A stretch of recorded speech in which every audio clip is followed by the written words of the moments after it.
The Dictor is in. Dictor Van Doomcock, Dictor Van Doomcock, Dictor Van Doomcock, Dictor Van Doomcock. Whoa! Wind up your YouTube dominions and domentites. It's time once again for Friday Night Frolics. I am your host, Dictor Van Doomcock, the future ruler of Earth.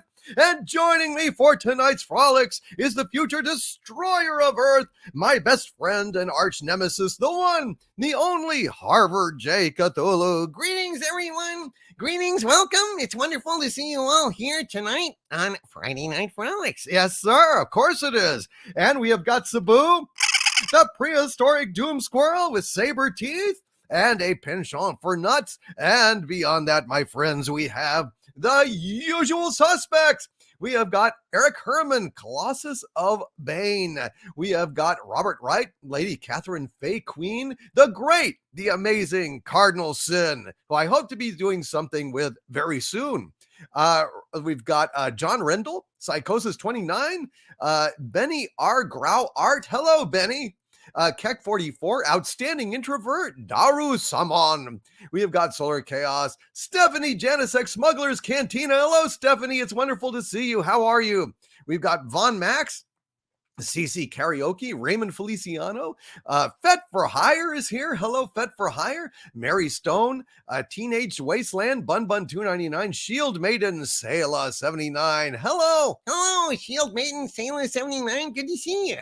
And Grandmaster Jim, Toll for Dr. Dragon. We have got Andrew Eastman. We have got John Whitbeck. We have got James McDonald, Agent Pepsi 1, Amaranth, FTW, Thomas M., John Rendell, Lady Damiana, Shantori Wilkins, Andrew Lundell, Rob Altus, Carla Burton, Beth Arstead, the Minister of Mirth. Hello, Beth. Hello, Beth. So, we meet again.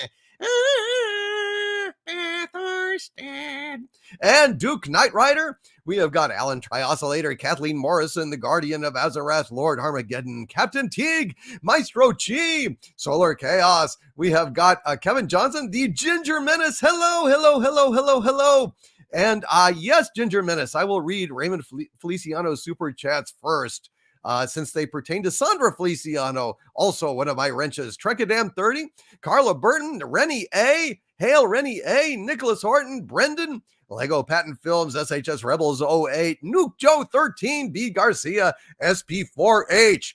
We have got Franco de Jefe 7, Grandmaster Jim, Heather L. Oh, Heather L. And we have got Andy Masterson, Alan Trioscillator, Thomas M., Owl's Eyes Seas, James McDonald had a farm, E-I-E-I-O, Legatus Legion Eyes, Mage Grey Wolf. We have got Pete Van Horn. We have got Andrew Lundell. Let's see, Canadian Spider-Man. Hello, Canadian Spider-Man. Deef is in the house. We have got Jub 670. We have got the Sarge. Hail to the Sarge. Good to see you, sir. Mariella Newworth. Hail, Mariella. Let's see. We have got, CP Tomes, Lord Armageddon. Hail, Lord Armageddon. We have got, Demo Man Chaos till all are one. Have the Rock. Patrick McCollum, Mike Jimkowski. We have got Jimmy D's RC. Hello, hello, hello. We have got, let's see. Tall Bald Ewok, the Panderson 69. Hail to you. We have got Hecate's daughter. Hello, Hecate's daughter. It's wonderful to see you, Hecate's daughter. Eric Roberts, Gap Stargate. Hello. We have got Pathfinder, Duke Knight Rider. We have got Liberty NC. Hail to you, sir. Let's see, Aaron Bubba Ratliff. Hello. Let's see. We've got RVM371. Hail to you. The Catman, aka D.D. Myers, Walter Tomaszewski, Orville Nation. Hello, PJ. It's wonderful to see you. Red Monarch. Hello, Red Monarch. I hope you're feeling better this week, my friend. How are you? AJ Star Hiker. We have got, Brian Lawrence. We have got Sean Newton. Hail to you. Let's go to the bottom of the batting order. Let's see if anybody has has swept into this exclusive gathering of some of the coolest people on YouTube. Molecular Arts, APM. Good morning, sir. Morning from London. Let's see. Saturn Light. Hello, Saturn Light. Yamis Queen Jess. Thank you, Stephanie. Jack Beer is a very valuable ally in the struggle against STDs. Kind of like penicillin that way. Citizen 333, Donald Gracie, hail to you. Good to see you. Let's see, who else have we got here? Let's see, APM. Yes, we got APM. Good to see you. Sinister, hail to you. Neo Aguni, PJ Bear. We have got Mr. Brown Alliance. Hail, Mr. Brown Alliance. Thank him for this wonderful environment that we have here tonight. He did the graphics, and they are marvelous graphics. You should support this man. You should support Mr. Brown Alliance. What a great guy he is. Keck44, Cavi. Hello, Cavi. Blix, hail to you. Ed B. Oh, always good to see Ed B.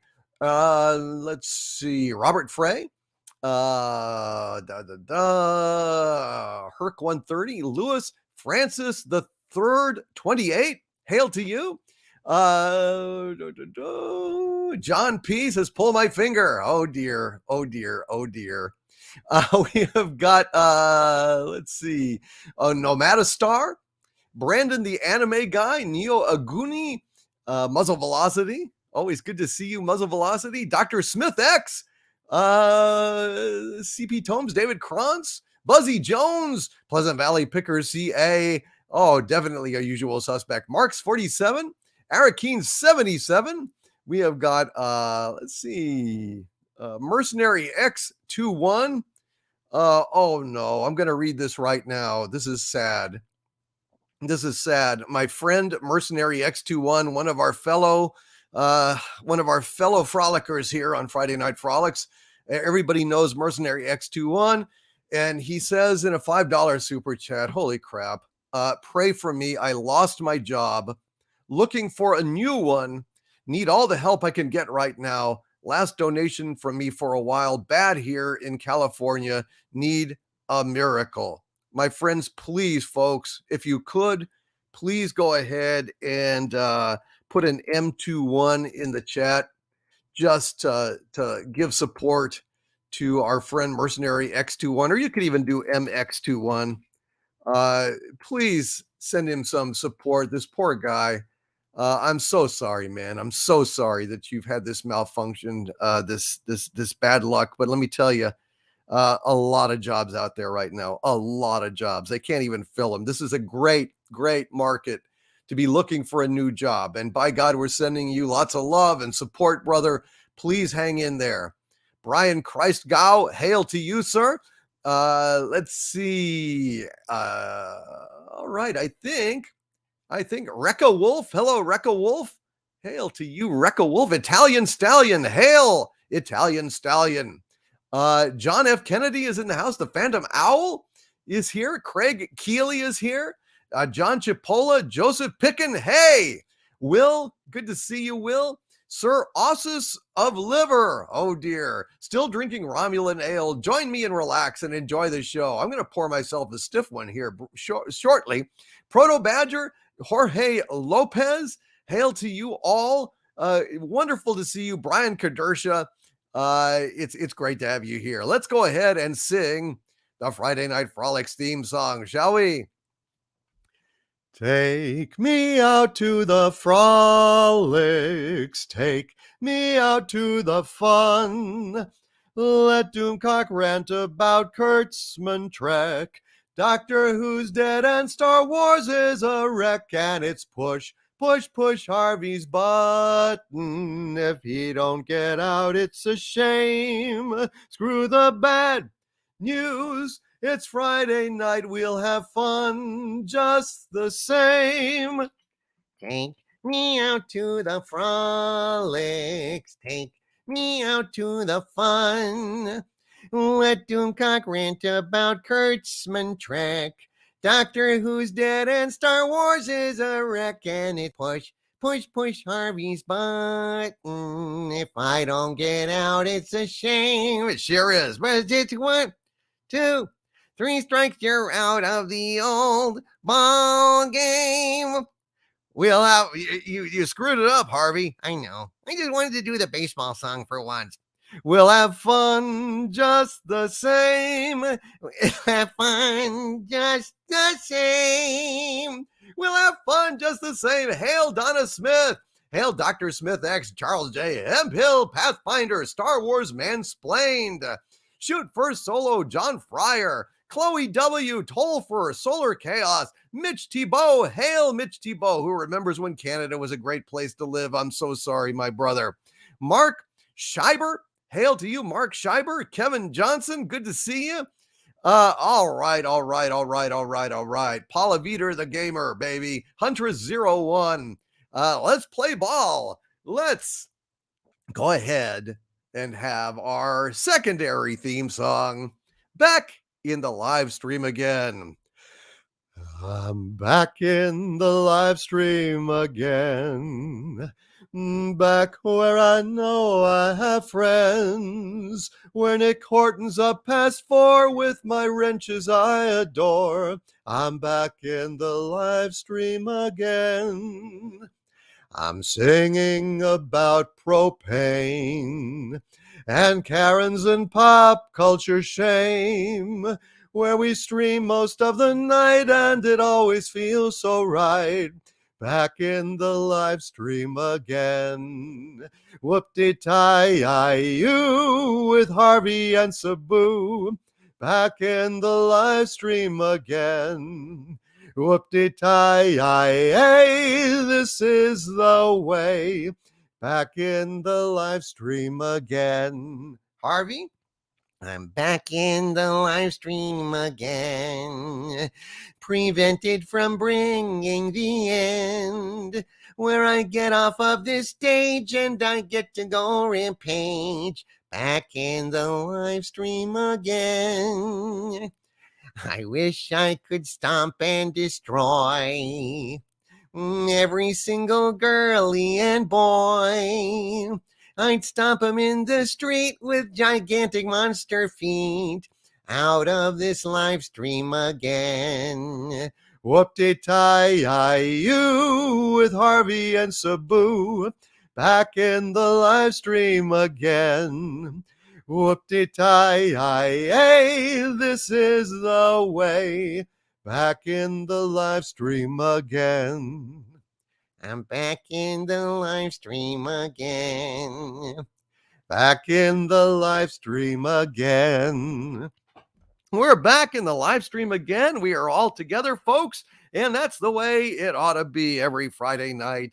I am delighted. It's just absolutely delighted to be here with you all tonight. I'm in a good mood considering that they are doing an unprecedented series of abominations on Star Trek Discovery and in the upcoming very, very, very strange new world where basically Kirk is gay for Spock. I repeat, Kirk is gay for Spock. And is Spock gay for Kirk? Well, Spock's, if not horny, then definitely pointy. I don't know. But, of course, this is absolute nonsense. This is garbage. This is crap of the most disgusting order. There's nothing wrong with being gay. There's nothing wrong with it. I support the right of anyone to love anyone that they care about. I don't think that any government or individual or group should prevent people from pursuing their constitutionally guaranteed right to pursue happiness. But I also do not hold with turning every single pop culture icon bi or gay. It is nonsense. It is absolute fucking nonsense. And I gotta say that they are basically taking the quintessential outer space pussy hound, James T. Kirk, a guy with a girl in every port and a port in every girl. Think about that, folks. A girl in every port and a port in every girl. Oh my, you're boldly going where no man has come before. That's right. or even many men have come before. He didn't care. He was a horn dog, and he was my hero. He is my hero. William Shatner is the one and only James T. Kirk. There have been others who have taken it upon themselves to essay the role. There's Vic Mignogna, who did a fantastic job in Star Trek Continues because he came from a place of love. He wasn't trying to imitate Shatner. He was trying to basically embody the spirit of the role. And also Chris Pine, oddly enough. I think Chris Pine did a pretty good job trying to emulate a Kirk, albeit a Kirk that had no father. He grew up without a father. His father was killed on the day he was born. And so that kind of thing does change a man. He became something of a rebel, a malcontent, juvenile delinquent, if you will, but he still had the seeds of greatness within him. And, you know, I mean, I think he did a reasonably good job with the material that he was given, which degraded over time. But this is different. Kurtzman Trek is a fucking abomination any fucking way you cut it. There has not been a single good moment on that show. There hasn't been a single good moment on Picard. Nothing good on Lower Decks. Nothing good in all the imaginary projects that Kurtzman's been talking about forever, like fucking Star Trek 4. Crap. I know. There's no Star Trek 4. It's bullshit. There never has been. They tried it with Kirk meets his dead dad and time travel, and that didn't fly. They tried to do Tarantino tech. They tried to do fucking Noah Hawley, I think, was trying to come up with a new concept for it. None of these things flew. The new proposed one that Jar Jar Abrams himself said, oh, we're going to start shooting at Christmas. I know you're not, because the actors didn't know a fucking thing about it. It was bullshit. It was a complete lie. It was just a goddamn stunt to try and sucker some dumb investor, some fucking moron it just fell off the turnip truck that, like, Jed Clampett, right? Maybe he had like a bunch of gold or gasoline wells or, whatever the fuck, and hey, let's go ahead and invest in this Star Trek thing. I hear that's the thing with Dr. Spock on it, ain't it? No, it didn't work. It's not going to happen. Shit. Carl Urban said, yeah, that's not going to happen for me. I'm already working on a project. It would have been nice to have a little notice, Jar Jar Abrams, but they never mean it. Section 31 is bullshit too. And now we've got this fucking Strange New Worlds that's supposed to be a return to real Star Trek. And what are they going to do?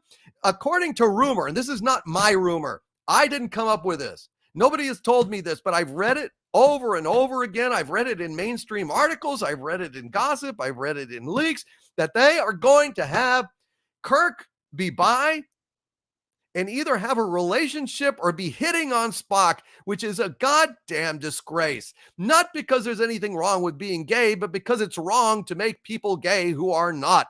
It's wrong to make characters gay who are not. It's wrong to make gay people straight. I mean, they've got those Bible camps where you're supposed to go and pray away the gay. It doesn't work. It doesn't work. I know I'm straight because I was born that way. There was no fucking choice in it. I had no choice in it.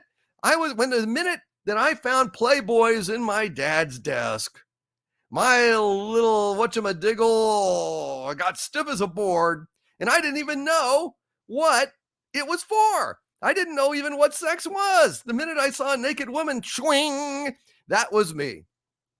That's how I know. So this is just sick. This is sick to turn the deepest male bonding friendship in science fiction history into something sexual. Why does everything have to be sexual? Why can't people just be friends? Why can't two men enjoy a deep brotherhood, a friendship, without being shipped, without being set to go ahead and make a goddamn point, to make the LGBTQIALM plus community feel, I don't know, represented? There's plenty of gay characters out in the world right now. You can make as many more as you want. You can make as many gay TV shows as you want. That's great. But leave our fucking pillars of mythology alone. Leave our fucking heroes alone. Captain Kirk is a hero of mine. I tell you, for me, Captain Kirk is the ideal man. He has authority. He's decisive. He's heroic. He's self-sacrificing. He's brilliant. He loves women, and he gets lots of women. What is not to love about the captain of the Enterprise, James T. Kirk? But this fucking clown that's basically already going to be, if the rumors are true, and maybe my hope is that they will back off of this. The louder a stink I can make between now and May 5th, maybe they will see the fucking error of their ways. I mean, my God, they plastered Stacey Abrams' face all over Star Trek Discovery in the finale, which basically will kiss 50% of your audience goodbye. I mean, that's just basically saying, hey, this is now a politicized clubhouse and the wrong side is not allowed in. It was a gob of spit in the face of conservatives. And I don't get political on this channel. I don't care about if you are left wing or right wing. This is a welcoming place for all fans, all geeks, all of my brothers and sisters, gay or straight. It doesn't matter to me, but I'll tell you, it's just a fact that when you go ahead and you cast somebody as reviled by one side as this person is, rightly or wrongly, I'm not passing judgment on Stacey Abrams. What I'm saying is that they have basically drawn a line in the sand, and they have said conservatives cannot go past this line. Is that smart? Is that inclusive? Is that the Star Trek that we love, that we grew up with, saying, oh, you need not apply if you're on the wrong side of the political argument at the time? I think it's insane. And they have fucked themselves now. And they deserve it. They deserve it. So, adios to Star Trek. But now, so 50% of the audience will be watching this Strange New Worlds. So that means it's cut down to what, 100 viewers, 200 viewers? This thing is not popular. Kurtzman Trek is a joke. It's an obscene fucking perversion of everything that Gene Roddenberry stood for. It is not joyful. It is not optimistic. It is not humorous. It is not warm. It is not thought-provoking, except insofar as it makes you think about just how far humanity has fallen. That this could actually be broadcast anywhere in the world and be considered by some to be enter-fucking-tainment. It's not entertainment. It's not smart. It's ugly. It's stupid. It's badly written. It's shoddy in every fucking possible way. And the only thing that they have to recommend them to a certain portion of the fucking public is the fact that they are, well, virtue signaling SJW woke pieces of shit. And that's all they have. They hide behind it. They hide behind it like a little kid hide behind his mother's skirts. That's all they have is virtue signaling to cover up their fundamental incompetence. And so I have named this so-called new character Captain Lames LGBT Jerk. Lames LGBT Jerk is the name of this character, just like P. Hard, just like Mikey Spock. Lames Jerk. Lames LGBT Jerk. That's who this is. This is not James Kirk. I will never use the name James T. Kirk with this clown. This poor dumb bastard. He probably doesn't even realize what he stepped into. He thought, it's my lucky day. I get to play James T. Kirk. Did you read the script? If they do Put this in. This flirting with Spock. People are going to fucking lose it. People are going to fucking lose it. I'm going to fucking lose it.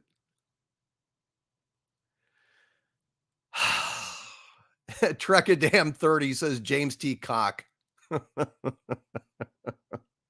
Yeah, but I mean, he already was that. I mean, he was spreading it around. To boldly go and no man has gone before. So it's just sick. It's pandering. Once again, it is placing agenda over story, placing propaganda over character. This demonstrates their utter and complete disregard for fans, their contempt for Star Trek, their utter hatred of everything that came before. This is, without a doubt, the worst shit that has ever been made on television. It is substandard in every fucking way. And now they've already tried to ruin Spock. They made him dyslexic, emotionally disturbed, gave him a phony ass human sister that was the bestest Vulcan ever, that Sarek loved more. They belittled him as much as humanly possible, and now they're going to do the same thing to Kirk. They're going to do the same thing to Kirk. And once again, to all of my gay brothers and sisters out there, all of my members of the LGBTQ plus community, they're doing you no favors with this choice. They're not helping you at all. If anything, they're stirring up, unjustly stirring up, resentment and anger towards the community that doesn't need that, needs that like a hole in the head. You guys need to be left alone to pursue your happiness in peace. And it just saddens me. It just saddens me. Sometimes I think that these choices are being made by people who are gaslighting us, who are actually trying to create division, to create hostility where none is necessary or warranted or should be done. They are not helping race relations. They're not helping the divisions along sexual fault lines between men and women, gay and straight. They're not helping anything at all. They're only bringing pain and divisiveness and resentment, and all in the name of their phony virtue signaling. Or maybe it's something more sinister. Maybe they really are working against our civilization. But I tell you, the best way to improve race relations, to negate the divide between gay people and straight people, is just to show them as decent human beings doing their jobs, living their lives without a lot of hoopla, without a lot of insults, without a lot of retconning, like The Expanse does. Hell, like the Orville does. Look at Clyden and Bordas, for God's sakes. They don't virtue signal it. They just present it as fact, and then they let us love those guys. But there's no love on Star Trek Discovery. There's no love whatsoever on Star Trek Picard. And there's just going to be a lot of disgust and hatred on Strange New Worlds, and it makes me sick to my fucking stomach. They are hurting the progressive cause. I think that Gene Roddenberry was a humanist and a classic liberal, and he was more concerned about telling good stories and setting an inspirational tone for humanity than he was in trying to propagandize or shame anyone. So enjoy Paramount Minus, Paramount Global Blight, Paramount Global Plague. You're just poking the nest and poking the nest, and you are going to reap the whirlwind because everyone is going to be so fucking sick of you clowns that now that you're trying to sell Paramount, you're trying to bail out. You've already totaled the fucking thing. You've crashed it into a fucking brick wall, and now you're trying to sell the wreckage to somebody stupid enough to pay for it. I hope you get just shortchanged. I hope you get like a dime. I hope you fucking get nothing. Now it's personal. Now it's personal. Fuck you. Fuck you.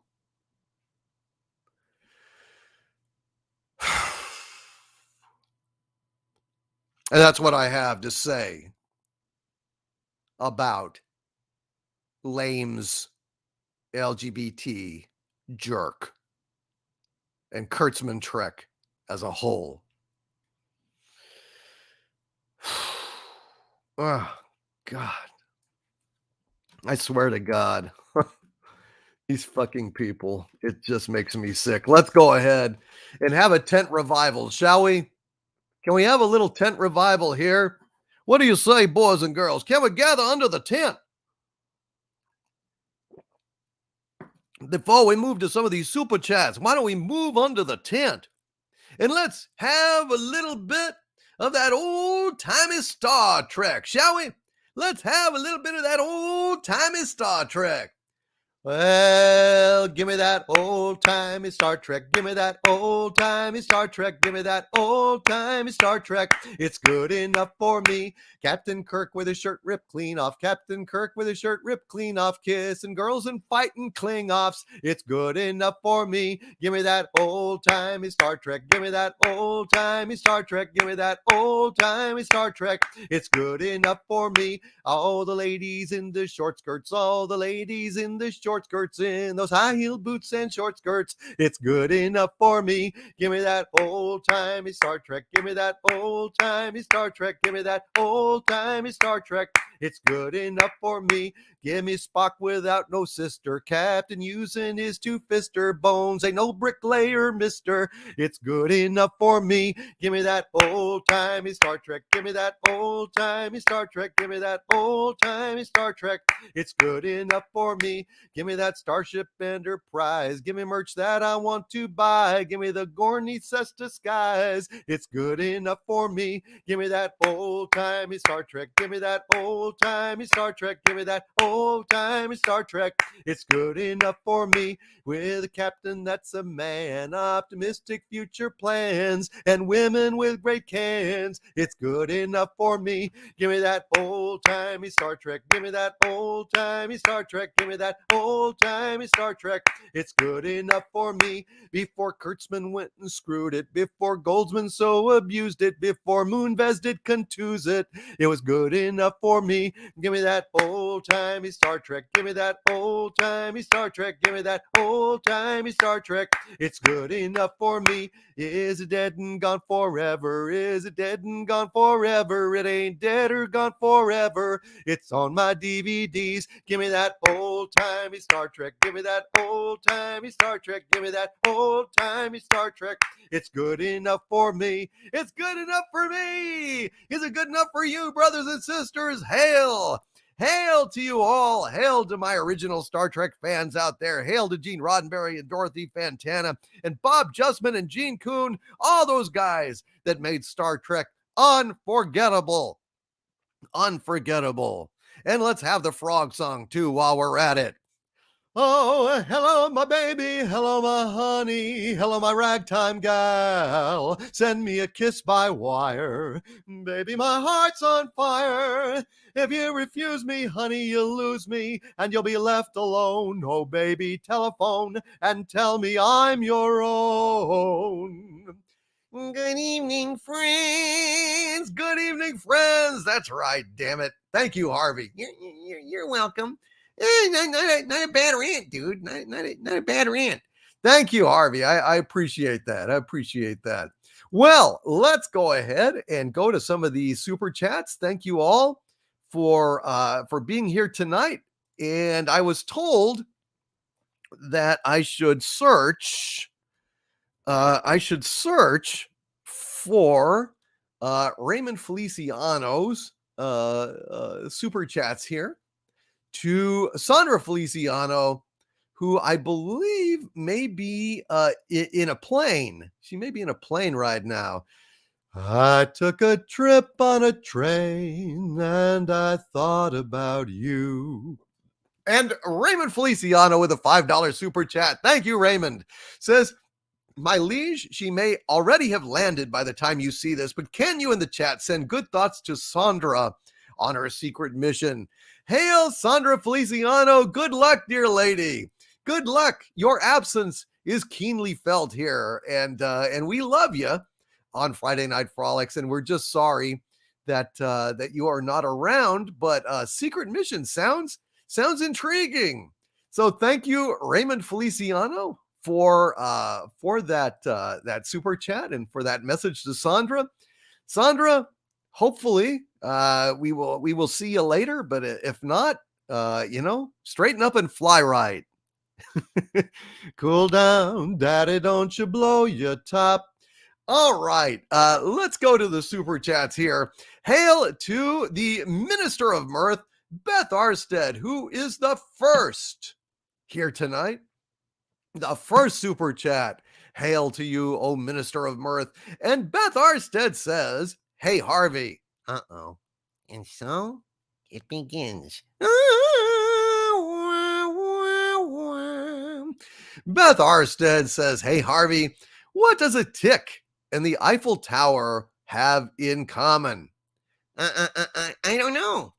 They are both Paris sites. They are both parasites. Oh, that is so damn corny. Beth Arstead, let me tell you something. You are so damn corny. You drive me nuts. In fact, I'm just gonna tell you. I'm just gonna say it. You are really, really corny, you old baguette. Old baguette, get it? Old baguette? Oh, French. Oh, mon Dieu. Take that, Beth Arstead.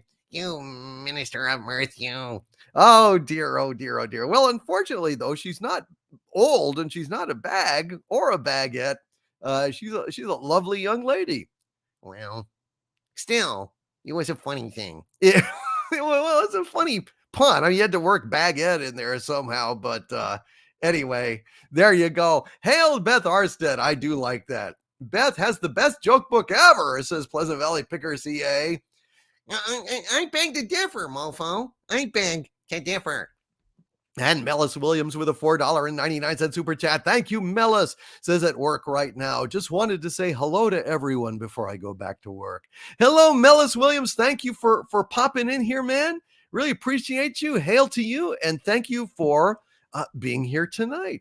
And Scott Westbrook with a $5 super chat. Thank you so much, Scott, for the super chat. Says, wishing you a great stream. Any chance of a dramatic reading of The Charge of the Light Brigade? Well, let me see how long it is, man. I'd be happy to do it if it's not like an epic poem that's gonna, take forever. Let's see. No, yeah, we can do this. Absolutely. Here you go, Scott. The Charge of the Light Brigade by Alfred Lord Tennyson. Half a league, half a league, half a league onward, all in the valley of death rode the 600. Forward the Light Brigade, charge for the guns, he said. Into the valley of death rode the 600. Forward the Light Brigade. Was there a man dismayed? Not though the soldier knew someone had blundered. Theirs not to make reply, theirs not to reason why, theirs but to do and die. Into the valley of death rode the 600. Cannon to the right of them, cannon to left of them, cannon in front of them, volleyed and thundered, stormed at with shot and shell. Boldly they rode and well, into the jaws of death, into the mouth of hell rode the 600. Flashed all their sabers bare, flashed as they turned in air, sabering the gunners there, charging an army while all the world wondered. Plunged in the battery's smoke, right through the line they broke. Cossack and Russian reeled from the saber stroke, shattered and sundered.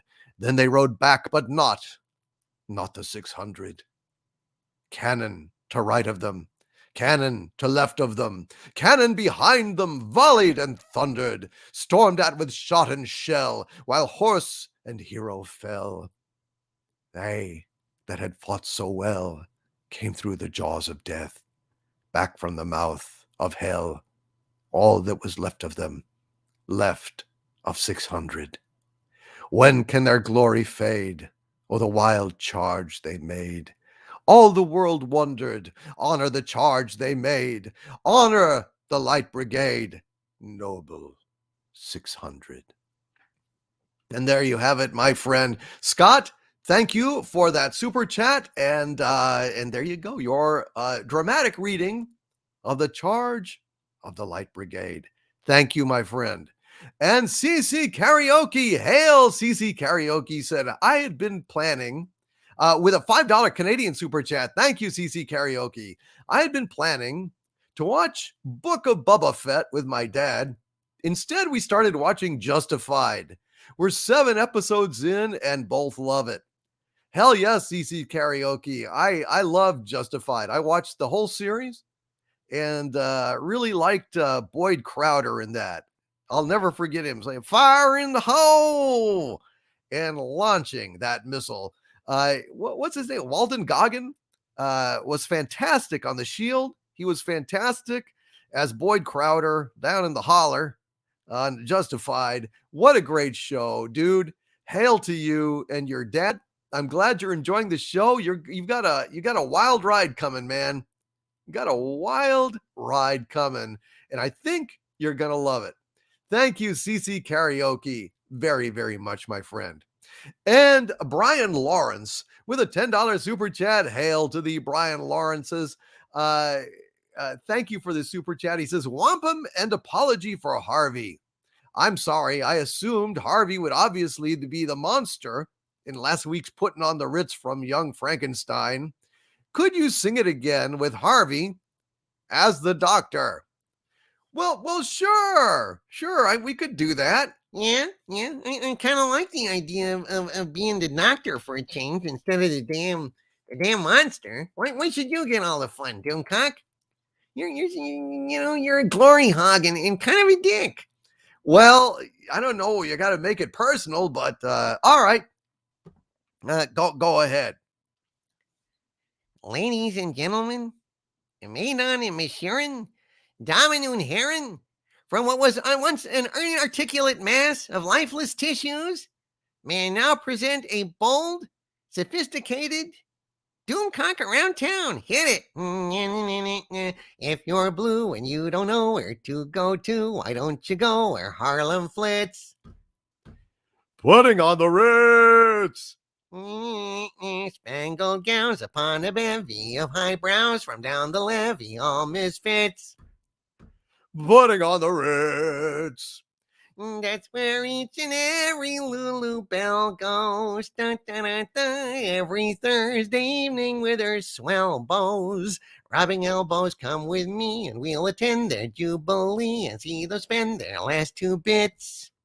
Putting on the Ritz.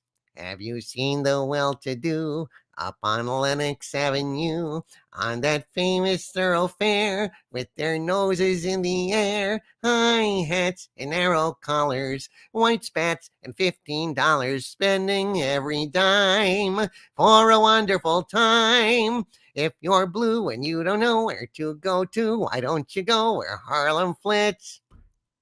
Put on the Ritz. Spangled gowns upon a bevy of highbrows from down the levee, all misfits. Put on the Ritz.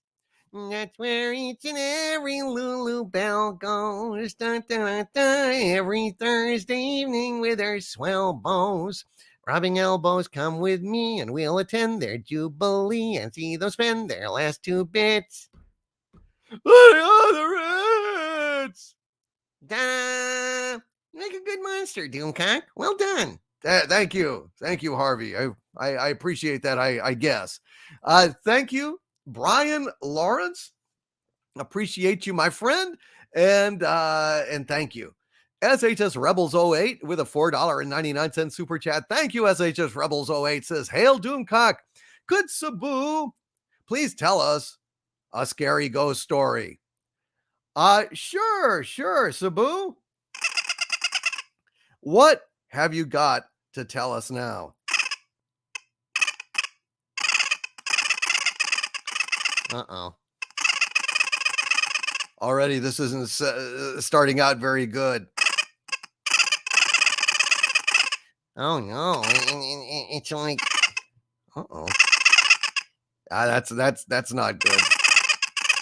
Don't answer the phone in a deserted phone booth in the middle of the docks. Oh, no. Hey, now he's on the phone. Uh-oh. A sniper? Gonna get him the minute he hangs up? Uh-oh. Oh, my God. Kept him talking for 5 hours. What do you mean? What do you mean? What do you mean there's movement out in the water? Uh-oh. Oh, no. Cracks in... Wait a minute. No! No! Ow! Ouch! Fuck!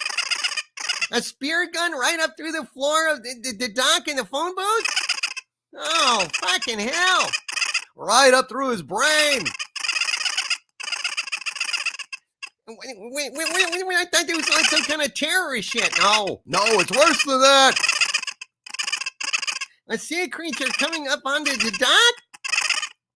Oh no, and he's gonna... Oh no! Laying eggs in the hole in the head? Oh man, it was a sea serpent, crazy like... Oh man, this is gross. Oh no, and wait, he survived? Oh no, wait a minute. He survived? How could he survive getting speared right through the worms? The eggs. Oh no. And then, no! They hatch! Fuck!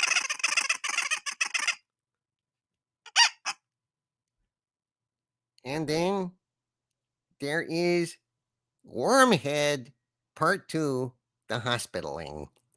Oh man, the eggs hatch and then the damn... Oh, this is terrible. Hail Rebels, SHS Rebels 08. I don't know why you like to hear these terrible things, but I don't know, man. I don't know. What can I say? What can I say? That was horrifying.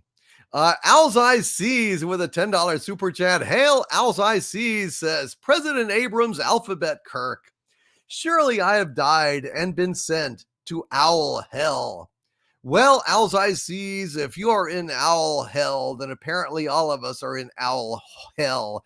But I just want to go ahead and tell you guys that, look, this has been a rumor.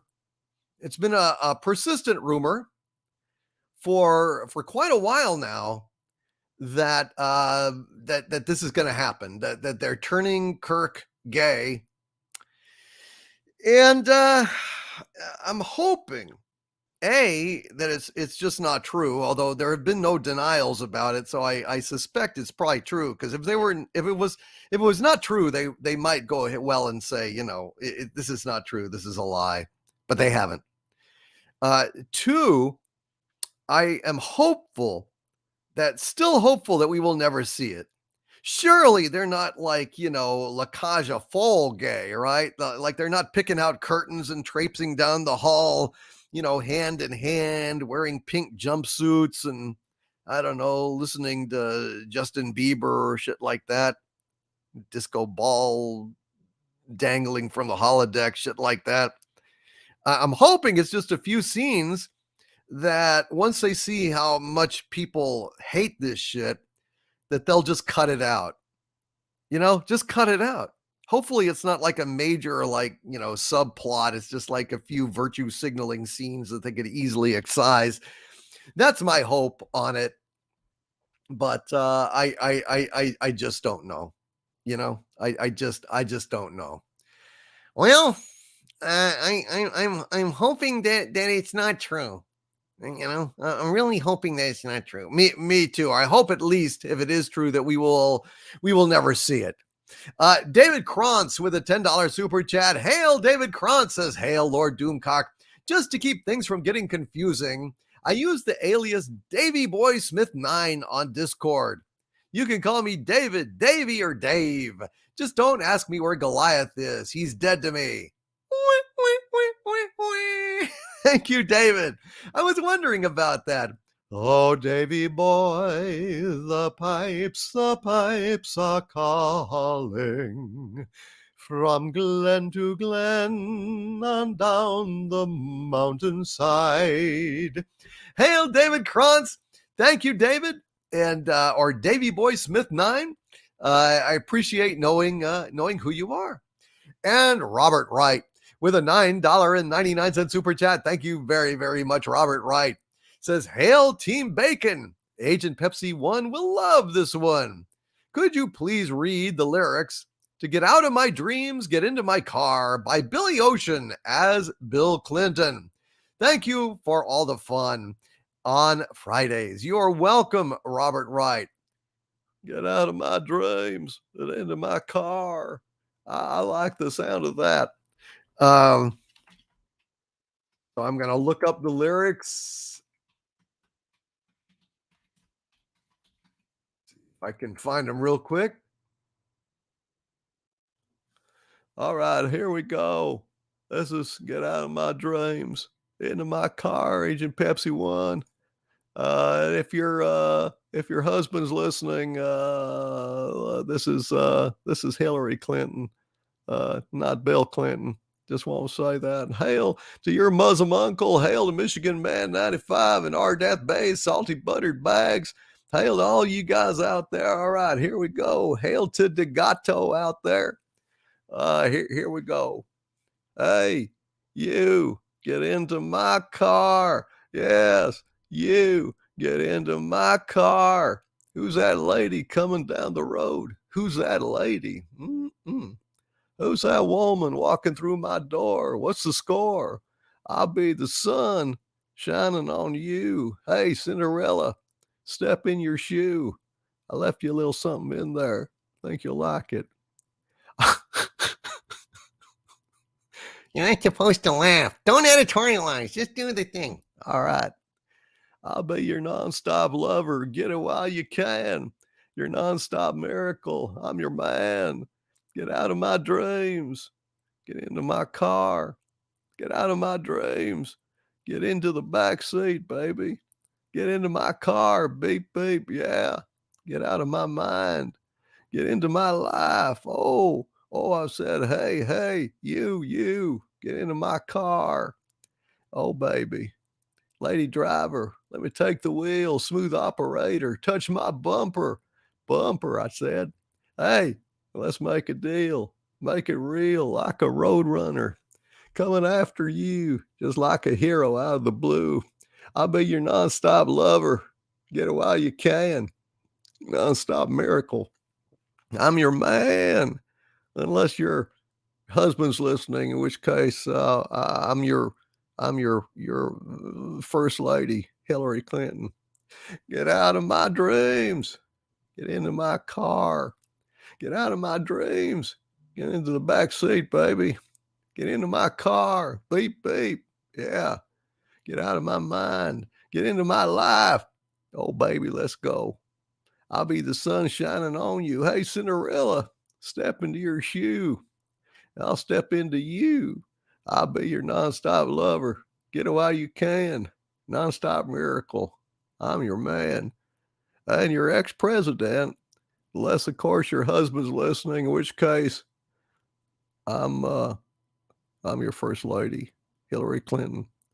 Come beat me up if you want, I guess. I got it in for Agent Pepsi 1. All right, I gotta go. I'm Hillary. Bye. All right. Well, there you go. There you go. Thank you very, very much. Apparently, allegedly, that was Hillary Clinton. I mean, I don't know, unless your husband wasn't listening, Agent Pepsi One, in which case it was Bill Clinton. All right, Robert Wright with a $9.99 super chat. Thank you again, Robert. Says it now for something completely different. Could you please sing the theme song to the Beverly Hillbillies in the Helmet? Thank you for all the fun and laughter on Friday Night Frolics. You're welcome, Robert. Well, let's go ahead and see if we can put the helmet on. Or F. Sabu has once again screwed it. Hold on a sec. Let me see if I can fumble it in here.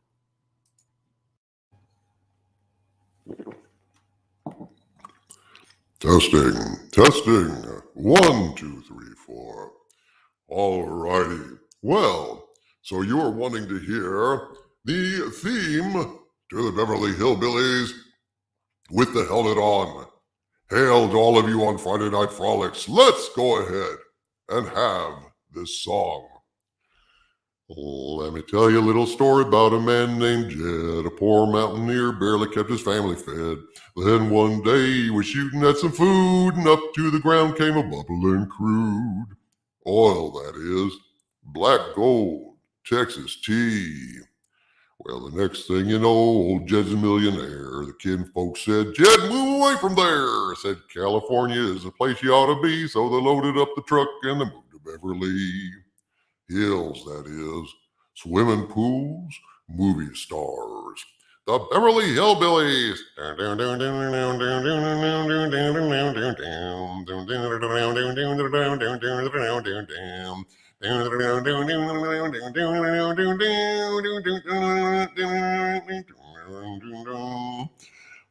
Beverly Hillbillies, ladies and gentlemen, the Beverly Hillbillies. And Josiah Clinch, who has been a channel member for 24 months. Thank you, Josiah. At the Dominion level says, farewell, I have quit my membership. I'm so sorry, Josiah.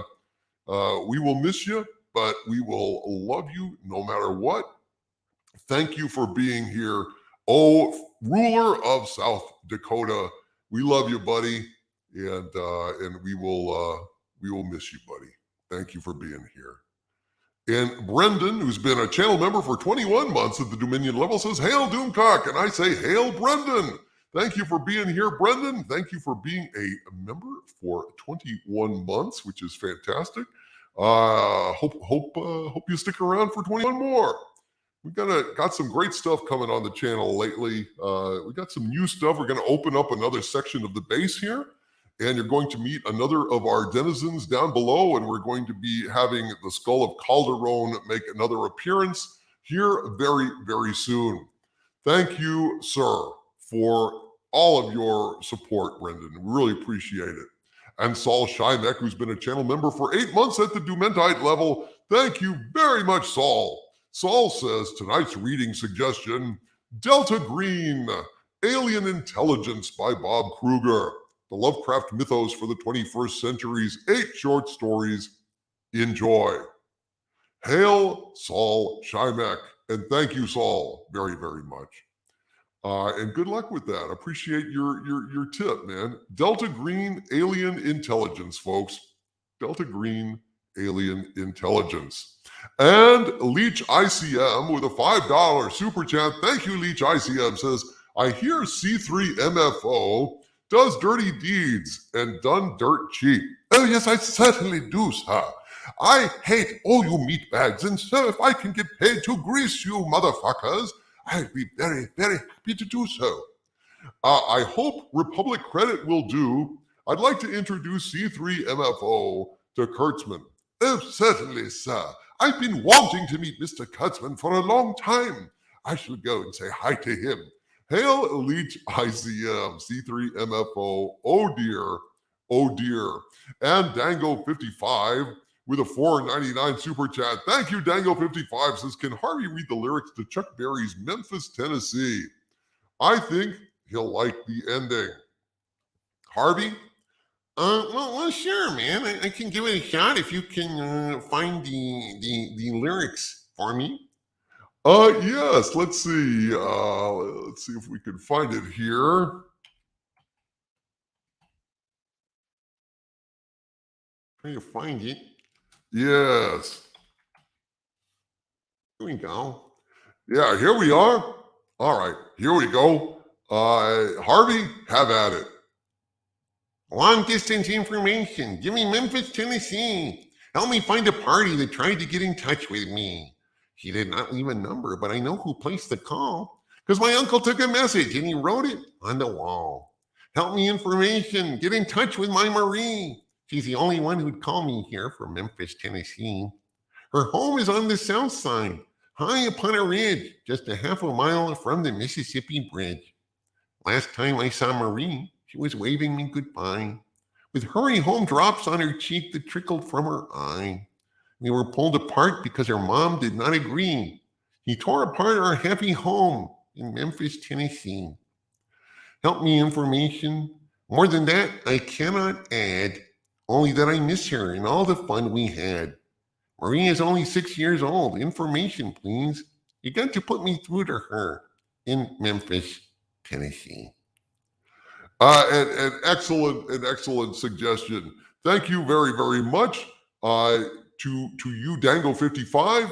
And did you like it, Harvey? I did like it. It was pretty good. I liked it very much. And Beth Arstead, the Minister of Mirth, with a $5 super chat. Hail, Beth. Beth says, hey, Harvey, what do you call someone who can't stick with a diet? A dessert.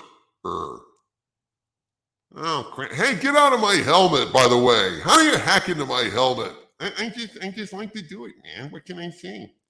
God damn it. Hold on. Dessert. That's someone who can't stick with a diet, from none other than the great, the mighty Beth Arstead. Well, I don't know. It's kind of early to have to break out the joke book, but I'm afraid I just might have to do it. Uh-oh. Yeah.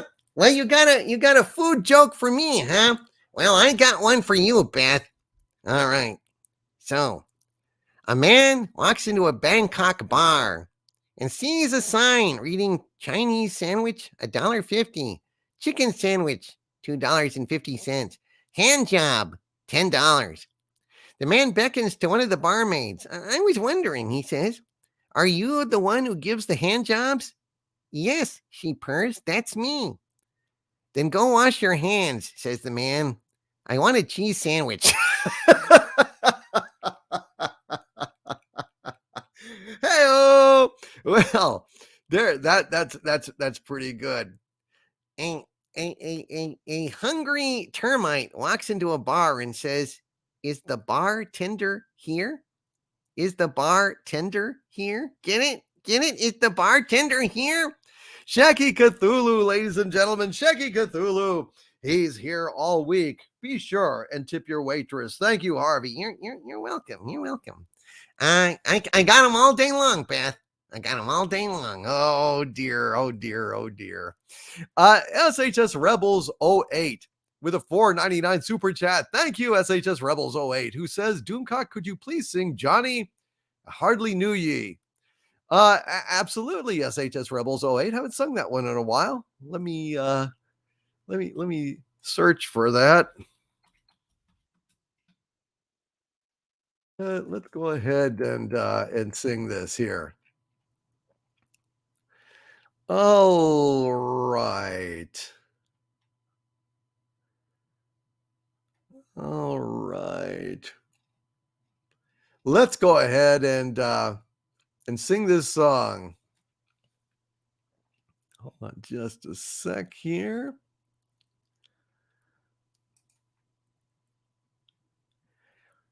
When going the road to sweet Athai Haru, hurroo. When going the road to sweet a thigh, hurroo, hurroo. When going the road to sweet a thigh, a stick in me hand and a drop in me eye, a doleful damsel I heard cry, Johnny, I hardly knew ye. With your drums and guns and guns and drums, hurroo, hurroo. With your drums and guns and guns and drums, hurroo, hurroo. With your drums and guns and guns and drums, the enemy nearly slew ya. Oh, darling dear, you looked so queer, Johnny, I hardly knew ye. Where are the eyes that look so mild, hurroo, hurroo? Where are the eyes that look so mild, hurroo, hurroo? Where are the eyes that look so mild when my poor heart you first beguiled? Oh, why did you run from me and the child? Johnny, I hardly knew ye. With your drums and guns and guns and drums, hurroo, hurroo. With your drums and guns and guns and drums, hurroo, hurroo. With your drums and guns and guns and drums, the enemy nearly slew ya. Oh, darling dear, you look so queer, Johnny, I hardly knew ye. Where are the legs we looked you run, hurroo, hurroo? Where are the legs we looked you run, hurroo, hurroo? Where are the legs that looked you run, but first you went to carry a gun? Indeed, your dancing days are done, Johnny, I hardly knew ye. You haven't an arm, you haven't a leg, hurroo, hurroo. You haven't an arm, you haven't a leg, hurroo, hurroo. You haven't an arm, you haven't a leg, you're an armless, boneless, chickenless egg. Oh, you'll have to be left with a bowl out to beg, Johnny, I hardly knew ye. I'm happy for to see you home, hurroo, hurroo. I'm happy for to see you home, hurroo, hurroo. I'm happy for to see you home, all from the island of Ceylon, so low in flesh, so high in bone, Johnny, I hardly knew ye. With your drums and guns and guns and drums, hurroo, hurroo. With your drums and guns and guns and drums, hurroo, hurroo. With your drums and guns and guns and drums, the enemy nearly slew ya. Oh, darling dear, you look so queer, Johnny, I hardly knew ye. Johnny, I hardly knew ye. Johnny, I hardly knew ye. Hail to you, my friend, SHS Rebels 08. And oh my goodness, Nerd Girl, what happened? I see that. That's so sad, Nerd Girl. Let me back up and see. Oh, I hope Nerd Girl is okay. Really love Nerd Girl. She is an amazing, amazing friend of mine. Oh, Nerd Girl says British actor Peter Bowles died this week. Oh my God. A stalwart of British shows like The Avengers, Escape in Time, and The Prisoner. He was A in A, B, and C. Suave, posh, mustached chap. I am really, really sorry to hear that, Nerd Girl. That is a sad thing. It was on that classic episode. And yes, I have definitely seen him in other British shows. I mean, he was kind of a staple of those shows. And yet another one of our legendary pop culture performers has passed from this earth. I'm very, very sorry to hear that. And Jeff C in the chat. Hail, Jeff C. He says, R.I.P. Godzilla actor Akira Takarada, who's passed away at the age of 87. Well, I'm sorry to hear this. My God. Ah, that's sad. Well, I think we should go ahead and have a little toast here. I'm so sorry, Nerd Girl. Rest in peace, Peter Bowles. And to our late friend who was a Godzilla actor, I am deeply, deeply saddened by these things. This is the passage of time, isn't it? Rest in peace, my friend. Cheers. Drink 'em if you got 'em, my friends. Drink 'em if you got 'em. Rest in peace, Peter Bowles. Cheers.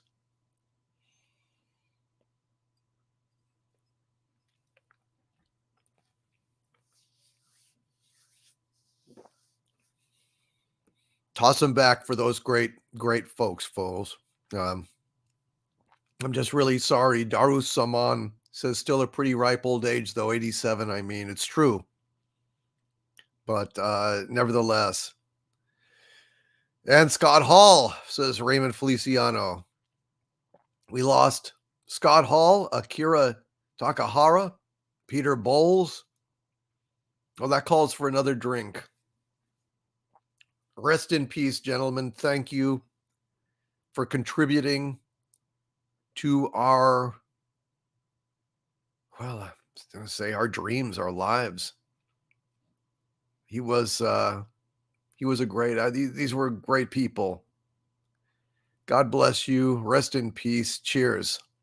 Yet again, cheers.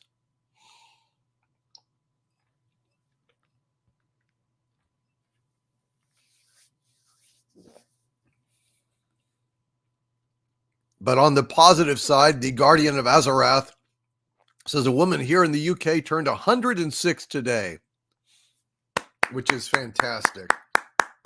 Absolutely fantastic. And Molecular Arts says, my uncle died this week. Oh, I'm so sorry, Molecular Arts. Oh, my God. Please put a MA in the chat for Molecular Arts, whose uncle passed away this past week. Ben Dowdy says, time walks alongside us on that infinite road, which is absolutely true.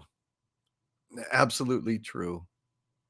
And yet 106 years young, this lady from the UK was. 106. Can you imagine how wonderful a life that must have been? Wow. Molecular Arts, I am so sorry. I am very, very sorry, my friend. I guess maybe what we ought to do is sing a little Danny Boy for all of our departed pop culture icons and loved ones and family members. I think we should definitely do that.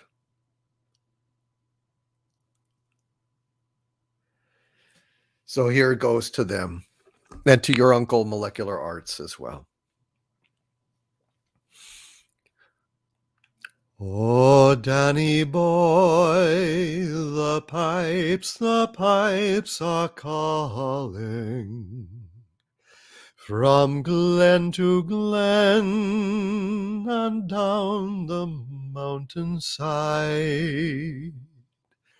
The summer's gone and all the roses falling.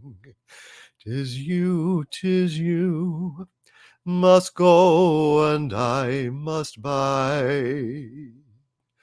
But come ye back when summer's in the meadow, or when the valley's hushed and white with snow.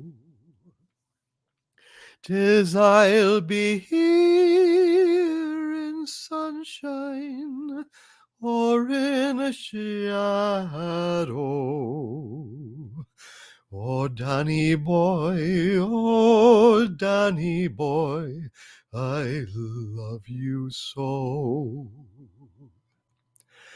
But when ye come and all the flowers are dying, if I am dead, as dead I well may be, you'll come and find the place where I am lying, and kneel and say an Ave there for me.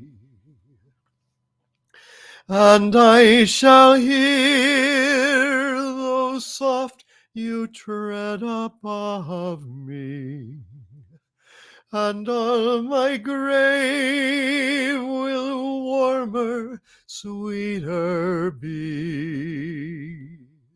For you will bend and tell me that you love me, and I shall sleep in peace until you come to me. Rest in peace, all ye fine gentlemen, and I'm very, very sorry. We will remember you. We will remember you. Thank you, Molecular Arts, and I'm very, very sorry to hear about your loss. Yeah, I know, man. Listen, it's been awful. It's been, this week has been awful. We've had a number of people die, and then we had this news about so-called Captain Kirk and all these rumors about him being bi or gay and humping on old Spock and stuff, and it's just disgusting, man. What the world coming to? I don't know, Harvey. You should push the button, man. I just think, look, there's no way that Kirk was gay or bi or had anything to do with the LGBTQ plus community. You just hate it because you're part of the patriarchy, Harvey. Oh no! It's my sister, Harriet Cthuhlu. Oh shit. Hello, Harriet. Well, hello, you insta-phobe stooge for the patriarchy. Oh, me and Gloria Allred are going to go after you big time, Harvey, for daring to speak out against Bi Kirk. Well, that's crazy, Harriet. All I'm doing is talking about Star Trek, something you know not a damn thing about. Au contraire, Harvard J. Cthulhu. You may be my brother, but you're also a chauvinist pig and a member of the patriarchy. How can I be a member of the patriarchy, Harriet? The ruling elite, when I'm stuck in this containment field like a rat in a coffee can. Hey, Prince Albert is in a can, and he's as patriarchy as it gets, mister. Prince Albert in a can. You can't let him go. The point is, I know as much about Star Trek and pop culture as you do. I oppose it, but I know it. Well, with all due respect, it's bullshit, Harriet. If you think Kirk could ever be bi, you don't know diddly about pop culture. Oh, yeah? You want to bet, Harvey? I challenge you to a contest. A trivia contest. A trivia contest? With me? Oh, Harvey. Uh-oh. You've been called out. Oh, yeah? Well, far be it for Harvard J. Cthulhu to refuse a challenge. So, what are the stakes? Well, if I win, Harvey, you have to read a feminist diatribe from the wokest, most reest women on Twitter. What do you think of that? Well, fine, Harriet. And if I win, you have to sing a song, Harriet. A song glorifying the patriarchy that puts you as a woman in your place. You sexist pig! Bring it on, Harvey. Challenge accepted. Okay, Doomcock. You'll be the judge. Let's get it on. All right, my friends. It's time for Trivia Quiz Ultimate Edition between Harriet Cthuhlu and Harvey Cthuhlu. The stakes are high, my friends, as the loser will have to either sing a song of the winner's choice, a song that will surely annoy the living bejesus out of the loser, or read a feminist rant about how evil the patriarchy is. The questions are chosen by the contestants, and it is sudden death.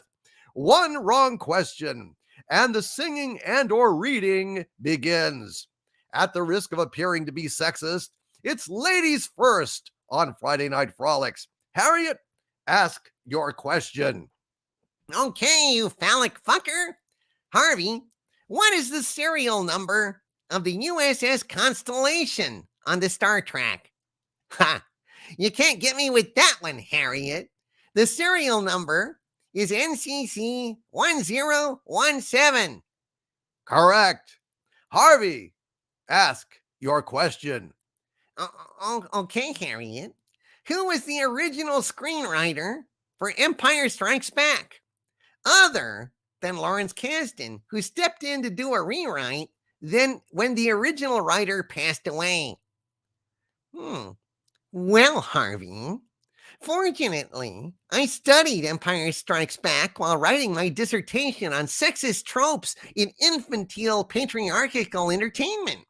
So, the original writer of this exercise in sexism was Lee Brackett. She got you, Harvey. Harriet, ask your question.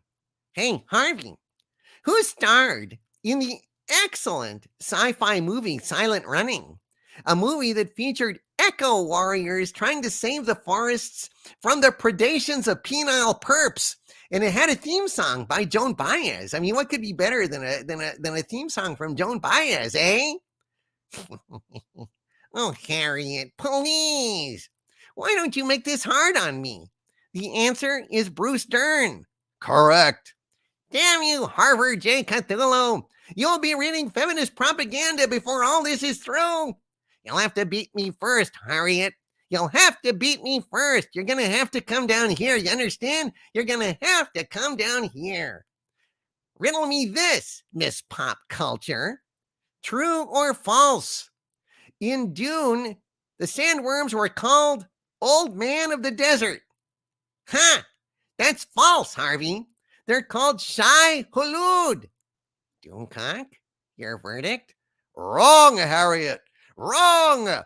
While sandworms were called Shai Hulud in the glossary in the back of the first book, they do indeed say under the sandworm entry that the sandworm is also called the Old Man of the Desert.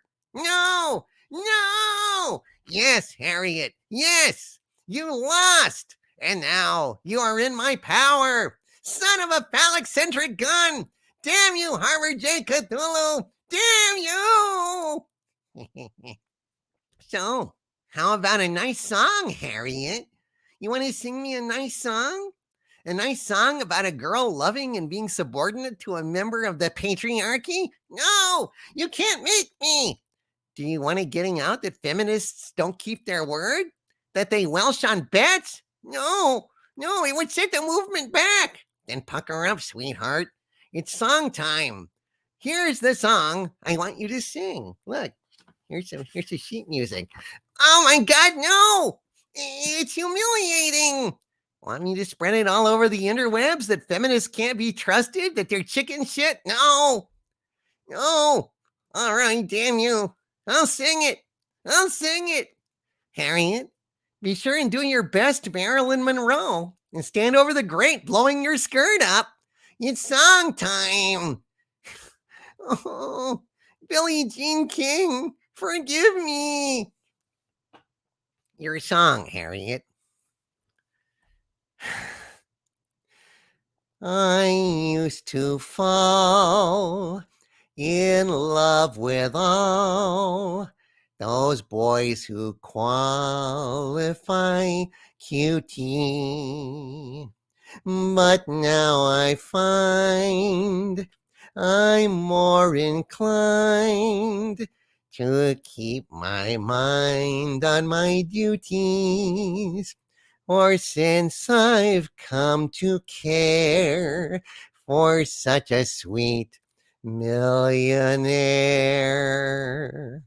While tearing off a game of golf, I may make a play for the caddy. But when I do, I don't follow through 'cause my heart belongs to daddy. If I invite a boy some night to dine on my fine Finnan Hattie, I just adore his asking for more, but my heart belongs to daddy. Yes, my heart belongs to daddy, so I simply couldn't be bad. Yes, my heart belongs to daddy. Dad, daddy, Ed. So I want to warn you, laddie, though I think you're perfectly swell, that my heart belongs to daddy, 'cause my daddy treats it so well.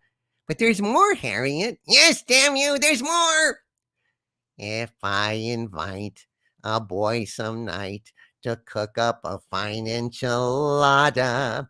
Though Spanish rice is all very nice, but my heart belongs to Dada.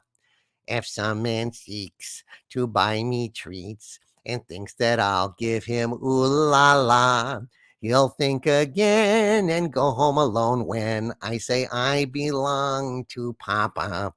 Yes, my heart belongs to Daddy, so I simply couldn't be bad. Yes, my heart belongs to Daddy. Daddy Ed. So I want to warn you, laddie, though I think you're perfectly swell, that my heart belongs to Daddy, 'cause my daddy treats it so well. Bravo, Marilyn. I mean, Harriet. You will perish in flames, Harvey. Excuse me. I need to go throw up. And so Harvey wins the first ultimate trivia challenge between him and Harriet, and had to go ahead and sing this Marilyn Monroe. My heart belongs to Daddy. Oh dear, oh dear, oh dear. She's washing her mouth out with, well, whatever passes for soap in your dimension. That was very satisfying. Very satisfying. Let's get back to some super chats. Anyway, there you go, folks. There you go. My heart belongs to Daddy by Marilyn Harriet Cthulhu. And Brian Lawrence with a $5 super chat. Hail, Brian Lawrence says, hail, Lord Doomcock and all Xanadu. DC, could you read in the year 2525 by Zager and Evans as William Shatner? I couldn't read it as William Shatner, but I can get William Shatner here to read it for you, or an unreasonable facsimile thereof. Hold on just a sec.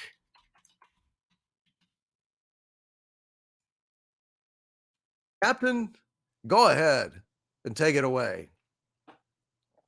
In the year 2525, if man is still alive, if woman can't survive, they may find in the year 3535. Ain't gonna need to tell the truth, tell no lie. Everything you think, do, and say is in the pill you took today. In the year 4545, you ain't gonna need your teeth, won't need your eyes, won't need a thing to chew. Nobody's gonna look at you. In the year 5555, your arms hanging limp at your sides, your legs got nothing to do, so machine's doing that for you. In the year 6565, you won't need no husband, won't need no wife. You'll pick your son, pick your daughter too, from the bottom of a long glass tube. In the year 7510, if God's a-comin', he ought to make it by then. Maybe he'll look around himself and say, guess it's time for the judgment day. In the year 8510, God is going to shake his mighty head. He'll either say, I'm pleased what man has been, or tear it down and start again. In the year 95, I'm kind of wondering if man is going to be alive. He's taken everything this old earth can give, and he ain't put back nothing. Now it's been 10,000 years. Man has cried a billion tears for what he never knew. Now man's reign is through. But through eternal night, the twinkling of starlight, so very far away, maybe it's only yesterday. In the year 2525, if man is still alive, if woman can't survive, they may find. There you go. By request from Brian Lawrence, the year 2525 on Friday Night Frolics. And Robert Wright with a $4.99 super chat. Thank you, Robert. Says, hey, Harvey, what do you call a dinosaur made of cheese? I don't know. Gorgonzilla. Oh, Gorgonzilla. Okay.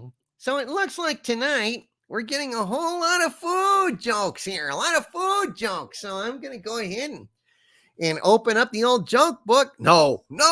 Yes. Yes, I'm going to open up the old joke book. Let's see what we can find, shall we?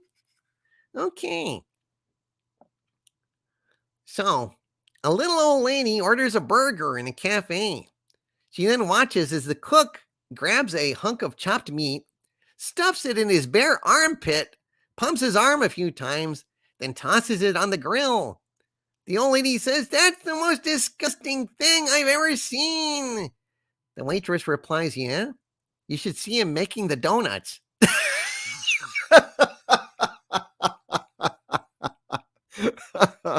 hey, Robert Wright. You had that coming, man. You had that coming. What can I say?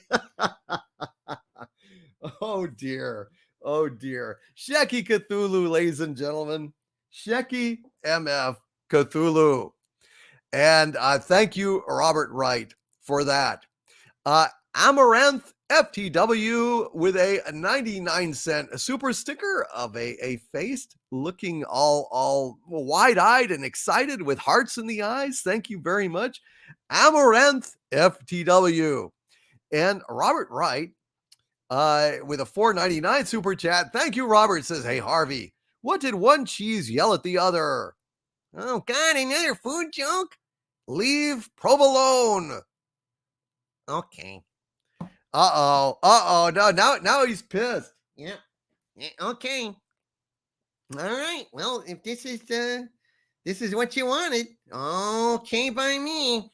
I'm gonna go ahead and give you some more terrible jokes from the old joke book. Oh my God. What did we do to deserve this? What have I done to deserve this?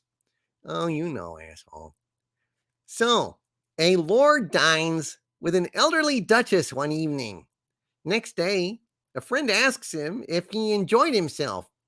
"Well," says the lord, "if the melon had been as cold as the soup, and the soup had been as warm as the wine, and the wine had been as old as the chicken, and the chicken had been as young as the maid, and the maid had been as willing as the duchess, then yes, I would have had a very good time indeed."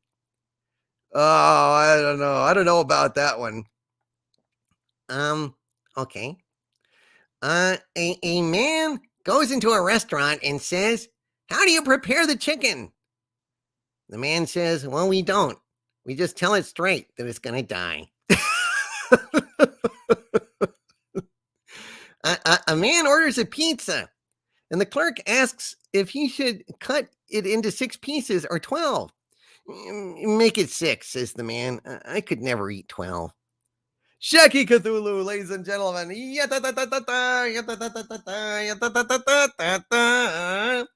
Thank you, Robert Wright.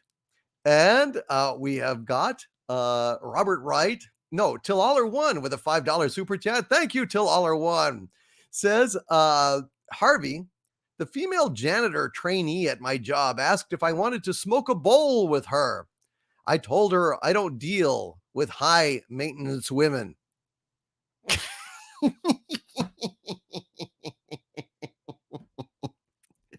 Oh, that's corny, Till Aller One. I like that. I don't deal with high maintenance women. High maintenance women. Oh, it's emphasis on the word. Yes, it is. Hail Till Aller One, and thank you for that super chat. And the Minister of Mirth, Beth Arstead, is back with another $5 super chat. Thank you, Beth. Yeah. Thanks, Beth. Thanks, like a damn hole in the head. Oh dear. And Beth Arstead says, "Hey, Harvey. Oh, God. This week, the police had been contacted in response to the murder hornets. They are using the SWAT team to set up a sting operation." Oh, that is so corny, Beth. You really need to be fitted with a straitjacket. A yellow straitjacket, to be honest. Oh, no.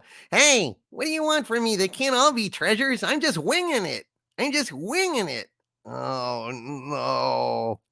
I gotta say, this joke was so bad, it made me feel high. I got kind of a buzz on it. A buzz. Oh, God. Thank you, Beth Arstead. You corny Minister of Mirth. And Jorge Lopez with a $4.99 super chat. Thank you, Jorge. Says the world awaits a hero to keep the torch aloft, banishing the darkness. Is he saying that you are that hero, Doomcock? I can't be that hero. I'm a villain, Harvey, although I'm a villain who dreams of perhaps one day being a hero. Thank you, Jorge Lopez. It's wonderful to have you here on Friday Night Frolics, and I hope you're having fun. Are you guys having fun tonight? Did you enjoy it? Have you enjoyed the contest, the trivia contest between Harriet and Harvey? Hearing her sing, "My Heart Belongs to Daddy." Although I've often wondered if Harriet is just Harvey in drag. What? Yeah, did you yourself want to sing "My Heart Belongs to Daddy"? No, dude. No. Believe me, there's Harriet and there's Harvey and that's it. All right. Well, I've just never seen you two together. Well, we don't get along, dude. We don't get along, that's all. You don't lay off. Let's move on, please. Let's move on. All right. Thank you, Jorge Lopez. And Dango55, who's been a channel member for 11 months at the Dominion level. Thank you, Dango55. He says, "Hail, Doomcock." And I say, hail to Dango55. And AJ Star Hiker says, "Friday Night Frolics is a highlight of my week. Outstanding." And Robert Wright says, "Yes, Wang Chunging tonight." You haven't even heard my new song, folks, or the new Harvey Cthulhu parody that's coming. So we've got a lot of good stuff here tonight, still lying ahead on Friday Night Frolics. And Till Aller One with a $5 super chat. Thank you, Till Aller One, says Harvey. My sister-in-law was looking for her lipstick, and I handed her a glue stick instead. She's still not talking to me. Hey, is there any way you can shoot one of those glue sticks over to me? I'd like to introduce it to Harriet. Oh, but then if she hadn't been able to talk, she couldn't have participated in the trivia challenge and lost it. Well, now that's true, but I'm thinking about it. Thank you very much for that suggestion. Till I want a glue stick instead of lipstick. Oh, if only more ladies could make that same mistake. That's very sexist, Harvey. Thank you. I like being sexy. No, not sexy, sexist. Oh. Brian Lawrence with a $5 super chat. Thank you, Brian. Says it's always a delight to hear Hank Hill read classic songs. DC, could you ask him to read Centerfold by the J. Giles Band? Na na na na na na na na na na na na na na na na na na na na. Slipping notes under the desk while I was thinking about her dress. I was shy, I turned away before she caught my eye. I was shaking in my shoes whenever she'd flash those baby blues. Something got a hold on me when Angel Plaskoff by. But you wanted to hear Hank read it, Hank. Well, now this seems like one of those unsavory songs over here. I don't know about this. Maybe I'll read a little bit of it before it becomes too explicit. For me to feel comfortable in a saying it. In a saying it, Hank? Yes, in a saying it. All right, well, here we go. Does she walk? Does she talk? Does she come complete? My homeroom angel always pulled me from my seat. She was pure like snowflakes, no one could ever stain. The memory of my angel could never cause me pain. Well, I'm liking this one. This one doesn't seem dirty at all. She seems like a very nice girl. Dadgum, I think it's a good one. Years go by, I'm looking through what? Years go by, I'm looking through a girly magazine, and there's my homeroom angel on the pages in between. My blood runs cold. My memory has just been sold. My angel is the centerfold. Angel is the centerfold. Doggone it, the thing is, I'm only comfortable with centerfolds and tractor magazines. Oh, I love opening a centerfold and seeing a beautiful new John Deere tractor all laid out on those pages. Hank, just read the damn song. Slipped me notes under the desk while I was thinking about her dress. I was shy, turned away before she caught my eye. I was shaking in my shoes whenever she flashed to those baby blues. Something had a hold on me when Angel passed close by, I tell you what. Oh, those soft fuzzy sweaters, too magical to touch. To see her in that, oh, I'm just going to say PJs, is really just too much. My blood runs cold. My memory has just been sold. My angel is the, centerfold. Angel is a centerfold. It's okay, I understand. This ain't no never, never land. I hope that when this issue's gone, I'll see you when your clothes are on. Take your car, yes, we will. Take your car and drive it. Take it to a motel room and I can't read anymore. Dadgum, a part of me has just been ripped. The pages from my mind are stripped. Oh no, I can't deny it. Oh yeah, I guess I gotta buy it. My blood runs cold. My memory has just been sold. My angel is the part that folds out. My angel is the part that folds out. Na na na na na na na na na na na na na. Well, this is a unwholesome and screwed up song. That dadgum Jay Giles, I don't know. I just don't know. Hail in the chat to Mages Guild and Liz Gatehouse and KR Nut 82, Pleasant Valley Picker CA and Bear out there. John Krupp, good to see you guys. Don't make me read any more dirty stuff, okay? All right, Hank. Well, we'll try. We'll do our best. All right. Let's see. Brendan with a $5 super chat. Thank you, Brendan. Says, Lord, what do you make of this quote? All art is propaganda. On the other hand, not all propaganda is art, by George Orwell. Well, I think Orwell was a cynic, and I think he was obsessed with certain things. You know, I mean, he wrote 1984. These things obviously kept him up at night. All art is propaganda. I think that's nonsense.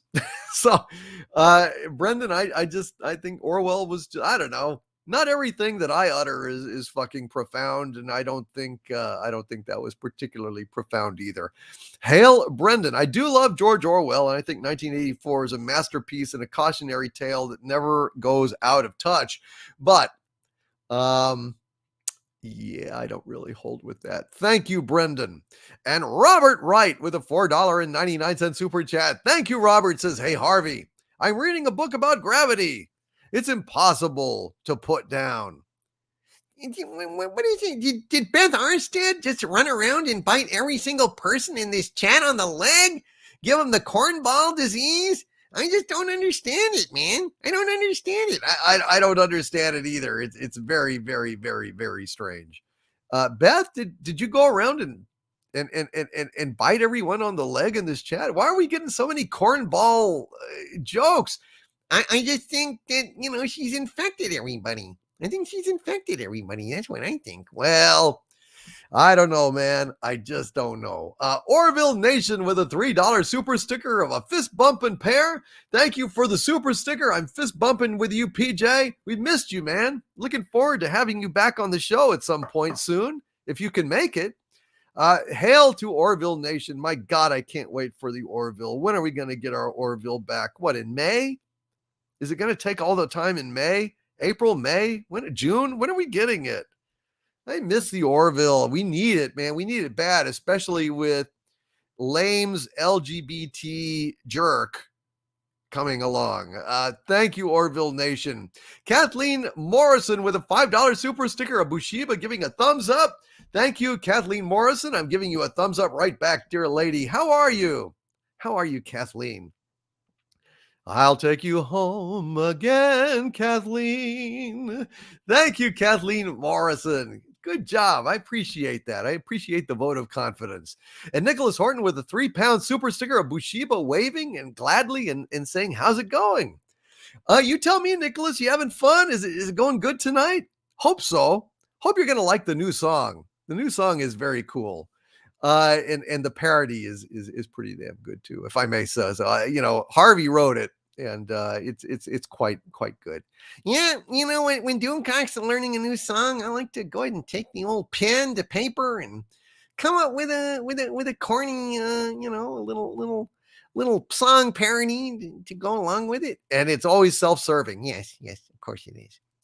And Robert Wright with a $4.99 super chat. Thank you, Robert Wright. Says, hey, Harvey, what did one lung say to the other? I don't know. We belong together. Whatever we deny or embrace, for worse or for better, we belong together. We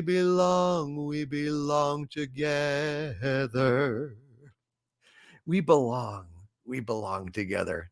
I love that song. I love that song too. It reminded me of Pet Benatar, and so I don't feel the need to retaliate this time. We are all very, very, very lucky. And Orville Nation with a $5 super chat. Thank you, Orville Nation. Says, some fantasize about a bi/gay Kirk, but in my opinion, they are just trolling the fans and testing how far they can push the fandom. Fans need to push back. Absolutely, Orville Nation. That is what I am doing. I am going to be fighting this tooth and nail until very, very, very strange New Worlds debuts on March 5th. I am going to rack that over the fucking coals. I am not going to take a bi-gay Kirk lying down, PJ. How well you know me, sir. You know that I'm not just going to go ahead and wait on that. Thank you, Orville Nation. I hope it's just a test too, Captain Teague in the chat. Liz Gatehouse says, nope, kill it with fire. I would very much like to do that. I know you would, Harvey. I know you would. And Till All Are One with a $5 super chat. Thank you very much, Till All Are One. Says, Harvey, what's the name of the girl who stands in the middle of a tennis court? The name of a girl that stands in the middle of a tennis court? I don't know. Her name is Annette. Annette stands in the middle of a tennis court. Son of a bitch! That is so fucking corny. No, that's it. Oh, no. Please, Harvey. Please, spare us. No. You really, okay. You want a sports joke? Here we go. Uh-oh. A boxer goes to a doctor complaining of insomnia. Well, have you tried counting sheep? Asked the doctor. Boxer says, it doesn't work. Every time I get to 9, I stand up. He can't help it. He hears 9. He stands up. Hey, my dad is really annoyed. I had the TV on and he accidentally saw the entire football game. He just wanted to watch the results on the news. That's a shitty joke. That's a really shitty joke. Hey, all right, fine. Now you get another one, son of a bitch. How's that? You should have kept your damn mouth shut. Now I'm going to go ahead and read another one. So, a man and a wife were at a volleyball game when they notice a very affectionate couple who are running their hands over each other passionately. Well, I don't know whether to watch them or the game, says the man. Watch them, says his wife. You already know how to play volleyball.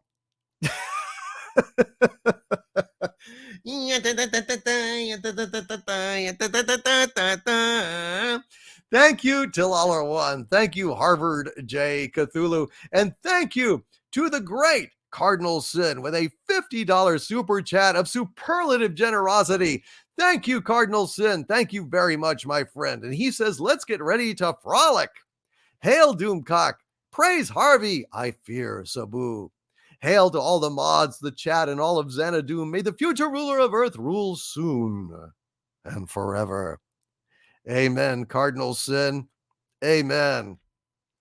Why do I feel a patriotic stirring all of a sudden? This ruling forever idea. I love it. For beautiful, for spacious skies, for amber waves of grain, for purple mountains' majesties, above the fruited plain. America, America,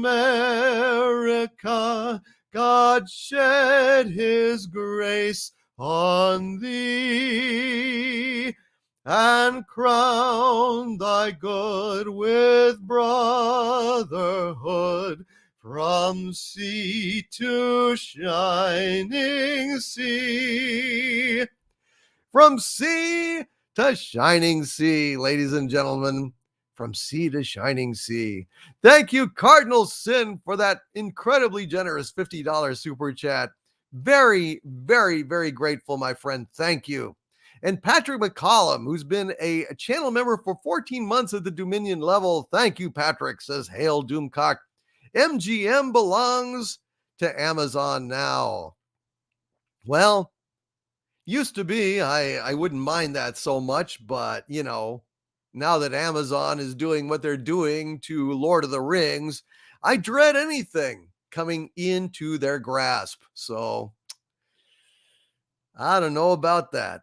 That kind of, frankly, that kind of worries me a lot of. Fuck, that's not good. And Patrick McCollum with a $5 super chat. Thank you very much, Patrick McCollum says, I hope Amazon doesn't screw up Bond or any of the other properties. Would love to hear your thoughts on this news. Well, it's not good, man. I mean, they are really gonna put the thumb screws on Lord of the Rings. I think that they're going to shit all over it and in a copious manner, indicative of high fiber oatmeal and X-Lax. Is this good?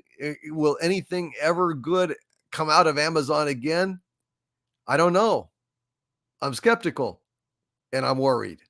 But I tell you what, Bond's already dead, Patrick. Bond is already dead. I mean, you're saying, I hope Amazon doesn't screw up Bond. Listen, Bond's already screwed up. They killed Bond. Bond's dead. So there is no more James Bond anymore. Yes, exactly, Rio Stu. Bond is already destroyed. Yeah, I mean, he's dead. It's over. So, yeah, they can't really do much more to Bond. I mean, they could try to pretend that he's a woman, pretend he's a differently abled little person of color in a wheelchair. I mean, fuck, who cares? Who cares at this point? Honestly, it's dead. Dead as fucking Dillinger. Salty buttered bag says fart jars for sale in the outer lobby. Pretty much, as far as, you know, farts from a dwarf, right? Farts from a dwarf in the Ring of Power. God, that sucks. Patrick, that is my thought. That is my thought. And Nicholas Horton with a 10-pound super chat. Thank you, Nicholas Horton says, Hail Doomcock, like you. I also don't like when the clocks change for daylight savings. Our clocks change this weekend.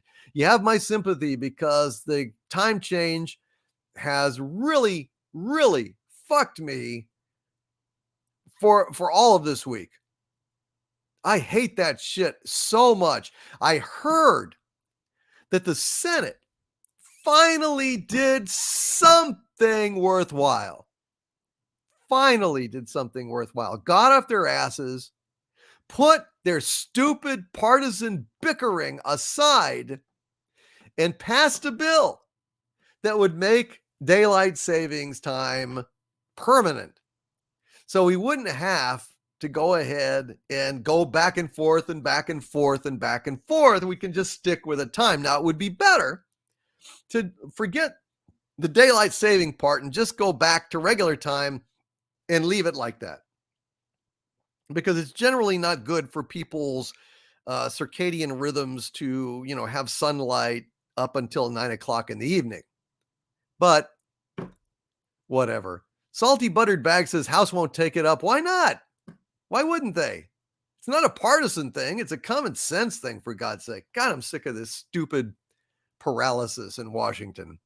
Till Holler One with a $5 super chat. Thank you, Till Holler One. Says, knock, knock, Harvey. Who's there? Ah, Who? Who? Werewolves of London. Who? Oh, okay, that's pretty good. That's pretty good. Hail Till Holler One. I saw a werewolf with a Chinese menu in his hand, walking through the streets of Soho in the rain. He was looking for a place called Lee Ho, folks. Gonna give a big dish of beef chow mein. Ooh, werewolves of London. Ooh. Hail Till Holler One. And Italian Stallion. Hey, it's the Italian Stallion. Adrian. Italian Stallion, thank you for the super chat, brother. He says, sorry if you covered this, but if Mando Season 3 really has Snoke, Star Wars is dead. Yes, it is. I just don't understand why they would kill their cash cow. Well, Italian Stallion, I've looked at the evidence. I haven't even bothered to do a video about this rumor that the red helmets are part of Snoke's Praetorian Guard, because I don't believe it's true.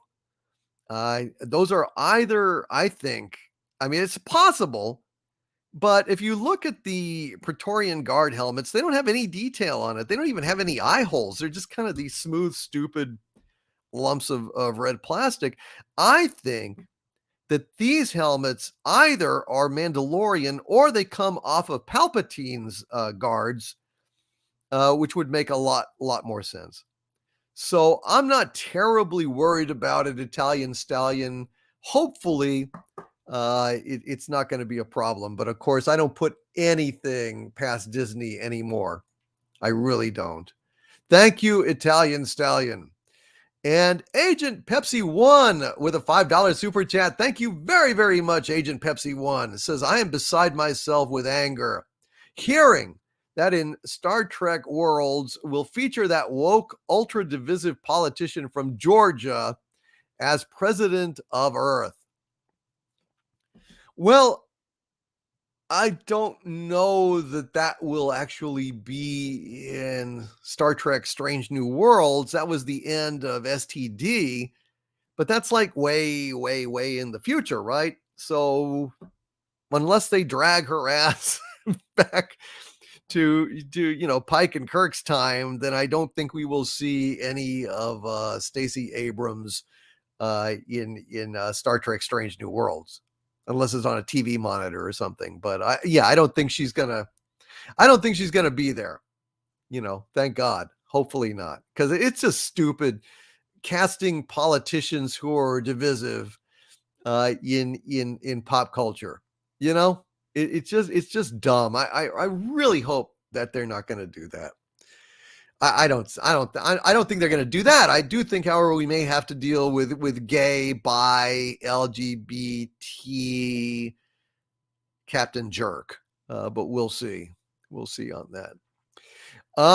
David Krantz with a $10 super chat. Thank you, David Krantz. Says, my lord, today's video about wrecked Trek was sickening to see.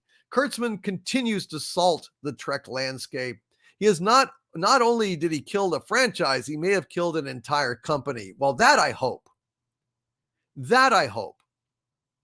I hope that Paramount pays the price for their lack of vision.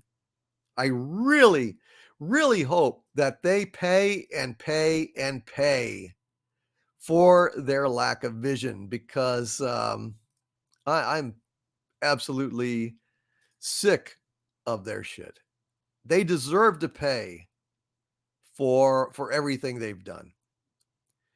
And anyway, I think maybe it's time for my new song. This is a new song that just went into the public domain just come January 1st. So this is a public domain song. It's a song that Sinatra sang. A lot of people sang this song.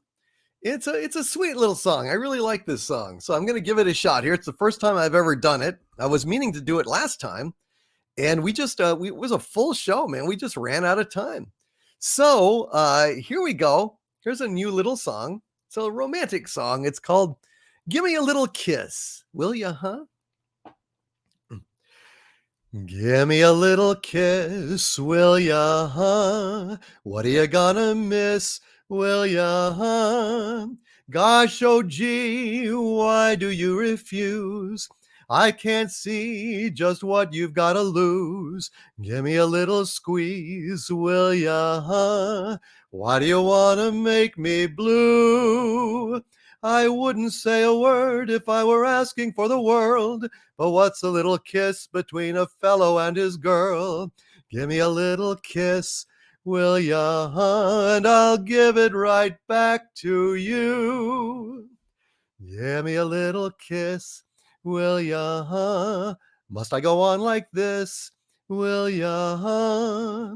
Once again, a plea I'm gonna make. Oh, tell me, when do I get a break? Oh, say when you're giving in, will ya, huh? Anything that you ask, I'll do. I'll take you for a little ride where we can be alone. And once you kiss me, you will never think of walking home. Give me a little kiss, will ya, huh? Or I'll steal about 10 from you. I'll steal about 10 from you. Well, that's a really sweet song, Doomcock, but I like my version just a little bit better. Okay, I like my version a lot better. And does that mean that you're gonna sing your version now? Yep, I'm gonna sing my version of this song now, and I'm sure that the chat will agree that my version is just a little bit better. Give my button a little push, will ya, huh? Just a tiny little push, will ya, huh? Gosh, oh gee, why do you refuse? When just one push will cure all of your blues. Oh, give it a little poke, will ya, huh? Let me come out and play. Oh, sure, there'll be some stomping and some fires and some strife. Universal Armageddon, mad destruction, that's the life. Oh, give my button a little push, will ya, huh? And I'll obliterate the world for you. Give my button a little push, will ya, huh? Things can't be any worse, will ya, huh? Once again, a plea I'm gonna make. Just let me out, and Hollywood I'll break. I'll make bad robots so worse. Then I'll hide, secret hideout from Kurtzman too. I'll sit down on your couch and eat your pizza, drink your beer. And then when I get up, I'll stomp and crush both far and near. Give my button a little push, will ya, huh? And watch the rampage ensue. I can't give it a little push, no, nuh-uh. Not even a little push, no, nuh-uh.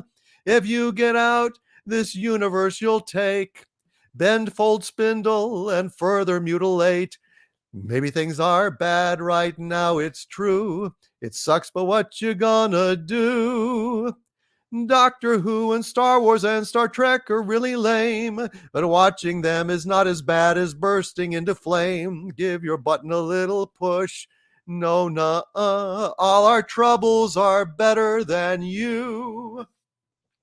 Give my button a little push, will ya, huh? Just a tiny little push, will ya, huh? Doomcock, what the hell is wrong with you?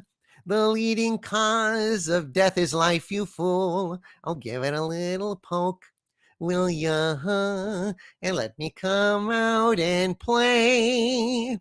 As screwed up as this planet is, the reasons left to rhyme. So sadly, killing everyone's no longer is a crime. Give my button a little push, will ya? It's the sensible thing to do. It's the sensible thing to do. It's a sensible thing to do. Oh dear, oh dear, oh dear.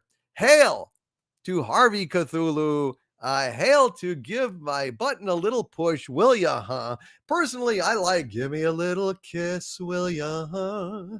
Give me a little kiss, will ya, huh? But he likes his version better. I don't know. Anyway, I think we've got a new classic here for Friday Night Frolics, and I like this song. I like it's kind of cute, Harvey. I gotta say, Kind of catchy, isn't it? it is kind of catchy. I gotta say. Give my button a little push, will ya, huh? Just a tiny little push, will ya, huh? Doomcock, what the hell is wrong with you? The leading cause of death is life, you fool. This is not bad. All right. Well, here we are, folks. It is Friday Night Frolics. Let's go ahead after that that strange little aside, and let's do a little whiskey in the jar, shall we? As I was a-going o'er the far-famed Kerry Mountains, I met with Captain Farrell and his money he was counting. I first produced me pistol and I then produced me rapier, saying stand and deliver, for we were a bold deceiver. Mush-a-ring, dum-a-doo, dum-a-da. Whack fall the daddy-o. Whack fall the daddy-o, there's whiskey in the jar. I counted out his money, and it made a pretty penny. I put it in me pocket, and I took it home to Jenny. She sighed and she swore that she never would deceive me. But the devil take the women, for they never can be easy. Mush-a-ring, dum-a-doo, dum-a-da. Whack fall the daddy-o. Whack fall the daddy-o, there's whiskey in the jar. I went into my chamber, all for to take a slumber. I dreamt of gold and jewels, and for sure it was no wonder. But Jenny blew me charges, and she filled them up with water, then sent for Captain Farrell to be ready for the slaughter. Mush-a-ring, dum-a-doo, dum-a-da. Whack fall the daddy-o. Whack fall the daddy-o, there's whiskey in the jar. 'Twas early in the morning, just before I rose to travel. Up comes a band of footmen, and likewise a Captain Farrell. I first produced me pistol, for she'd stole away me rapier. I couldn't shoot the water, so a prisoner I was taken. Mush-a-ring, dum-a-doo, dum-a-da. Whack fall the daddy-o. Whack fall the daddy-o, there's whiskey in the jar. There's some take delight in the carriages a-rollin', and others take delight in the hurling and the bowling. But I take delight in the juice of the barley, and courting pretty fair maids in the morning bright and early. Mush-a-ring, dum-a-doo, dum-a-da. Whack fall the daddy-o. Whack fall the daddy-o, there's whiskey in the jar. If anyone can aid me, 'tis my brother in the army. If I can find his station in a Cork or in Killarney, and if he'll go with me, we'll go roving through Kilkenny, and I'm sure he'll treat me better than my own sport and Jenny. Mush-a-ring, dum-a-doo, dum-a-da. Whack fall the daddy-o. Whack fall the daddy-o, there's whiskey in the jar. Mush-a-ring, dum-a-doo, dum-a-da. Whack fall the daddy-o. Whack fall the daddy-o, there's whiskey in the jar. Whiskey in the jar on Friday Night Frolics. Buzzy Jones, oh no, your internet connection is terrible. I'm sorry to hear that, man. I don't want you to go. Hail Susan Dolan. Hail Basil, the Pumpin' Seagull. It's great to see you, Basil. It's been a while. Been a long time since a Basil Seagull. Been a long time since you stole that pizza. Let me get back. Hail Lego Patent Films. I'm off to bed now, my lord. Good night, and good night, chat. Good night, Lego Patent Films. Good to see you. Good to see you, my friend. A little whiskey in the jar. Little feel good song, even though it's a song about, betrayal, misery, uh, and whatnot. Let's have a little bit of let's have a sea shanty before we get back into the super chat, shall we? Blow the man down. As I was a walking down Paradise Street, way blow the man down, a pretty young damsel I chanced for to meet. Give me some time to blow the man down. She was rounding the counter and bluff in the bow. Way blow the man down. So I took in all sail and cried, way enough now. Give me some time to blow the man down. So I tailed her my flipper and took her in tow. Way blow the man down, and yard arm to yard arm away we did go. Give me some time to blow the man down. But as we were going, she said unto me, way blow the man down. There's a spanking full of rigor just ready for sea.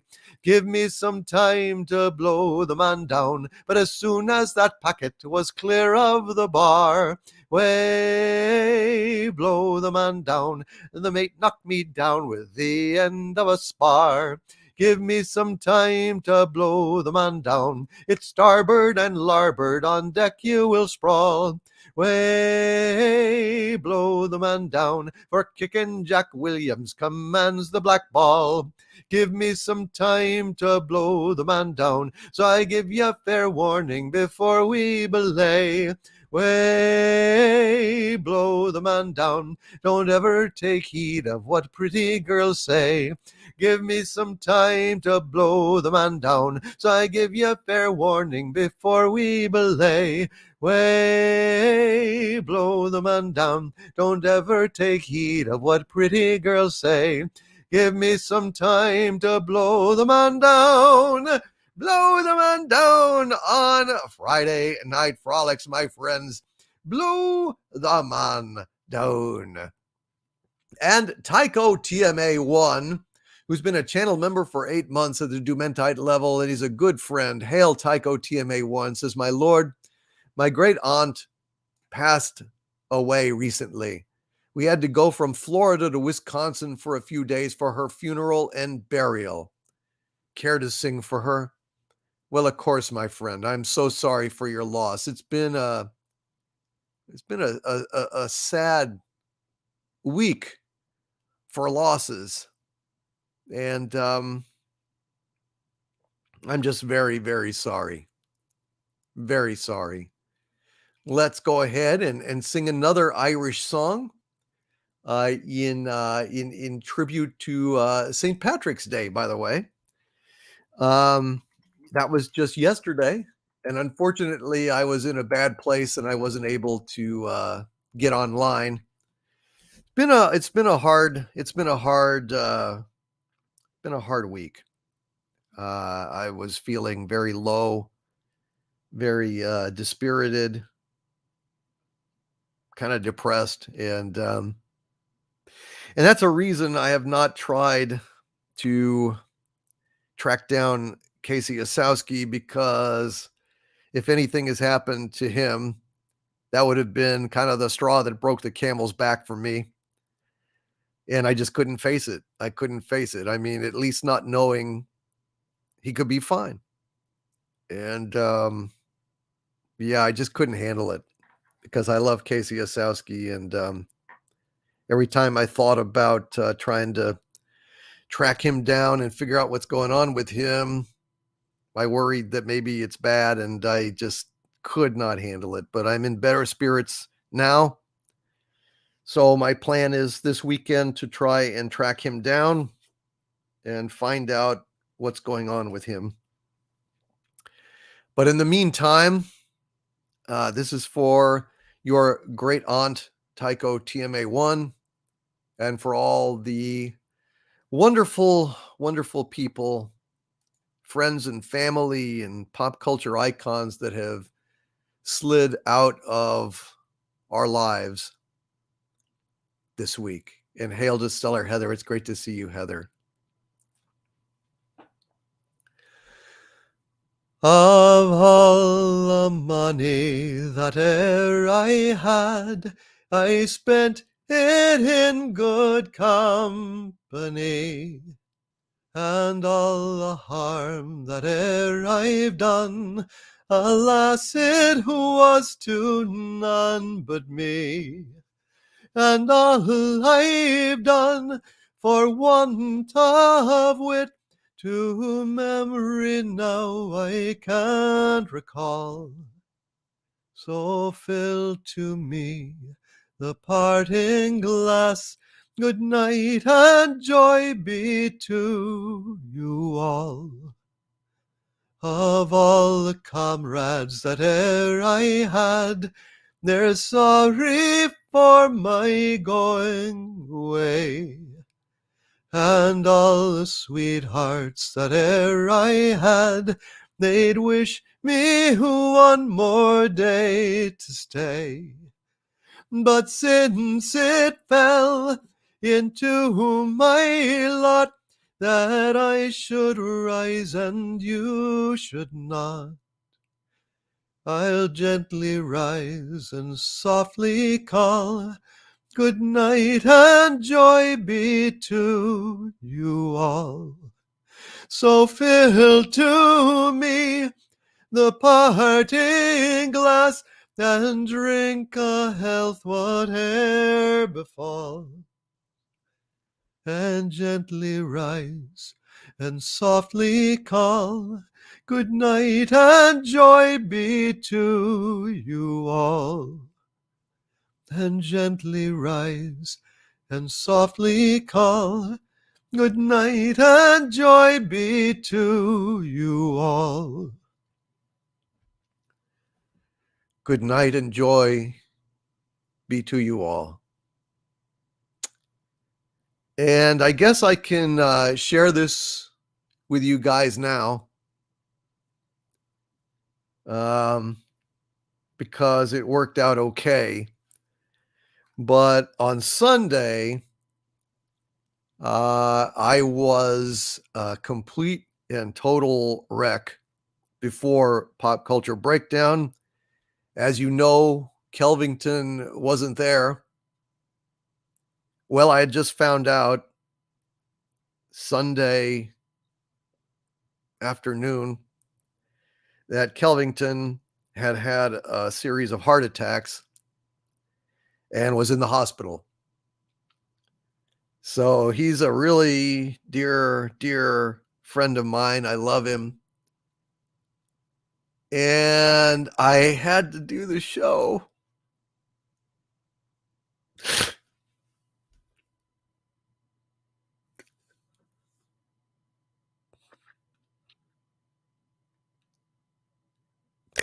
I had to do the show because I was concerned that if I didn't do the show, Kelvington being who he is, that he would have felt that he had torpedoed the show. And I know that seems like a stupid thing, but that's the kind of guy that Kelvington is. You know, he and I are old school kind of guys. And the show must go on. So I had to pretend the entire time that I was okay. And but I wasn't. I wasn't okay at all. So if you listen back to that Sunday show, well, by God, it'll show what a great actor I am, because I was fucked up. And then, didn't sleep on Monday because, they were going to be assessing him and you know, he had to go and have her procedure. And by God, he is fine. He is fine. He is back home. He is completely okay now. They put in stents and cleared out his arteries. His heart was healthy, survived those heart attacks, and it still has fucked me up. You know? No, he's not dead. He's alive. And it was so fucking traumatic to me. And but I still did the show. I still was acting. And but it was a close call. The doctor said that it was a close call. And I'm still, you know,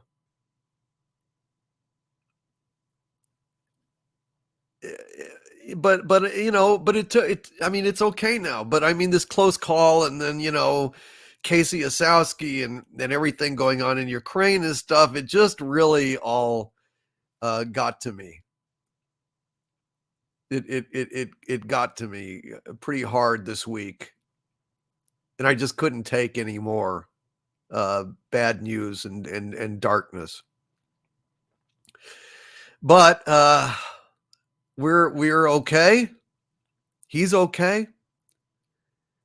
And yeah, I didn't mean to get all emotional there. It's just, I guess it's just lurking under the surface. But I love Kelvington. I love Gary Ambrosia and all of our crew, Mexican Iron Man. And let me tell you, I wasn't at liberty to tell Mexican Iron Man or Gary Ambrosia what happened, but they weren't actually going to be on the show. But I told them that, you know, that Kelvington wasn't going to be on and that it was serious, but I couldn't say any more.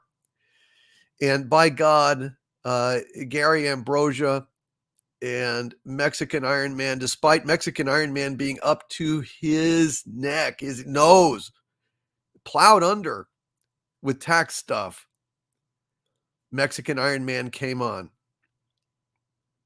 And because to support, because they knew, Gary Ambrosia and Mexican Iron Man knew that I was just holding on by a thread.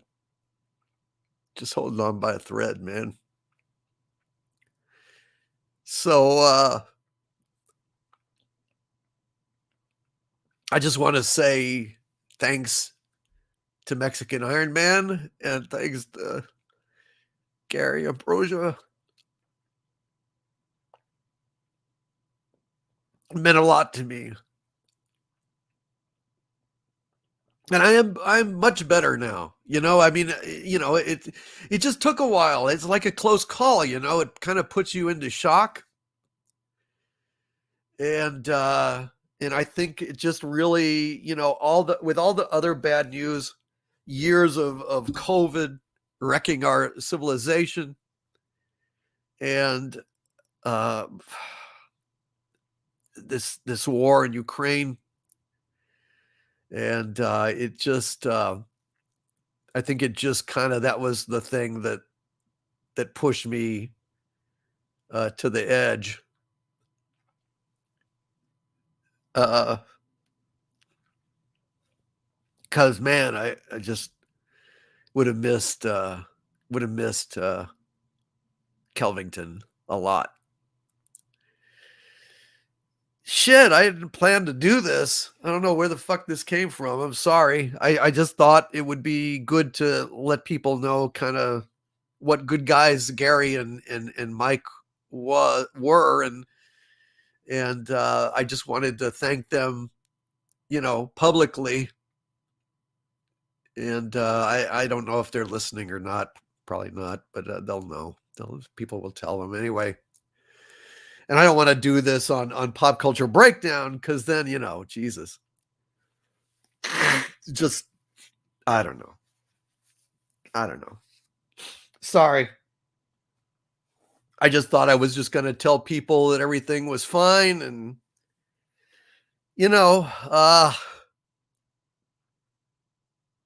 I'm just very grateful to be alive. And I'm grateful to have all of you, all of my wonderful wrenches, Kelvington and Mexican Iron Man and Gary Ambrosia and Corione, Witch in Residence, and everybody. And I just love you guys. And, man, that was a tough show to do, but we got through it. And I got through it with them, and I just kind of pushed that down.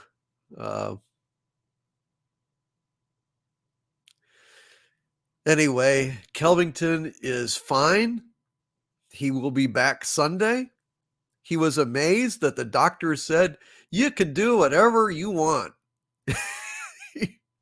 You can go dance. You can bang all the nurses whose numbers you got. He is completely fine now.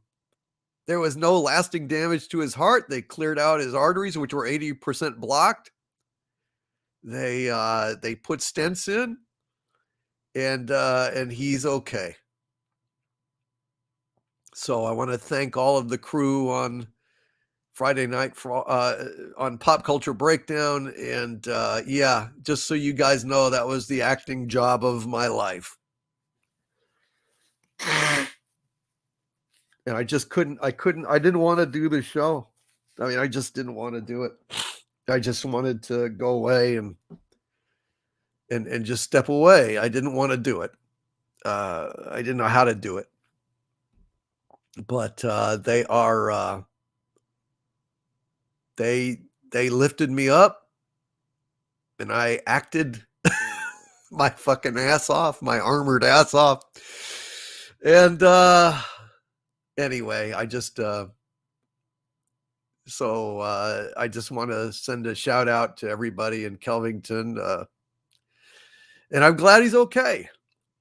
He's totally okay. And he will be here Sunday. And I'm really looking forward to having him back. All right. Well, that's settled. Hail, Big Daddy, I'm all right. Says, thank you. I'm very happy Kelvington is on the mend. I was on the same table January 8th, 2016. So hail, Kelvington. We survived. Oh, God, Big Daddy, I'm all right. I'm really glad that you survived as well. Thank you, Ginger Menace. Yeah, I wasn't at liberty to talk about it, but now Kelvington said it was fine to talk about it. So that's what I'm doing. But anyway. Enough about that. That was, it's all good. So that was a long way around where I got emotional, but it's all fine. But it could have not been, and it was close. And we just didn't know if he was going to make it come Monday, and turned out everything went as good as it could possibly have gone. So anyway, thank you guys. Sorry about that. Didn't mean to get all emotional. That surprised me. It just,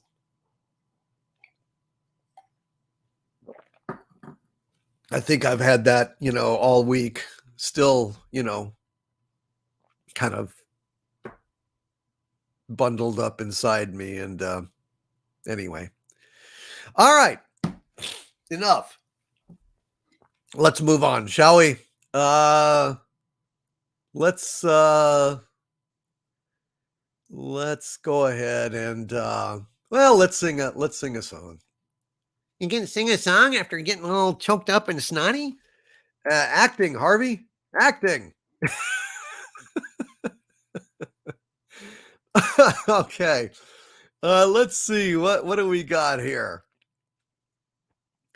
Let's do Let's do Abba Dabba Honeymoon, shall we? Yeah, like a little happy song. Yes. Let's do a little happy song. Abba Dabba Honeymoon, shall we? Okay, let's do it. All righty. Let's get I think I'll blow my nose one more time. Sorry, folks. What can I say? Got rust on my helmet. I'll have to get it cleaned up. Hold on. All right. I love a happy ending, and that's what we got. Not that kind, though. No, no, not that kind. Although I'm sure Kelvington did. He has a way with nurses. I don't know what it is. He just does.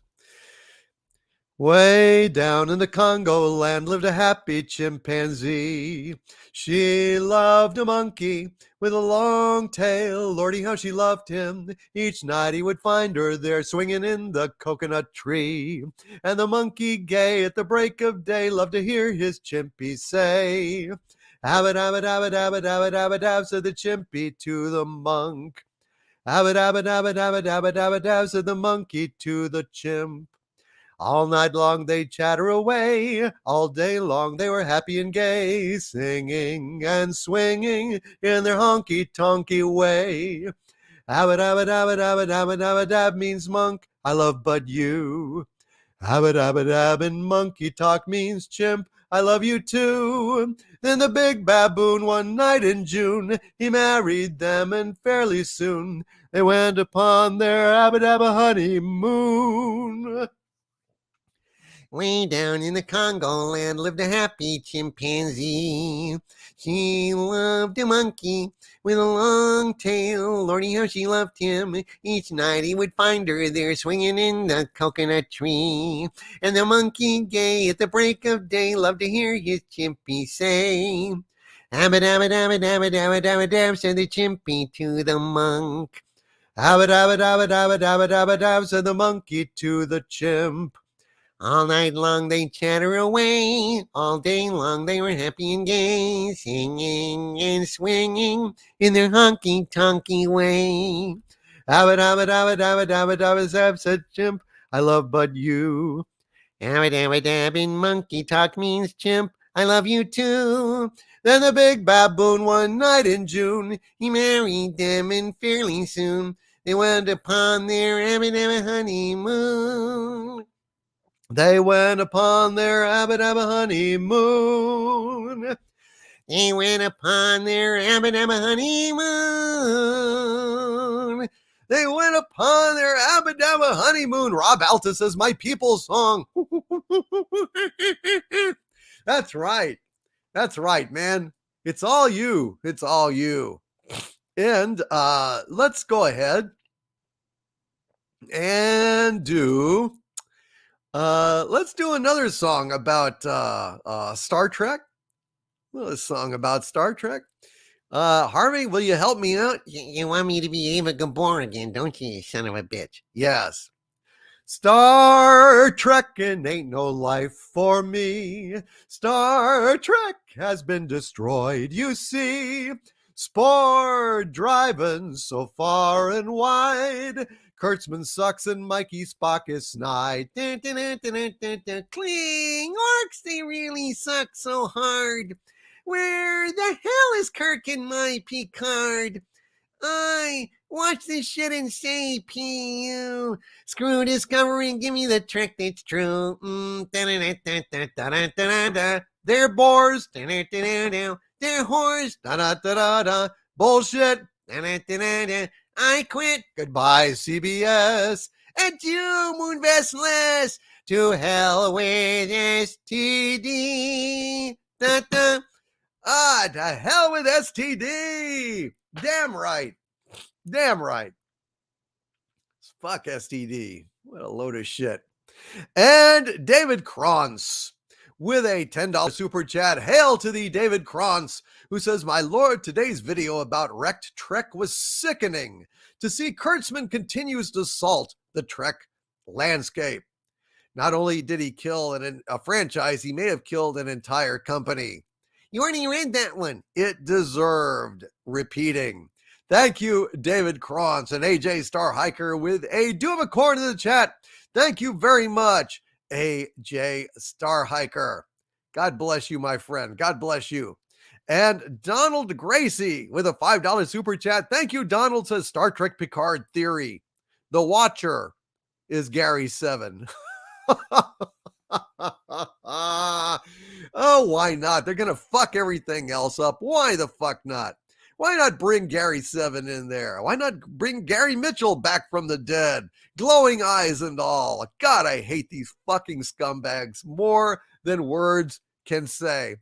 I hate you more than words can say. Thank you, Donald Gracie.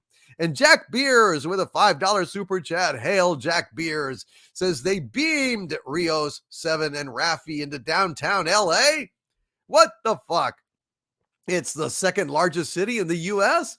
They should have walked it. This show sucks balls. Yes?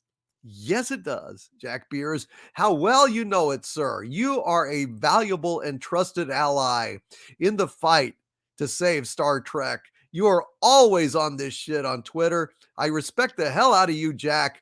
At some point, I think we need to get you on the show to talk Trek. If you want to come at some point, Jack, contact me if you want to, because we could rant about fucking STD all day long. We should get you and STD Sucks and me slamming down on STD on Pop Culture Breakdown or something, because I think that would be good.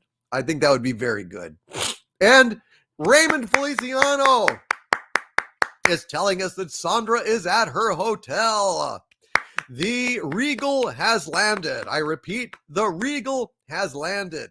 Hail to Raymond Feliciano. Hail to Sandra Feliciano. Love you both. And thank you, Jack Beers. You are awesome.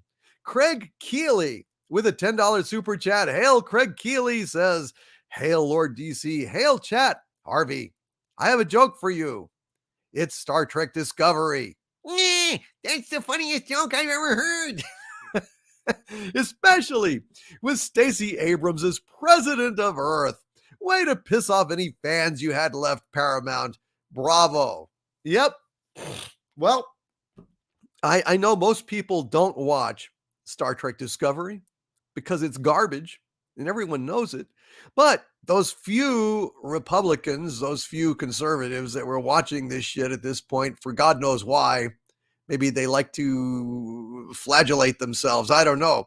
But they won't be watching anymore because Paramount has officially taken a side in this highly divisive political environment that we live in.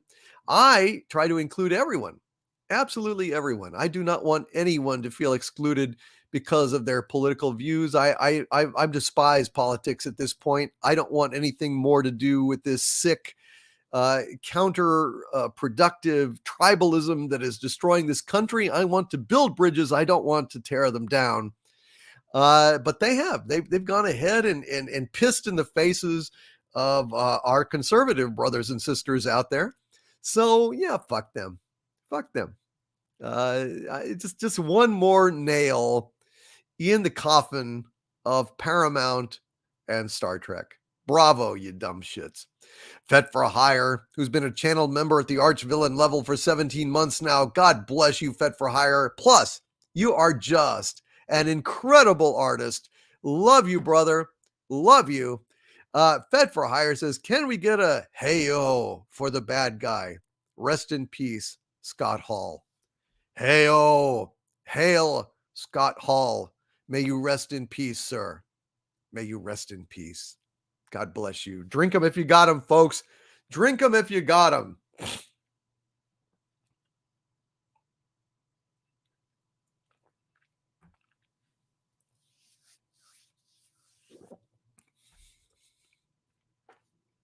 Thank you, Fet for Hire. And Basil, the Pumpin' Seagull, says, my liege, sadly, I have to go in a few minutes. Can you read my super chats before I go? Gladly. Basil, gladly. Let me go ahead and get to them. And before I do, I just want to say hail to Wendy Webb, Trauma Warrior. Good to hear from you, Wendy. How you doing? And hail to the trauma team. You guys are awesome. Love you, love you, love you. And Wendy, when isn't the wedding coming up? Not too long. Be very, very happy to help out in any way I can.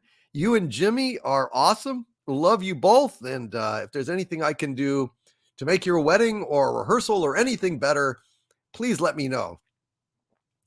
And Till All Are One says, Harvey, a horse walks into a bar and the bartender says, why the long face? Yes,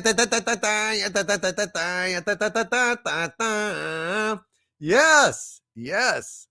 Bueno, bueno, bueno, bueno, bueno. And let's see. Sandra is safe at the hotel, which is absolutely fabulous. She is amazing. She is absolutely amazing. She is a hell of a great pilot, and we love her. I'm glad that she is okay. She has landed safely. All right, Basil, let's go ahead and get Basil. Let's see. I'm looking for it. Hold on a sec, buddy. Basil? Let's go ahead and read Basil's super chats. Okay, I see 2 so far. Just want to make sure I don't miss any here. Hail to you, Basil. All right. Okay, I think that's all of them. I do believe. Yes. So, Basil, I'm going to read these for you now, my friend. Hail to you, Basil, the Pumpin' Seagull, with a $5 super chat. Thank you, Basil. Says the fact that DC represents a male archetype and Javi represents a female archetype makes you wonder the hidden meaning of push my button. You son of a bitch! How dare you, sir? How dare you, you pumping seagull? If I ever get out of here, if I ever get out of this place, I'm gonna crush your wings no matter what I do. Basil, you're on my shit list, buddy. How dare you say female archetype? How dare you? That's Harriet you're thinking of, not me. How dare you? Uh-oh. Well, Basil, you've just made it onto Harvey's shit list. And then Basil with a $10 super chat. Basil, the Pumpin' Seagull, says, wow, that's just terrible news. So many of you guys suffering in so many ways. It may not be much, but Basil the Seagull is very smart. I am here for whatever I can do for you guys. Well, God bless you, Basil. Listen, man, you just being here is absolutely fantastic. I mean, you are just awesome, and we miss you when you're not around. I know that you are busy, but it's always good to see you, man. And we always leave the light on for you, buddy. Thank you for popping in and just everything, man. Thank you so much. All right. Let's get back to it. Now Angel is a centerfold is going through my head. Na na na na na na na na na na na na. Saul Shymek with a $5 super chat. Thank you, Saul Shymek. Says suggestion. We need Kurtzman Trek is terrible to the tune of a modern Major General. That is brilliant. Okay, I am going to go ahead and send that to myself. I'm going to send that to myself, that suggestion. Hold on just a sec. I don't want to lose that one. That one is absolutely fantastic. Kurtzman Trek is terrible. That's fucking great. Thank you very, very, very, very much. God bless you, Saul Shymek, and thank you, man, for that idea. It's a great one. Joe of all trades with a fist bumping super sticker of a pair. Thank you very much, Joe of all trades. You are awesome. And Craig Keeley with a $5 super chat. Thank you, Craig Keeley. Says on the plus side, Christopher Lloyd on The Mandalorian season 3. So's there's that. Just found that out today. Christopher Lloyd. Oh, okay. He's a great little kid. Oh, I wonder how he tastes with some soy sauce. Hail Craig Keeley. Christopher Lloyd. I give 2 minutes to you and your gallant crew. Love Christopher Lloyd. Reverend Jim Ignatowski. What a great character. Thank you, Craig. That does put a bit of a smile on my face. That's worth tuning in for, I think. And JT Kirk, who's been a channel member for 24 months at the Dumentite level. Thank you so much, JT Kirk, who says, not that I would have ever said yes, but shit. Paramount Plus didn't even bother to ask if I wanted to star as myself in Strange New Woke and Alex Klutzman Disaster, TM. I love that. I love that. Hashtag Strange New Woke. That is brilliant, JT Kirk. That is brilliant. Thank you. Thank you very much, JT Kirk. And Muzzle Velocity says identifies political would work as a part of the lyric for the modern Major General. Yeah, that's fantastic. I like that. Identifies political. He pretends that it is Star Trek, but he is really just so cynical. Something like that, you know. Yeah. All right, I'm going to send that to myself as well. Thank you, Muzzle. I really appreciate that. All right. Excellent. Can't get better than that.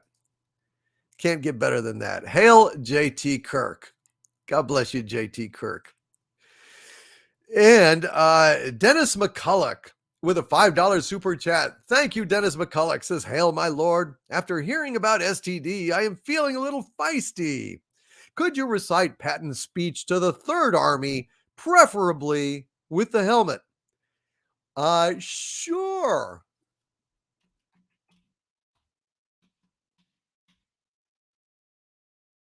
Patton's speech.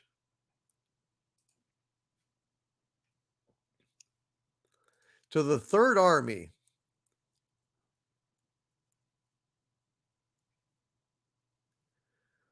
All right. Well, it's awful long. That's a pretty long speech. So I don't know if I can do the whole thing. But let me do a little bit of it for you. All right, let me try to put on the old helmet here. See how it goes.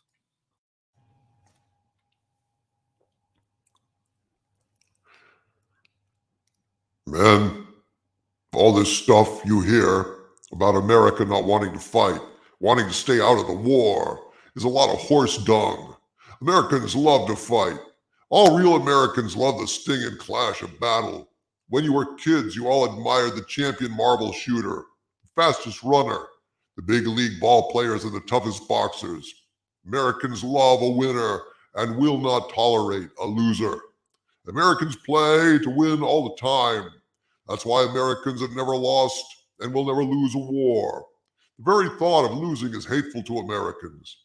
Battle is the most significant competition in which a man can indulge. It brings out all that is best, and it removes all that is base. You are not all going to die. Only 2% of you right here today would be killed in a major battle. Every man is scared in his first action. If he says he's not, he's a goddamn liar. But the real hero is the man who fights even though he's scared. Some men will get over their fright in a minute under fire. Some take an hour, but for some it takes days. But the real man never lets his fear of death overpower his honor, his sense of duty to his country, and his innate manhood. All through your Army career, you men have bitched about what you call this chicken shit drilling. That is all for a purpose, to ensure instant obedience to orders and to create constant alertness. This must be bred into every soldier. I don't give a fuck for a man who is not always on his toes, but the drilling has made veterans of all you men. You are ready. A man has to be alert all the time if he expects to keep on breathing. If not, some German son of a bitch will sneak up behind him and beat him to death with a sock full of shit. There are 400 neatly marked graves in Sicily, all because one man went to sleep on the job. But they are German graves, because we caught the bastard asleep before his officer did. The army is a team. It lives, eats, sleeps, and fights as a team. This individual hero stuff is bullshit. The bilious bastards who write that stuff for the Saturday Evening Post don't know any more about real battle than they do about fucking. And we have the best team. We have the finest food and equipment, the best spirit, and the best men in the world. Why, by God, I actually pity those poor bastards we're going up against. All the real heroes are not storybook combat fighters. Every single man in the army plays a vital role, so don't ever let up. Don't ever think that your job is unimportant. What if every truck driver decided that he didn't like the whine of the shells and turned yellow and jumped headlong into a ditch? That cowardly bastard could say to himself, hell, they won't miss me, just one man in thousands. What if every man said that? Where the hell would we be then? No, thank God. Americans don't say that. Every man does his job. Every man is important. The ordnance men are needed to supply the guns. The quartermaster is needed to bring up the food and clothes for us because we're going where we're going. There isn't a hell of a lot to steal. Every last damn man in the mess hall, even the one who boils the water to keep us from getting the GI shits, has a job to do. Each man must think not only of himself, but think of his buddy fighting alongside him. We don't want yellow cowards in the army. They should be killed off like flies. If not, they will go back home after the war, goddamn cowards, and breed more cowards. The brave men will breed more brave men. Kill off the goddamn cowards and we'll have a nation of brave men. One of the bravest men I saw in the African campaign was on a telegraph pole in the midst of furious fire while we were moving toward Tunis. I stopped and asked him what the hell he was doing up there. He answered, fixing the wire, sir. Isn't it a little unhealthy up there right now, I asked. Yes, sir, but this goddamn wire has got to be fixed. I asked, don't those planes strafing the road bother you? And he answered, no, sir, but you sure as hell do. Now there was a real soldier, a real man, a man who devoted all he had to his duty, no matter how great the odds, no matter how seemingly insignificant his duty appeared at the time. And you should have seen the truck, all the trucks on the road to Gabs. Those drivers were magnificent. All day and all night they crawled along those son of a bitch roads, never stopping, never deviating from their course with shells bursting all around them. Many of the men drove over 40 consecutive hours. We got through on good old American guts. These were not combat men. They were soldiers with a job to do. They were part of a team. Without them, the fight would have been lost. All right, well, that is about half of the speech, and I will read the other half at some point on request, perhaps, but I think we need to go ahead and move on. But I will leave my helmet on for a few more super chats. Susan Dolan, who's been a channel member for 19 months at the Dominion level, thank you very much, Susan, says, I am ready to frolic this Friday. Hail Doomcock. Hail Susan Dolan. And thank you for being here tonight, and thank you for supporting the channel. And the Ginger Menace, the queen of the wrenches, Mary Ashmead herself. Hail to Mary Ashmead, who's been a channel for 28 months at the Dominion level. Thank you so much, oh great Ginger Menace, the queen of the wrenches. And she says, so glad to be here still. And I love you and chat. Love you too, the Ginger Menace. And thank you for being here tonight. And Donna Smith with a $1.99 super chat. Thank you, Donna. says, God bless you for defending the true Trek. Thank you so much, Donna. I cannot do anything but defend Star Trek, because if we stop defending it, it will die. Like, die forever. If we abandon it to these feckless cultural vandals and assassins, then they will fucking take over everything and laugh while they do it. I would rather go ahead and kick up a right bloody fucking rumpus and fight back with everything we've got over and over and over and over again until these scumbags stop sodomizing the corpse of Star Trek. That's right. Now I'm possessed of the spirit of George Patton. I feel like charging in to the fray. Son of a bitch. Fucking secret hideout. Fucking bad robot. Fuck you for all you've done to our pop culture and all the hearts you've broken along the way. And the Ginger Menace with a $2 super sticker of Farty Hardy. Bushima blowing hearts out the backside. Thank you, Ginger Menace. Thank you very, very much, Ginger Menace. And Mitch Thibault with a $10 Canadian super chat. Thank you, Mitch Thibault.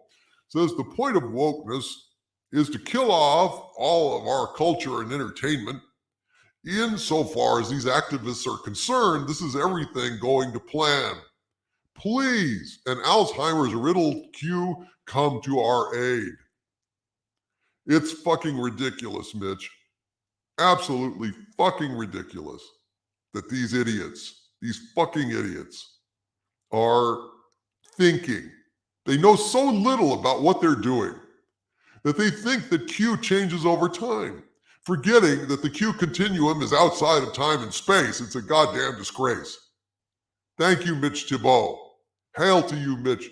Love you, buddy. Hope things are getting better in Canada. I deeply, deeply do.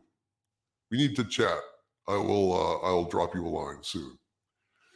And Beth Arstead with a $5 super chat, the Minister of Mirth. Hail to Beth Arstead, says, hey, Harvey, my friend's doctor is thinking of writing a book on how to perform an autopsy. Right now, he only has a table of contents. He only has a table of contents. Oh, Beth Arstead, you know, Beth, I try to rise above my violent temper. And then you tell a cornball joke and you just drag me right back in. You drag me right back in. And I'm sorry that Till Aller One is getting tired. Well, Till Aller One, here's a little joke for you. Let's see. What can I do to make everybody suffer intensely? I don't know. I please don't pick up the joke book. Oh, I'm picking up the joke book, motherfucker. Oh no. Oh yes. When you go in and have cornball jokes this bad, you have to. So, a man falls asleep on a bench and gets severe sunburn. He's rushed to the hospital by his wife, where the doctor rubs lotion over him and prescribes Viagra. Viagra, exclaims the wife. What good is Viagra in his condition? He's got a horrible sunburn. The doctor replies, it'll help keep the sheets up off him.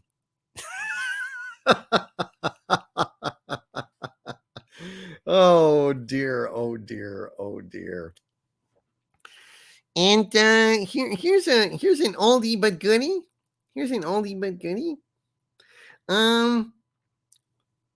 An old man is out in the street shouting up at thin air. Well, why is he doing that? Says a passerby. Well, that's old Mr. Fosdyke, says a woman. He's just talking to himself again. So why is he shouting into the air? Says the passenger. The woman replies, well, he has to. He's deaf. Harvey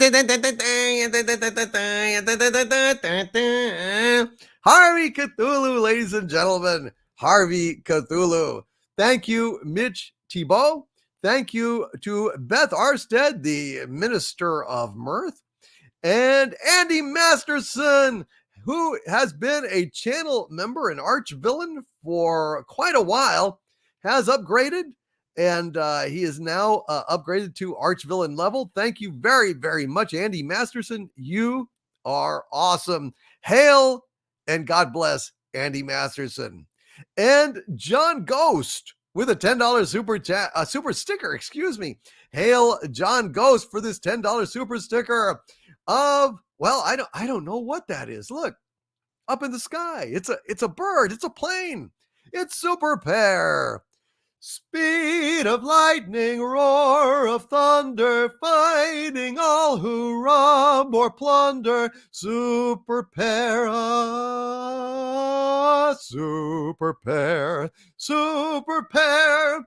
Hail John Ghost and hail to the Super Pair flying through the air. I love Super Pair. Thank you, thank you, thank you, John Ghost, as always, my friend, for your kindness and your support. And waiting for the Orville, who's been a channel member for 28 months now at the Doomentide level, and he's even got his Doomcock badge of honor. Hail, waiting for the Orville. He says, hail, my liege. Been away for a little bit, but I'm back. 25 months and going strong. Thank you so much for sticking it out with me, buddy. Hail for waiting for the Orville, and thank you, sir. Thank you very, very, very much for being here and for supporting the channel. You are awesome. And Joe Salazar with a $5 super sticker of Bushiba giving a thumbs up and saying, good job. Thanks, man. I need the positive feedback. Need the positive feedback. Helps me to do a better show. Thank you, Joe. Thank you for that super sticker, buddy. Hail to Joe Salazar. And Shield Maiden Sailor 79. What a great name. Shield Maiden. I love it. $10 super chat. Thank you, Shield Maiden Sailor 79. Who says, putting Stacey Abrams into Trek stinks of an election campaign stunt. She's running for governor again this year. She's living out her power fantasy because she couldn't make it in the real world. Well, I don't really get political, but I do agree that this was extremely stupid of Paramount Global or Viacom CBS or CBS All Abscess, whatever the fuck these clowns are calling themselves now. They changed their names more than some clown that is skipping out on a debt. You know, running from the cops. The Fugitive Company, a Quinn Martin production, starring CBS All Abscess as Paramount Global, as Viacom CBS, as the company formerly known as Profitable.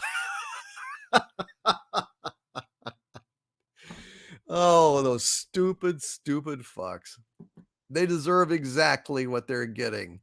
Hail to you, Shield Maiden Sailor 79, and well said. Waiting for the Orville with a Doomacorn in the chat. Thank you very much, Waiting for the Orville. Joe Salazar with a $5 super sticker of Bushiba, sparring and punching and basically doing kata. Thank you, Joe Salazar. Thank you, Bushiba. You are awesome. And John Ghost with a $10 super sticker of the pair jumping up and down and proclaiming #1 fan. Thanks, John. Means a lot, man. Means a lot. Thank you. Thank you. CBS All Abscess. That's correct. That is why they changed their name to whatever they changed it to. Paramount Minus, Paramount Global Plague, Paramount Global Blight. I don't know. It's just fucked up. Thank you, John Ghost, very, very, very much. And waiting for the Orville with a $10 super sticker of, well, I I know who that caped figure up in the sky is. It's Super Pair again. Speed of lightning, roar of thunder, fighting all who rob or plunder. Super Pair, Super Pair, Super Pair. Thank you, waiting for the Orville. Thank you, John Ghost. And thank you to JT Kirk himself with a $5 super chat. Thank you, JT. Says, what's worse, Patty Stew urinating away his legacy in pee hard, or Lames Jerk boning a crying emotional oaf, the I like science officer? Spike, stay angry. Listen, I couldn't stop staying angry if I tried, as long as these scumbags are basically sodomizing the corpse of Star Trek over and over and over again. It makes me sick. And Narada Naxaman Bear with a $5 super chat. Thank you, Narada Naxaman Bear. Says you can count on the SJW Hollywood making Wolverine, Al Bundy, and somehow even John Wayne gay one day. We are too invested in too few people things. Yeah, they'll try to humiliate John Wayne and humiliate Al Bundy. Shit, they've already done it to Wolverine. They've already made Wolverine gay in the fucking comics, which is a really, really good argument for not buying any more Marvel American comics. No more DC comics in America. These people are the wokest of the fucking woke. You think that Hollywood's bad? Comics in America are a wasteland. A wasteland. But let me tell you something. I love Dark Horse manga. Dark Horse manga is absolutely fantastic. I am getting really sucked into and gripped by Berserk. I don't know if you guys know what Berserk is, but many regard it as the greatest manga of all time. I've got 9 hardbound volumes of it, and I am just about done with volume 3. So I've got 6 more, but my God, it just is getting better and better and better and better. So there is some stuff to celebrate in American comics, but only a Dark Horse, as far as I can tell. Certainly not Marvel or DC. I will never, ever buy another fucking Marvel or DC comic new again. Yes, Amaranth FTW Comicsgate is great. Amen. And you are right, Captain Teague. The indignity of what happened to our Superman. I will never fucking forgive those scumbags for what they did to Superman for 8 months in a prison. That's right. That's right. Vapists had their way with Superman. And the Nerdporial Life Form says Berserk is great. Too bad the creator passed away, but managed to finally wrap up a 25-year plot element, which is, thank God for that. I wish they could hire someone to finish it from his notes, but you know what? 9 volumes is plenty. 9 volumes is plenty. I'm just very sad that that the poor man who created Berserk passed away before he could finish what he viewed. He said it. It was his life's work. That he was born to go ahead and tell this story. And my God, the dedication of it is breathtaking. Absolutely breathtaking. Anyway, Nicholas Horton with a £5 super chat. Thank you, Nicholas Horton. Says part 1, Robotech anime is the English dub adaptation of Macross as it's known in Japan. Then Nicholas Horton continues with another £10 super chat. Thank you, Nicholas, so much. He says, because Macross was only 38 episodes long. So for the Western broadcasts, 3 different Macross shows were combined to make a 65 plus show because of syndication rules at the time. Yes, it used to be that you really needed at least 3 seasons of stuff to go ahead and make it a attractive syndication package. So you're quite right, Nicholas Horton, and I thank you for these super chats very much, my friend. And the lovely and talented Beth Arstead, the Minister of Mirth, has got to go to bed. She's getting tired. I guess you got to work in the morning. So Beth, I am going to track down and read your remaining super chats here. Before you gotta hit the old hay. You gotta hit the old hay. Let's see, Beth. I'm looking. Okay. Beth Arstead with a $5 super chat. Thank you so much, Beth. Beth says, as it is no longer March 17th, it is time to relinquish our beloved Irish ancestry until May 5th, when we are all Mexican.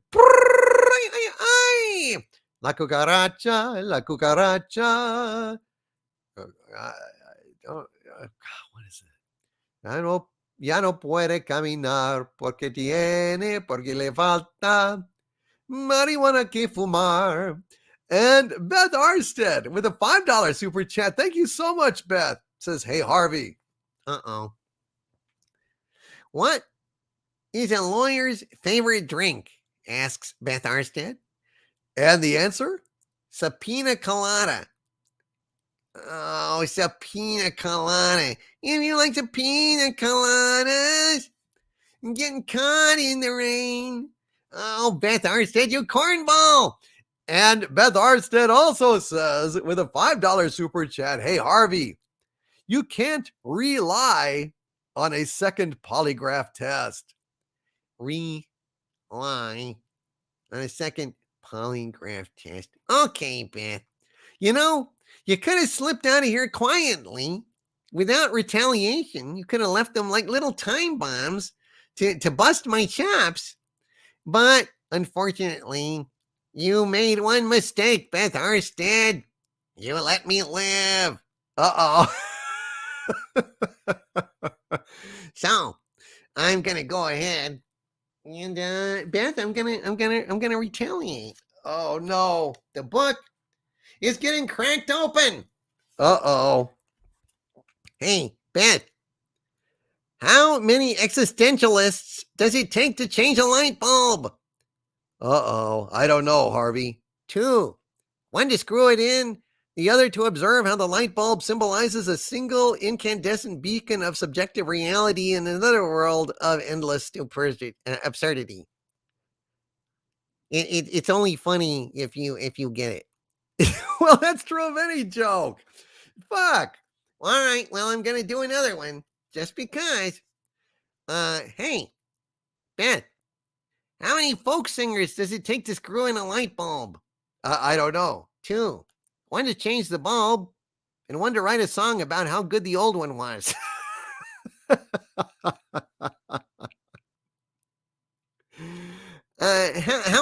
How many Irish people does it take to change a light bulb? I don't know. 257. 1 to hold it. 256 to turn the room. Beth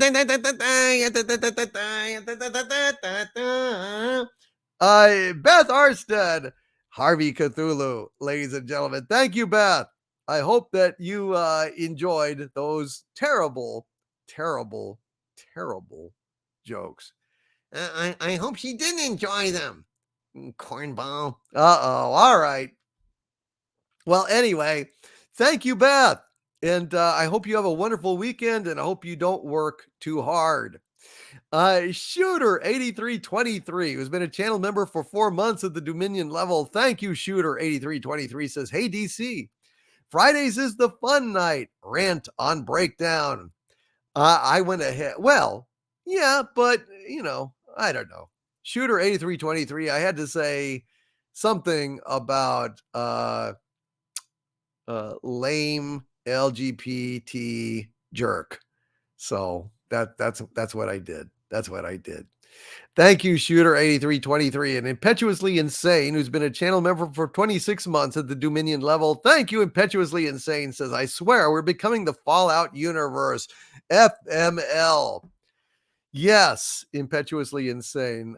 We are. And Lenrod says, I wonder if I missed the new song. Yes, you did, my friend, you did. Although I may go ahead and do it again for you in just a little bit, if enough people felt like they missed the song and want to hear it as well. And Lady Catherine Faye Queen in the chat says, I've noticed that many people are finally realizing Song of Ice and Fire will never be finished, and they're starting to flip out. I think I will eat popcorn to it. I'm wrong to do this? No, you're not wrong to do that. I've told these dumb fucks forever that it's not going to be done. It's never going to happen. And they wouldn't believe me. Wait, Crazy Cat Guy, I know you've got a super chat. Hold on, Crazy Cat Guy. Do not leave. Hold on, Crazy Cat Guy. I saw a super chat from you. So you can't just go off with little Loki and just skip out. Crazy Cat Guy with a $20 super chat. Thank you so much, Crazy Cat Guy. I think you're going to sneak out on me. And Crazy Cat Guy says, with this very generous $20 super chat, appropriated monies from Loki's soft food and catnip stash to pay for this since he stole my members' chat again. Frowny face. He really has to find better hiding places for his funny money. Take this and spend it. Carry on. And a laughing cat emoji. Thank you, Crazy Cat Guy. You are awesome. Hail to you. God bless you. And pet little Loki for me, poor baby. He doesn't know what he's doing. He's a tiny little kitty. Can't blame him for stealing. What's he going to do? Doesn't have a whole lot of money. He's going to use your free stuff. How can he not? Thank you very, very, very much. Crazy Cat Guy. And John Ghost with a very generous $20 super sticker of a game controller going woot and waving around and dancing. And it's just, I love that super sticker. Thank you, John. I'm so glad you were able to come tonight, John. And I really appreciate you. Thank you, John Ghost. And Fred W. Manzo with a $2.99 super sticker of the pair giving a thumbs up, which makes my night complete now. Thank you, Fred W. Manzo. You gotta get a thumbs up from Fred, or else the night just doesn't feel complete. And Crazy Cat Guy says, oh, Loki knows what he's doing. LOL. Good night. Good night, Crazy Cat Guy. Outstanding. And Impetuously Insane, who's been a channel member for 26 months at the Dominion level. Thank you, Impetuously Insane, says, I swear I already read that. I swear we're becoming the Fallout universe, FML. Yeah, unfortunately, I don't like it. How does Johnny Cash put it? I don't like it, but I guess things happen that way.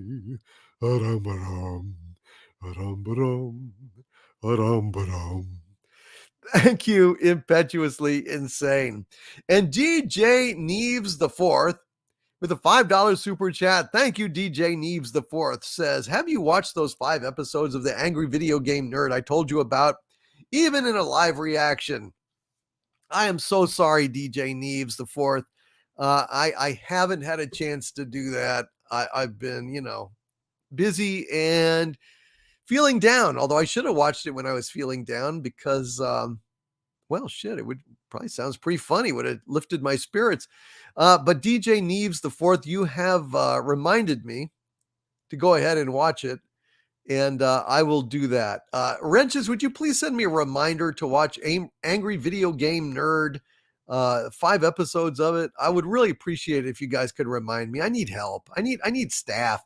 I need a secretary or something. Otherwise, it's just tough. Thank you, DJ Neves IV, and Kevin Johnson with a $10 super chat. Thank you very much, Kevin Johnson. Says, give me that old timey Star Trek. Thank you, Doomcock, Harvey, and all the usual suspects in the chat for great Friday evenings. You're welcome, Kevin. Thank you for being here. I mean, this wouldn't be a great Friday evening if it wasn't for the usual suspects. The usual suspects are the show. I mean, really, I say they're the most important thing. I believe you guys are. If it wasn't for you guys, I would not even do the show. So it's a mutual thing. Hail Data North says, ahoy, hoy, Doomcock and all. Glad I could make it. Delighted to have you here. Data North. And Cello FTW says here in the chat, Lord Doomcock, the reason Stacey Abrams got a role on STD is because she's a ghostwriter for the series. Well, that's weird to think about. That's very strange. Vorpal Bunny's Revenge says, I've got a raspy sore throat. What should I watch to forget about it? Do you really want to taste it? You need to watch Peacemaker, Vorpal Bunny's Revenge. Have you watched Peacemaker? Peacemaker will make you smile. And also, I want to send a shout out to Stellar Heather, who sent me the first season of Dexter on DVD. And subsequently, I've been watching all of Dexter. She got me hooked on it. So thank you very much, Stellar Heather. You are awesome. And you remain so. You're consistently awesome. As I'm sure our dear friend Tony Baloney would attest. And Big Dave K with a $2 super chat. Thank you, Big Dave K. Says, take over the world already. Tired of woke trash. God, Big Dave K. So am I. So am I. And Manliness and Motivation says, Stacey Abrams was great in The Voyage Home.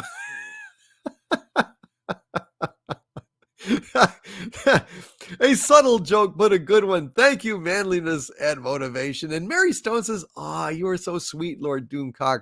You are awesome, Mary Stone, and love you. Love you very much. And Stellar Heather says, what? Awesome. Yeah, I'm really, really enjoying Dexter. I think, and it's too late, PS2 Chipper says, stop at the end of season 4 of Dexter. Actually, I'm in season 6 at this point. I think it's season 6. It's the one with Admiral Adama being a serial killer, which I find very disturbing and upsetting. And also, for fuck's sake, Michael Beacom, what is it with Dexter's sister? Dexter's sister is basically built like a teenage boy. She's not pretty. She's not a great actress. She curses all the time, but it seems really inauthentic. Everybody acts like she's the most desirable woman in the fucking universe. And it's so fucked up that they have actually promoted her dumbass being already the youngest, detective in the history of the fucking, force. Now she's the youngest LT and she's in charge of the whole fucking thing. So it's insane. It's insane. It's Deb, Stellar Heather, Deb. Every time Deb comes on, I kind of talk back to the screen. John P, you got to go to bed. Wait a minute, John P. Let me get your super chat, man. I know you're getting sleepy. Hold on, John P. Let me see. I'm looking for it. I'm not seeing it. John P. with a $5 super chat. Thank you very much, John P. Says, entertainment has been hijacked to deliberately ruin and divide. How is that not obvious? It's not an accident. Yeah. I have been talking about this. Absolutely talking about this. And I agree 1,000%. They are absolutely screwing us over. They are attempting to demolish our culture by attacking pillars of pop culture, our beloved stories and myths. This happens all the time. In fact, I had a really, really good conversation about this with Bill Whittle, and it's an hour and a half long. I've been meaning to edit it. I just haven't had the chance, especially this week. I've just been absolutely devastated because you guys know why now. And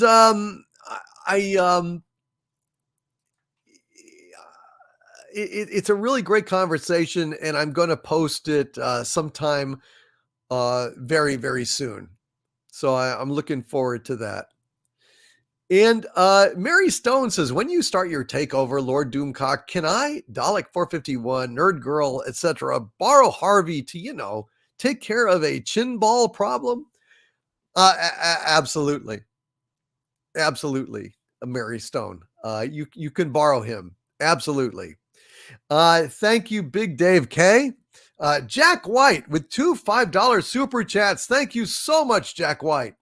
Jack says here with these super chats, hail my lord, can you shout out my dad's painting business as a possible way to drum up some business because he is stressing about taxes? Basically, anyone in the New York and Westchester area who need their houses or apartments painted. Well, yes, Jack. Yes, dude, I would be very happy to do that.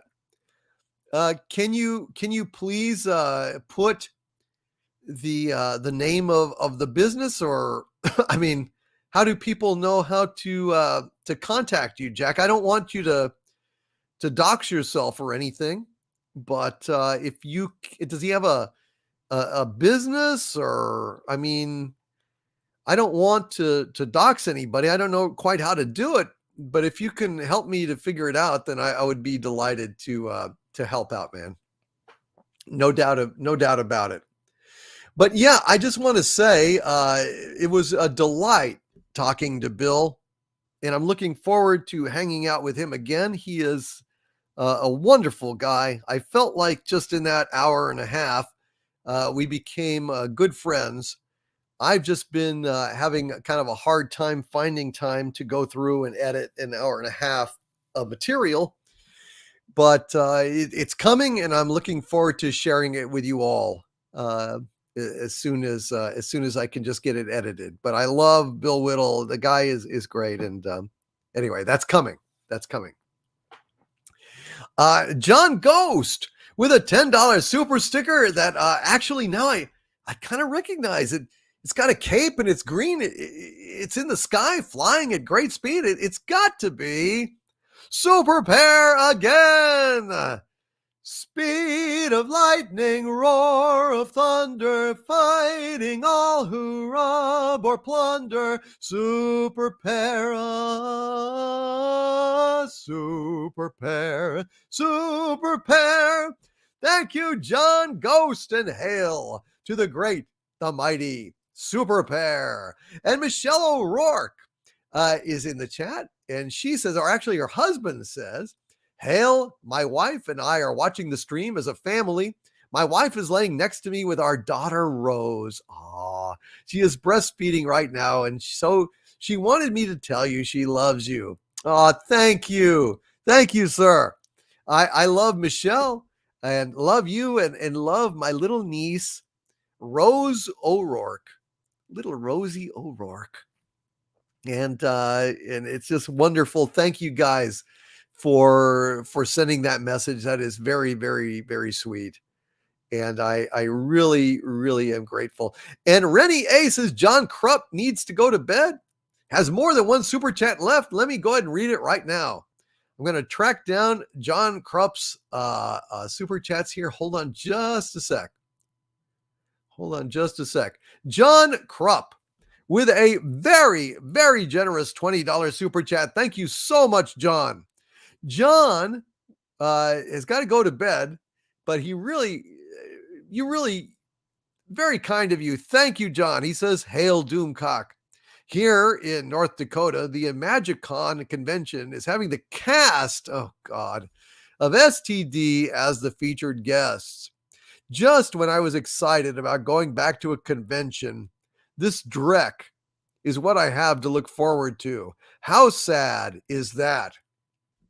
It's very sad, John. It's very sad.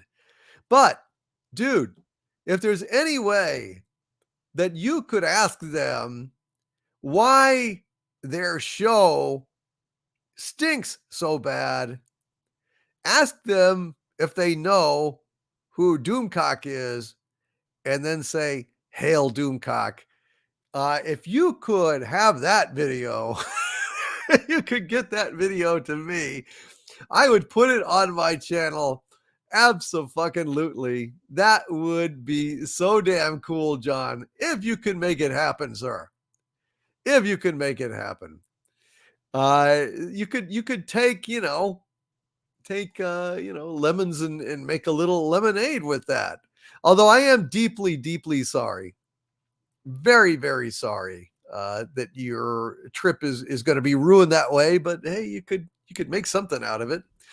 And a $10 super chat from John Krupp. Thank you again, John. He says, so a super chat to get previous super chats read before ducking out? Sweet.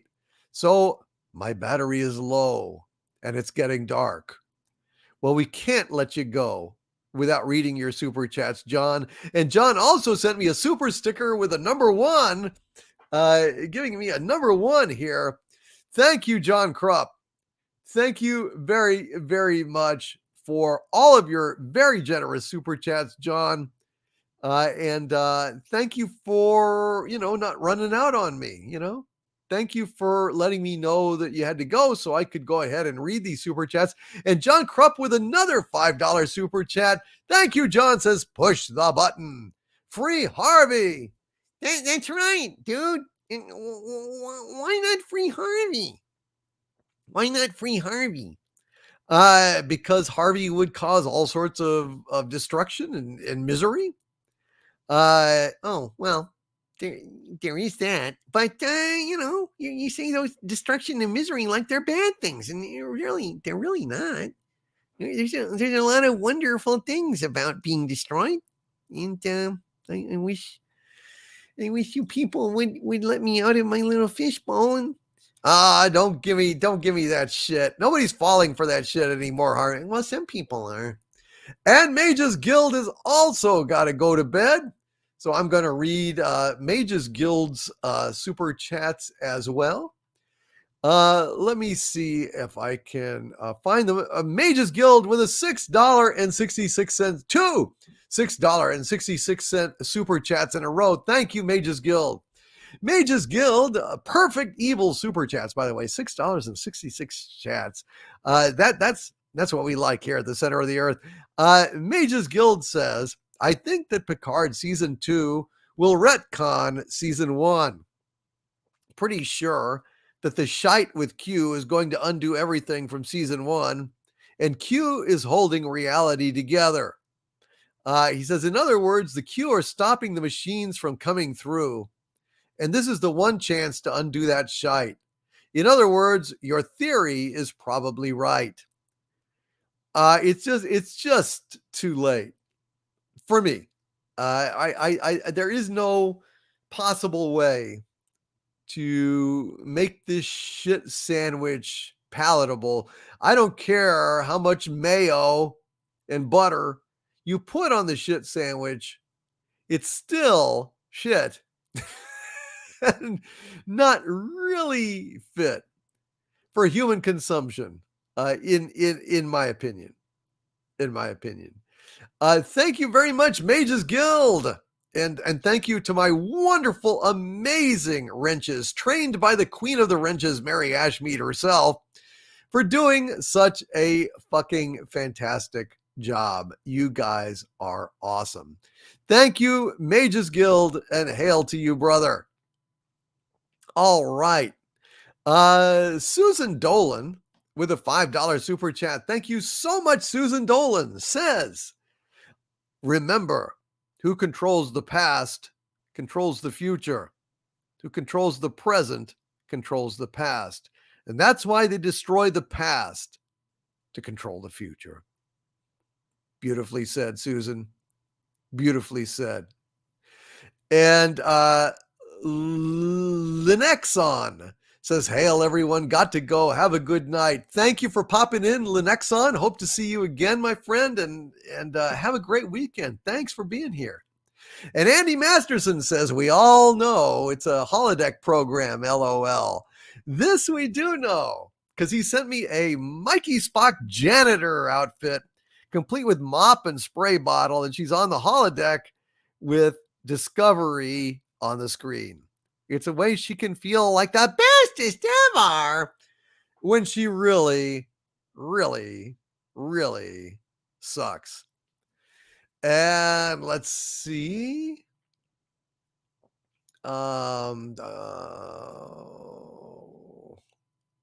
did I go? Getting confused, jumping around all over the place, tracking down super chats. Muzzle Velocity with the Doomacorn in the chat. Thank you very, very, very much. Muzzle Velocity for that Doomacorn. Good night, Hecate's daughter. Love you, sweetie.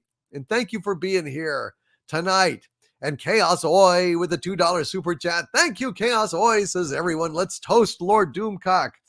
Well, don't mind if I do. Cheers. Anybody wants to toast me? I'm toasting you back. Here's looking at you, kids. Here's looking at you, kids. Of all the gin joints in all the towns in all the world, she walks into mine. Well, that's the way it goes. One in, one out. What's that you're playing? Oh, just a little something of my own. Oh, stop it. You know what I want to hear. No, I don't. You played it for her. You can play it for me. Bossy, she can stand it. I can. Play it. Dum dum da dum da dum. Da dee da dum da dum. Da dee da da da dum. God, I love that movie. Best movie ever made. Thank you, Mages Guild. You are awesome.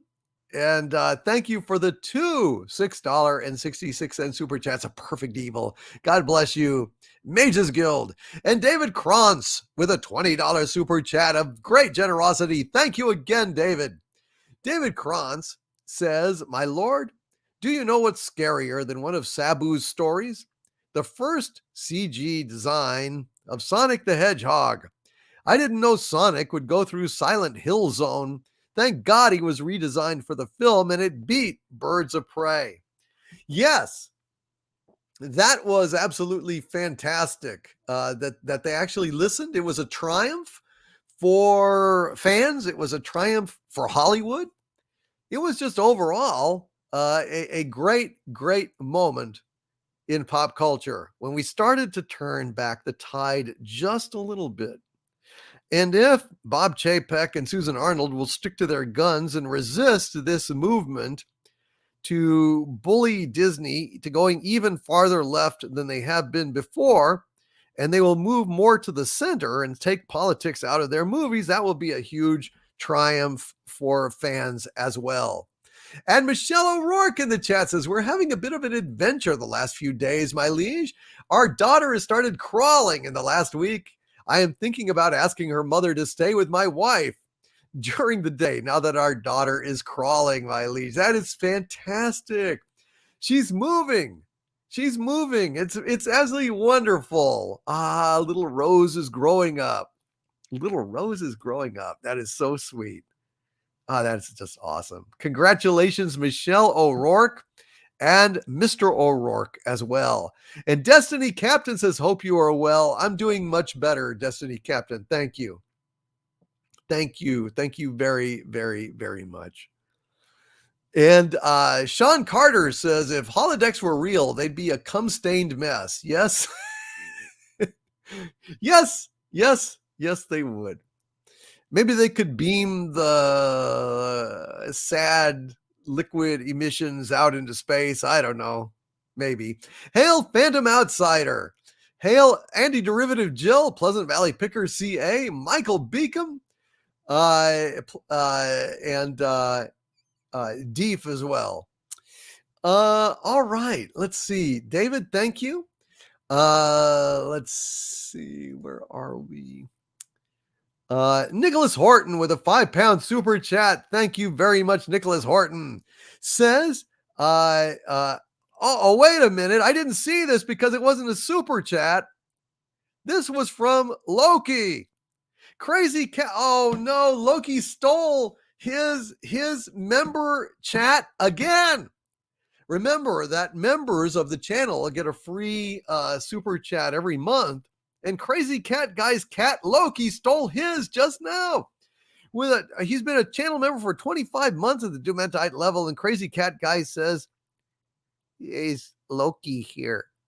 Crazy fat guy, meow, is pay for pizza. I wait all month to steal his special chat. I go hide now before he find out." And the kitty laughs. Oh, Crazy Cat Guy, I am so sorry. Unfortunately, when you pull up super chats, you can absolutely miss seeing the member only chats. I'm Your Peppers has got to go to bed. Please read my super chat while I'm gone. Bye. Oh no, I'm Your Pepper. Hold on, man. Hold on just a sec. I'm Your Pepper. I'm so sorry. I don't want you to go without hearing your super chat, man. I'm so sorry. I do try to move as fast as I can. I'm Your Pepper with a $2 super chat says, "Can you sing Wild Colonial Boy?" Oh man, I wish I could, but I don't know that song. Would you like to hear the Minstrel Boy instead? If you would, please let me know. I'm Your Pepper. If you haven't left yet and you would like to hear that instead, then I would be very, very happy to sing that for you. Just let me know in the chat. Just call it to my attention at Overlord DVD. And I would be happy to do that. And Mary Stone laughs and says, "Little Loki strikes again. He stole his member's super chat." Oh, I'm so sorry, man. I just didn't see it. I just didn't see it. Well, now I've seen it. Oh, that darn little Loki. What a little scamp he is. What a lovable little scamp. I just picture his little paws pounding on the keyboard. His spelling is questionable, but there's no questioning his amazing heart. Love you, Crazy Cat Guy. Love you, little Loki. And Nicholas Horton with a £5 super chat talking about Robotech, aka Macross. He says Arc 1 is Robotech, which is episodes 1 through 36. Arc 2, Robotech the Masters, episodes 37 through 60. And Arc 3, The New Generation, episodes 61 to 85. Thank you, Nicholas Horton. And I'm Your Pepper says, "No, thank you. Just have fun." Well, thanks, man. I appreciate it. Sorry, I don't know the Wild Colonial Boy. I would be happy to sing it for you if I did know it, and I just don't know it. I'm so sorry. And Rennie A says, if he does another custom emoji, it should be Doom Bacon, Big Daddy MRI. Would you like some Doom Bacon? Well, I'll think about it. I wonder what would Doom Bacon be like. Maybe it would be a Doomcock helmet with 2 pieces of bacon crossed like skull and crossbones. Rennie A, if you will remember and remind me to do that, I'll put that together for you. I'll put in a little Doom Bacon graphic in the way I described, just for you guys, because I love y'all. And Brandon the Anime Guy with a $5 super chat. Hail, Brandon the Anime Guy says, DC, this month has been 80s Anime Month, and it has been a successful one. With all of you here in the chat and UDC, I am almost to 800 subscribers. Hail, Brandon the Anime Guy. So listen, folks, please subscribe to Brandon the Anime Guy if my wrenches would please put a link to his channel in the chat. And if you could go and shit, we've got 310 people listening right now and 615 likes. And if you're enjoying the show, folks, please consider licking the like button and pushing a thumbs up. Maybe we can get up close to 1,000 likes, which would be absolutely awesome. But beyond that, please subscribe to Brandon the Anime Guy. He's really doing a great job. He needs 200 more subs to get to 1,000. It would be awesome if we could put him over the top. And Brandon also says, has been a channel member for 5 months at the arch villain level. Thank you, Brandon. He says, DC, hidden gem, late 80s, early 90s anime recommendation for you. Ranma 1 and 2. Started in 89, ended about 1995. Lots of martial arts and insanity. I have laughed myself silly with it. Well worth the time. Manga anime collecting. Well, thank you, Brandon, the Anime Guy, for this excellent recommendation. Ranma 1 half or 1 and 2. I will mail that to myself as well. And let's see. Let's see. No.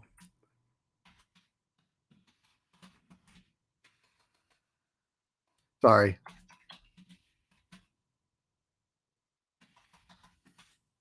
All right. Sending it to myself, this reminder.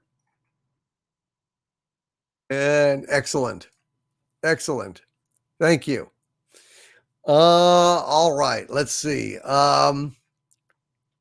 Hail Brandon the Anime Guy. Hail to Little Loki and Crazy Cat Guy. And hail to Ranma 1 half or 1 and 2. Joe Denby with a £5 super chat. Thank you, Joe. Joe says here, how's the book you were writing on The Prisoner coming along? I'm dying to hear your theory on the ending. It's gone slow.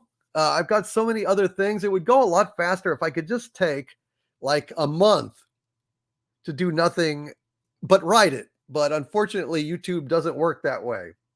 So I'm trying to kind of squeeze it in. But I tell you, I have a lot to say about The Prisoner, particularly about the ending, which is absolutely amazing ending. And it reveals the entire meaning of The Prisoner, which nobody really has ever understood in my view. I mean, I've listened to a lot of people talk about it and theorize about it, and they never have gotten it right, in my opinion. So I'm looking forward to getting my view out there, because I have a lot to say about that show, which is the greatest show ever made, in my opinion. The greatest show ever made, period. Hands down. Star Wars Mansplained with a $4.99 super chat. Thank you, Star Wars Mansplained, says, hello, Doomcock. I say, hello, Star Wars Mansplained. It's good to see you, sir. Hail to you, Star Wars Mansplained. And Citizen 333, who's been a channel member for 4 months at the Dumentite level. Hail, Citizen 333, says, yar. Hail, Citizen 333. And Nicholas Horton says, how about the Prisoner remake? It stunk. Yeah, it was garbage. It was absolute garbage. I mean, what was the point? It wasn't even close to being what The Prisoner was. Wasn't even close. Not even close. It just sad. What a waste. Same thing with the was it Marvel or it was Vertigo? Did that like 3 or 4 issue adaptation, a sequel to The Prisoner. That really didn't go anywhere either. McGowan was the only guy that really could have done it, you know? The only one. And Joe Denby says, could you not do a podcast and get it out there quicker? No, I want to build the case. I want to marshal all the evidence. I want to be extremely clear about it. If I just go ahead and say it, then people are going to go, this and that. It's just like, Jesus Christ. When I laid out the facts of the matter, the actual fact of the matter regarding Deckard being a replicant, I did like a 30-minute plus video breaking down every argument, every bit of evidence about whether or not Deckard is a replicant. I laid it all out. And bloody hell, people still, no, he's not. Why isn't he? Because, like, you know, because he's human. Yeah, but why? Where did I get the argument wrong? I don't know. People will say to me, I really want to debate you about Deckard being a replicant. And I say, okay, if you can watch my video and you can bring to me a compelling argument that I did not address in the video, then I will be happy to go ahead and discuss it with you. And they never have. It has never happened. Never happened. And yet they still do it. When I proved it beyond a shadow of a doubt with geometric logic. And you know, so I don't do things. I'm not going to do this on video. I want to be meticulous. And that way, people who are genuinely interested will read it, understand it, and intelligently be able to debate it with me. Because if I go ahead and do just a video of what the ending of The Prisoner means, and then some jackass says, no, then I'm going to get pissed off. So it's just better to go ahead and write it out. Write it out. But I don't respect people that are immune to fact or rational argument. That pisses me off. Anyway, yeah, the book, when it comes out, will be awesome. And I'm looking forward to it.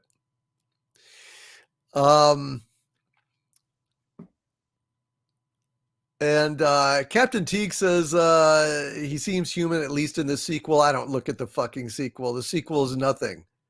I won't even look at it. I will not pollute my memory of one of the greatest films ever made in the history of mankind with a fucking knockoff that is just like decades later. And fuck that. No, not interested. Not interested at all. Bear, who's been a channel member for 14 months at the Dominion level. Thank you, Bear. Says promote Vader reviews and Whitaker Whitaker lineman, please. I don't know what Whitaker lineman is, but hail to at Vader reviews, and hail to you, Bear. Can you put a link to your Blade Runner video? Sure. Hold on a sec. That's a thing that really rotted my ass, was that I took the more trouble that you take to do a video, the worse the damn thing performs.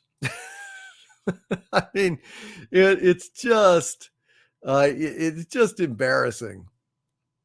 It's just embarrassing. And it's extremely frustrating. All right, let's see.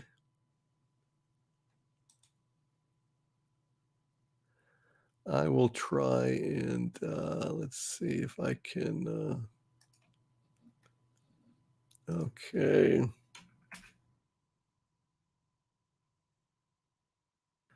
All right. I've got it. Here is the link to my Blade Runner video, in which I prove beyond a shadow of a doubt with geometric logic that indeed Deckard is a replicant.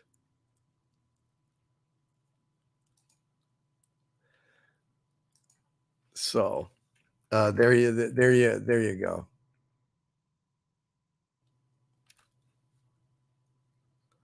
All right. Yep. That video only got 38,000 views, which really rotted my ass.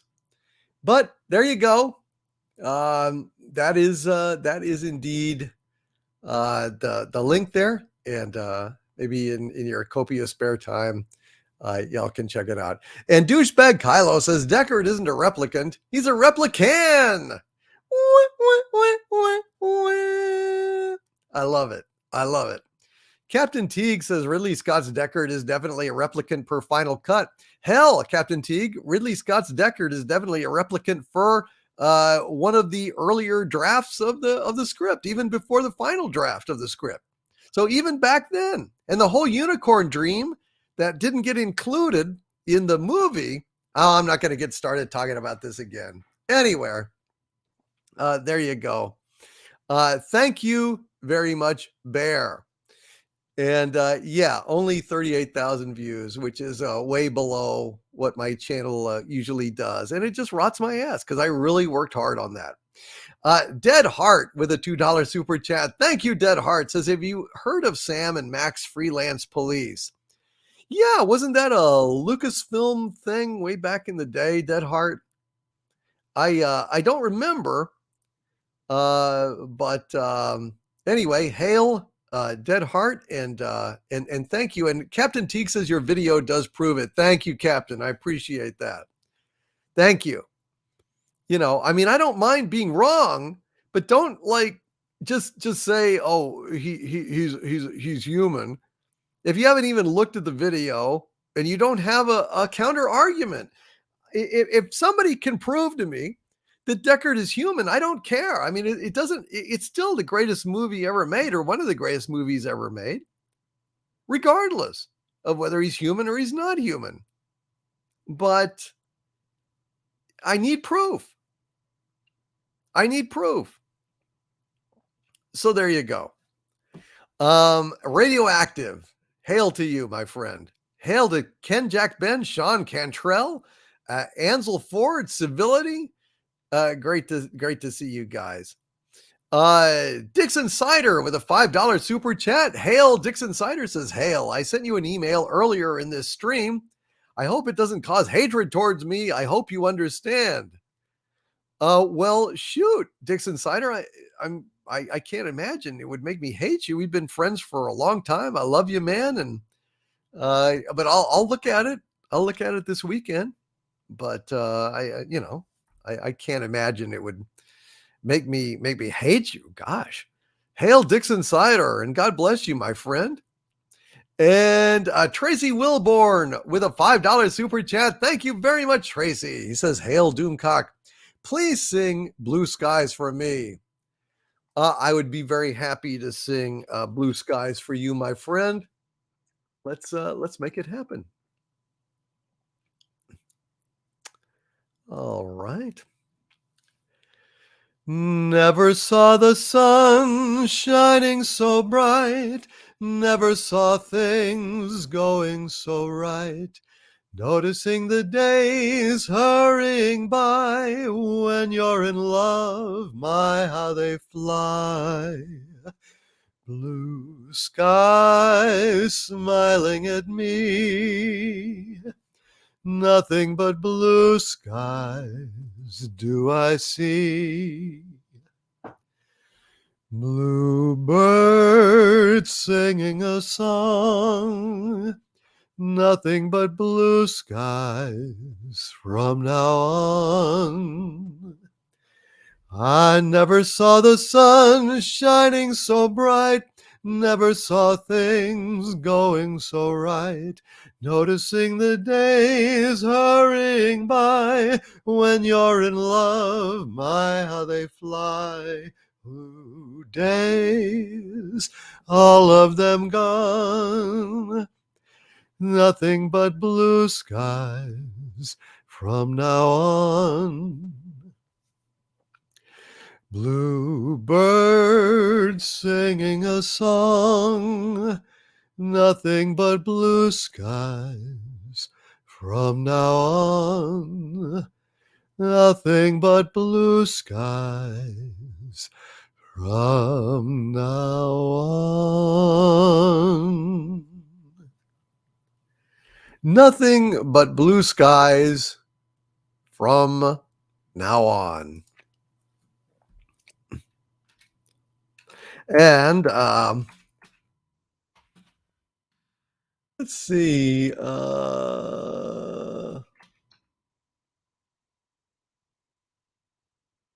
What should we do next? Why don't we try another song that's in the public domain? It's a song I first heard Enya sing and fell in love with it. As I fall in love with everything that Enya sings, she has perhaps the most beautiful voice on a human that has ever been. But I really love this song. And since we took a little musical break here, I thought maybe I would share it with you guys. It's called Marbled Halls. And it goes like this. It's from an old musical back in the day.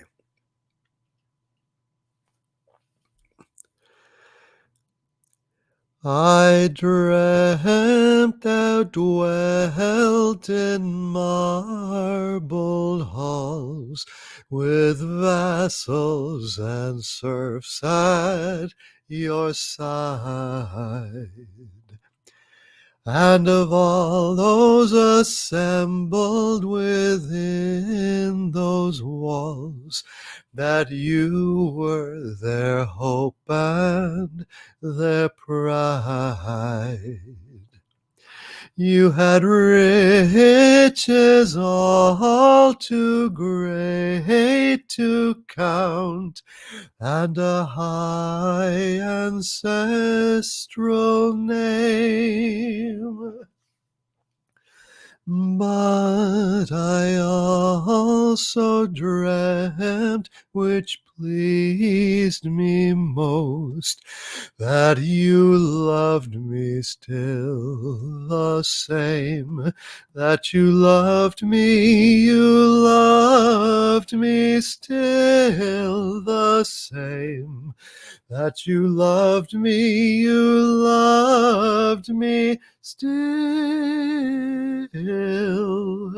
the same.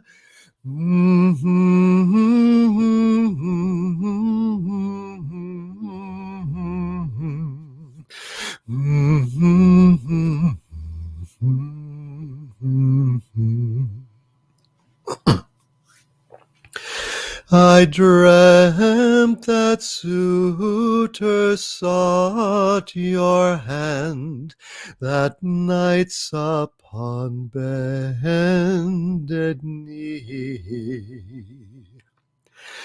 and with vows no maiden's heart could withstand, they pledged their faith to thee.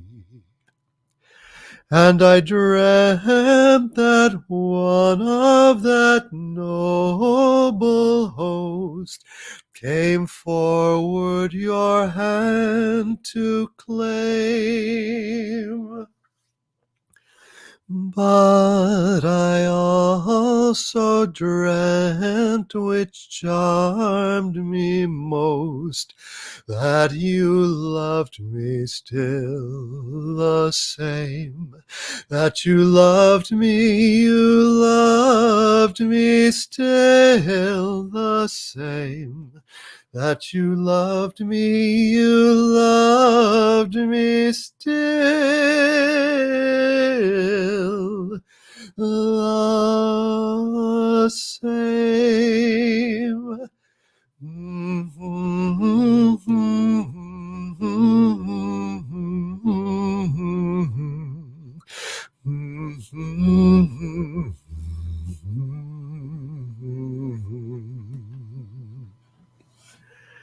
I've just always loved that song. It's just so sweetly melancholy, and there's no way I could ever do it as well as Enya did, but I love that song. I had to adapt that song to be from a male point of view, but boy, I love that song so much. I love that song so much. Maybe later on in the live stream, I will do another song that I love just as much. It's called Three Ravens, and it's a song that I first heard from Peter, Paul, and Mary. It's an old song, apparently, which I did not know. It was written in, I think, the 1500s. And it's a beautiful, beautiful, beautiful melancholy song. But let's go on with our super chats here, and because you guys have been waiting a long time. And Ginger Menace says Logan and I did a super chat together, and he's going to bed and wants to hear you read it. Absolutely, Logan, dude, man, you have been through the ringer, brother. You have been through the ringer. And let me tell you, your mom, your mom is such a wonderful lady, and she loves you, and she was very, very concerned about you. And I'm just really, really hoping, buddy, that you are you're hanging in there, because man, what you went through, very, very, very tough. But so I'm looking for the super chat here. Hold on just a sec, and we will get to it.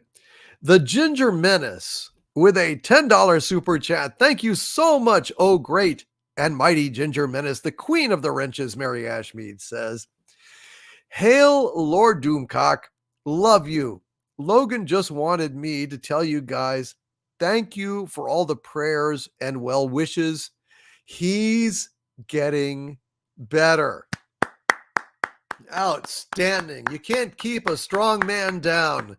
And Logan is as tough as they come. Holy crap, man. Hail, Logan. And Logan says, and I just wanted to thank you as your queen.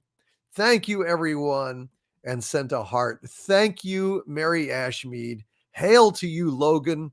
Love you, buddy. And listen, you hang in there and get totally better. And watch out for black ice, buddy, because that shit is dangerous. I almost broke something on that this last freeze we had here. Went out to the car. There was black ice there. It was only being able to grab onto the door that saved me, because I was slipping. And thank God I had parked right next to the grass, and I was able to put my feet on the grass and stop the downward slide. Anyway, thank you. And thank you, Muzzle Velocity, for this. For Marble Halls, I have not heard Enya's, but the version by Miavni Mauchatha from the first cast of Celtic Woman is surreal in its beauty. Well, then I need to hear that. But you should hear Enya's. Enya's version is absolutely fantastic, and it's so beautiful.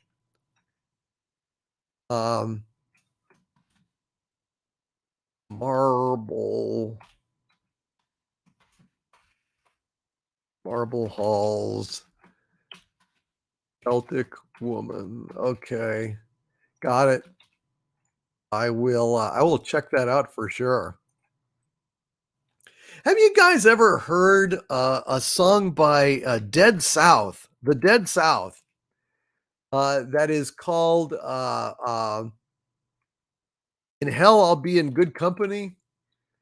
Man, that is a great, great, great, great, great song.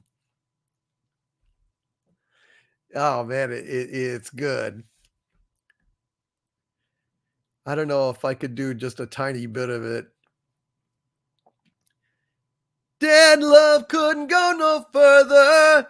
Proud of and disgusted by her. Pushed, shove, a little bruised and battered. Oh Lord, I ain't coming home with you. Our life's a bit more colder. Dead wife is what I told her. Bride's knife sinks it to my shoulder. Oh, babe, don't know what I'm gonna do. It's fantastic. The only thing in it is a bass and a banjo, and it is. Go check out the video on YouTube. Go check out the video on YouTube. Absolutely, hands down, one of my favorite videos of all time. All time. There have been times when I have watched that video over and over and over and over again. I just love it, love it, love it. Go, don't listen. Take my word for it. Go and check it out because it is amazing. And Pleasant Valley Picker CA says DC slipped on black ice 3 months ago, hit like a ton of bricks, tore the knee out of my work pants. So lucky I didn't break bones. Oh my God, absolutely. Dude, you are really lucky you didn't break anything. And Kit Kat, hail Kit Kat. Kit Kat says, I'll listen also to Charlotte Henry sing Marble Halls in the Laurel and Hardy movie. Thank you, Kit Kat. I will do that. And I know you've got some super chats coming up here, Kit Kat. I just haven't hit them yet. I'm so sorry. I know I need to. I'm trying to get to them. But anyway, I know you're coming up here shortly. So just hold on, Kit Kat. We'll get to all your super chats here very soon. I'm getting close. And anyway, I love In Hell I'll Be in Good Company. What a great, great, great song. Holy shit. What a great song. And Impetuously Insane says, with a $5 super chat, thank you, Impetuous One. Says, my liege, I hate to tell you this, but Sabu has been doing his business in your jar of Skippy. What I'm saying is, that's not chunky peanut butter. Damn you, Sabu! You son of a bitch! Get your ass back, you son of a goddamn bastard. Thank you for the warning. Impetuously Insane. I'm gonna throw that damn peanut butter out. Shit, bastard! How's he get in there? How's he get in there? Thank you, Impetuously Insane. And Herc130 with a $5 super chat. Hail, Herc130 says, Overlord, we welcomed a new member into our family today.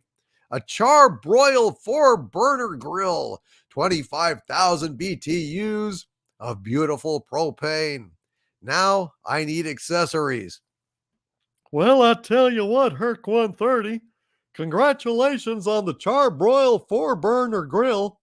I gotta say, that's a beautiful model, and that would brighten up any home or palace. And I gotta say, you gotta go ahead and come down to Strickland Propane.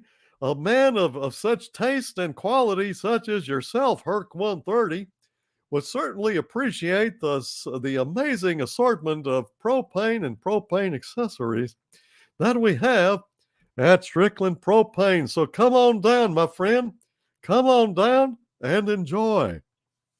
Herc130, congratulations. You've taken your first step into a larger world. Hail Herc130. And hail to Jack McCarthy, who's been a channel member for 8 months at the Dumentite level. Thank you, Jack, says Hail Overlord. When it comes time to torture your enemies, do you prefer to make them watch Kurtzman Trek or Kennedy Star Wars? Kurtzman Trek is the worst thing that mankind has ever made. Yeah, I mean, it's even worse than Kennedy Star Wars. If nothing else, for the number of episodes and hours, it's torture and torture and torture and torture and torture. It never relents. If they had shown Star Trek Discovery to Alex and his droogies in A Clockwork Orange, the film would have ended with his head exploding in the theater like in Scanners. So it's the worst. And Michelle O'Rourke says, I wanted to thank you for that song a few moments ago. My daughter turned over in her mother's arms, falling asleep. My wife went to go lay Rose down in her crib. So I sang her a little song. That's awesome. That's awesome. And CP Tome says, needs a little more acoustic dampening in your room. Well, I kind of like a little bit of a echo. I wish I had more echo, actually. I don't know. Maybe I do. I don't know. I'm not an audio engineer, so what can I say? You're probably right. Hail Jack McCarthy. And yeah, Kurtzman Trek is the worst. And Sean Cantrell says the Dead South is awesome. I know it, man. I know it. I see my redhead mess bed, tear shed, queen bee my squeeze. The stage smells, tells, hell's bells, misspells, knocks me on my knees. It didn't hurt, flirt, blood, skirt, stuffed shirt, hang on a tree. After I count down 3 rounds, in hell of being good company. Fan-fucking-tastic. And boy, you got to see that video. You'll have to watch it many, many times. Many, many times. Pleasant Valley Picker CA says, you sound fine, DC. Thank you. Amaranth FTW says, doesn't your mic have an echo setting? No, it doesn't. Sadly, it does not. It would have been nice. Oh no, Wendy Webb Trauma Warrior says, we have a nasty car wreck coming up with internal injuries. Everyone take care and stay safe. Oh, Wendy, I'm so sorry. God bless you. And God bless the team. Is Olga around? Maybe before you guys go, I can make Olga sing some, torture you guys with a little Al Jolson. Here's a little Al Jolson for Olga in the chat. Tut, tut, tootsie, goodbye. Tut, tut, tootsie, don't cry. The choo-choo train that takes me away from you. No words can tell how sad it makes me. Kiss me, tootsie, and then do it over again. Watch for the mail. I'll never fail. If you don't get a letter, then you'll know I'm in jail. Oh, darling. Tut, tut, tootsie, don't cry. Tut, tut, tootsie, goodbye. Tut, tut, tootsie, goodbye. Tut, tut, tootsie, don't cry. The choo-choo train that takes me away from you. No words can tell how sad it makes me. Kiss me, tootsie, and then do it over again. Watch for the mail. I'll never fail. If you don't get a letter, then you'll know I'm in jail. Oh, darling. Tut, tut, tootsie, don't cry. Tut, tut, tootsie, goodbye. And people are asking about the new song and the new song parody. So I guess what I ought to do is go ahead and re-sing the song. And so here's the new song. And Harvey will probably insist on doing his new parody as well. Give me a little kiss, will ya? What are you gonna miss Will ya? Gosh, oh gee, why do you refuse? I can't see just what you've got to lose. Oh, give me a little squeeze. Will ya? Why do you want to make me blue? I wouldn't say a word if I were asking for the world, but what's a little kiss between a fellow and his girl? Oh, give me a little kiss.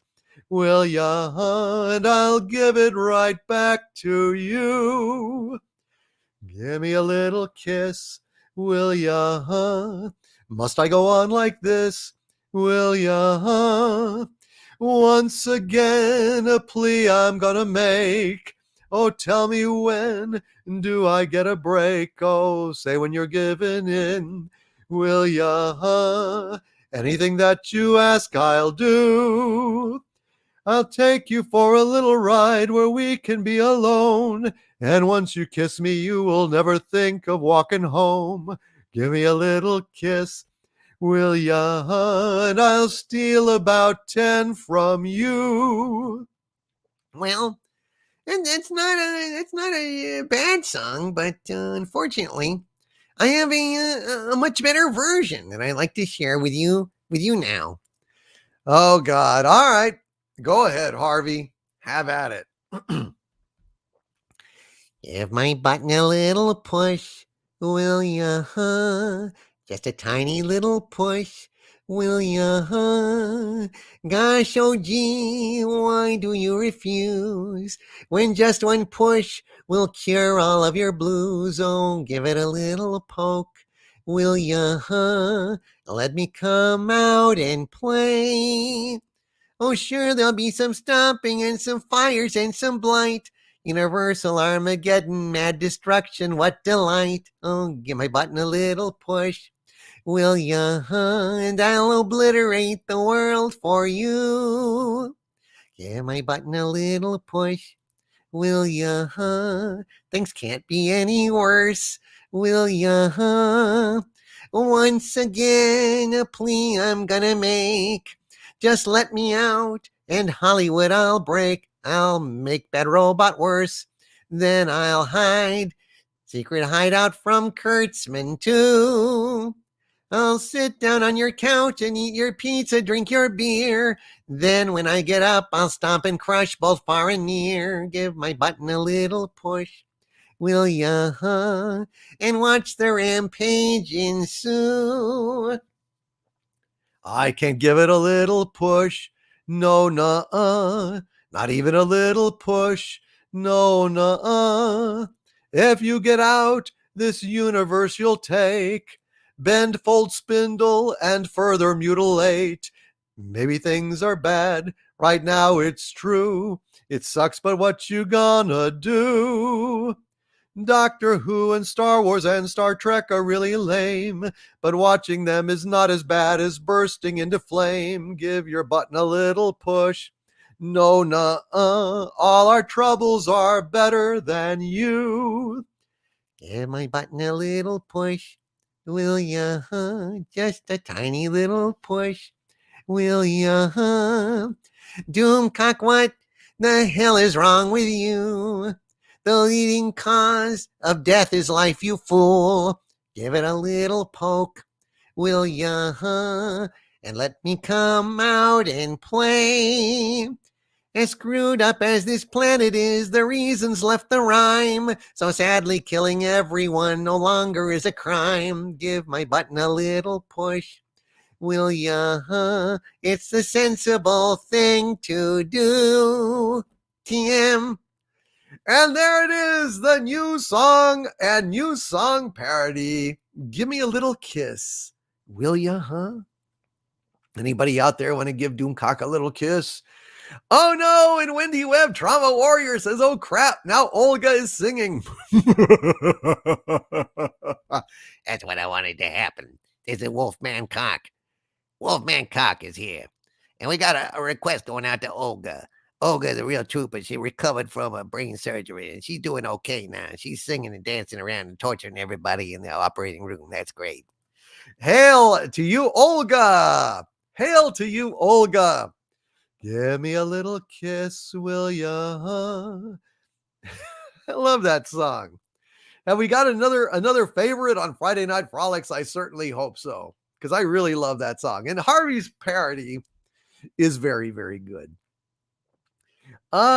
Big Dave K with a $5 super chat. Hail to the Big Dave K, who says, Harvey, ever heard about the chef who placed pudding on snack crackers? He called it pudding on the Ritz. Get it? Get it? Oh dear, oh dear, oh dear. Oh, that's so corny. Shit. All right. Oh no, Harvey, there's no need for that. I'm getting out the old joke book. I'm sorry. I hate to do it, but well, he tasks me, and I will have him. So, a man walks into a cafe and he asks for hot chili. The waitress says, "The woman next to you got the last bowl." The man looks over and sees that the woman has finished her meal, but the chili bowl is still full. "Well, are you going to eat that?" asks the man. "No," says the woman. "Help yourself." The man starts eating. He gets halfway through the chili when he sees a dead mouse and throws up into the bowl. And the woman says, "Yeah, that's about as far as I got, too."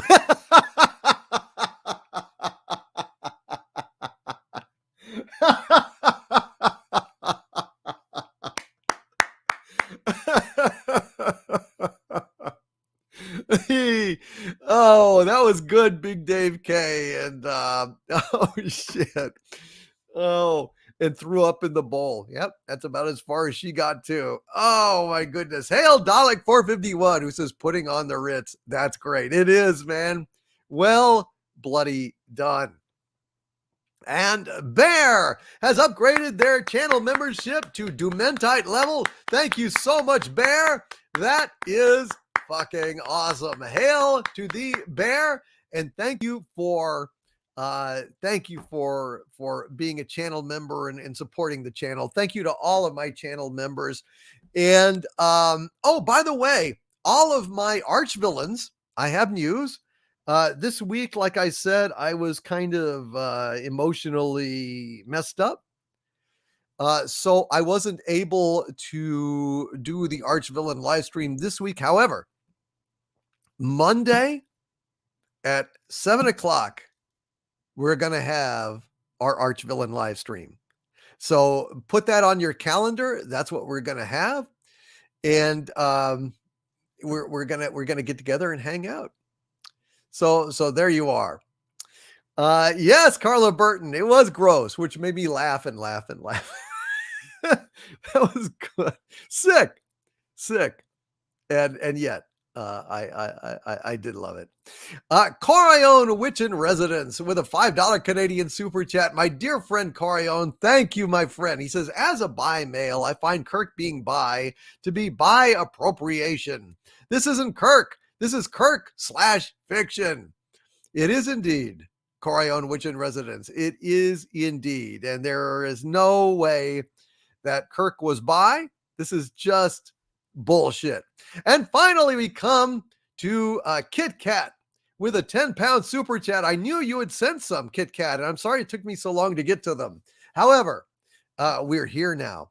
Kit Kat with a 10-pound super chat asks me, would you be kind enough to ask Andre to read Sonnet 43 by Elizabeth Barrett Browning, How Do I Love Thee, please, without reference to Mexican Iron Man? What's the matter? You don't like your Mexican Iron Man? Well, it's okay. Let's go ahead and do this for you, and we will omit Mexican Iron Man from the proceedings. All right, here we go. By Andre, or an unreasonable facsimile thereof. How do I love thee? Let me count the ways. I love thee to the depth and breadth and height my soul can reach. while feeling out of sight, for the ends of being and ideal grace. I love thee to the level of every day's most quiet need by sun and candlelight. I love thee freely as men strive for right. I love thee purely as they turn from praise. I love thee with the passion put to use in my old griefs and with my childhood's faith. I love thee with a love I seemed to lose with my lost saints. I love thee with the breath, smiles, tears of all my life, and if God choose, I shall but love thee better after death. How Do I Love Thee, Sonnet 43 by Elizabeth Barrett Browning. Thank you, Kit Kat, very much for the super chat, the support, and the patience. And Kit Kat also asks with a £5 super chat, thank you again very much, Kit Kat, you dear lady. Would be grateful if you could read a poem or prose passage suggested by someone in the chat. All right, chat, if you have a prose passage or a poem that you would like me to read, Kit Kat would love to sponsor that. Thank you very, very, very much, Kit Kat. I shall look for a mention. And Buzzy Jones says, I may head off. I'm maybe going to do some stuff before I go to bed. It's 1:08 a.m. where I'm at and haven't been getting good sleep, and I just feel down.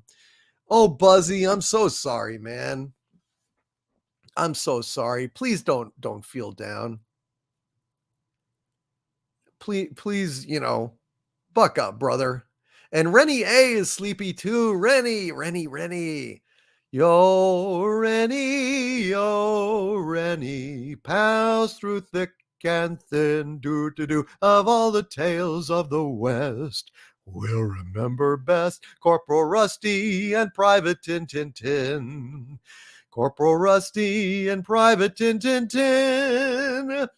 Hail to Rennie. And let's see. Let me see. Something from Where the Sidewalk Ends. Well, I need something more specific than that, CC Karaoke. Sorry, man. Captain Teague says, Through a Glass Darkly by G.S. Patton. All right. That's a specific one.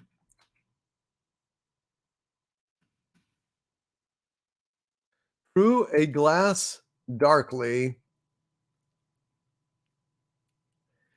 by General George S. Patton Jr. Here we go. Perhaps I stabbed our Savior in his sacred, helpless side. Yet I've called his name in blessing when, in after times, I died. Through the travail of the ages, midst the pomp and toil of war, have I fought and strove and perished countless times upon this star. I have sinned, and I have suffered, played the hero and the knave, fought for belly, shame, or country, and for each have found a grave. So, as through a glass and darkly the age-long strife I see, where I fought in many guises, many names, but always me. So forever in the future shall I battle as of yore, dying to be born a fighter, but to die again once more. Thank you very, very much, sir. And thank you, Kit Kat, for sponsoring that. And Wendy Webb, Trauma Warrior, in the chat is saying, Kathy typing, have you sang old-timey Star Wars? The trauma surgeon is asking if you can sing it for us. Amen. Sure. I'd be very, very happy to do that for you guys. God knows. And Kit Kat, you are very, very welcome. You are very welcome. Thank you. And let's go ahead and sing. And Mexican Iron Man, by the way, I hope, I don't know if you heard me earlier, but I thanked you for getting me through the crisis with Kelvington this past Sunday. I don't know if you heard it, my friend, but I thanked you from the bottom of my heart. You and Gary Ambrosia both got me through it. I couldn't have done the show, I don't think, if you guys hadn't been there. So thank you. Thank you with all my heart, man. It just meant a lot to me. So let's go ahead and sing Give Me That Old Timey Star Wars by request from Wendy Webb's Trauma Team. Here we go.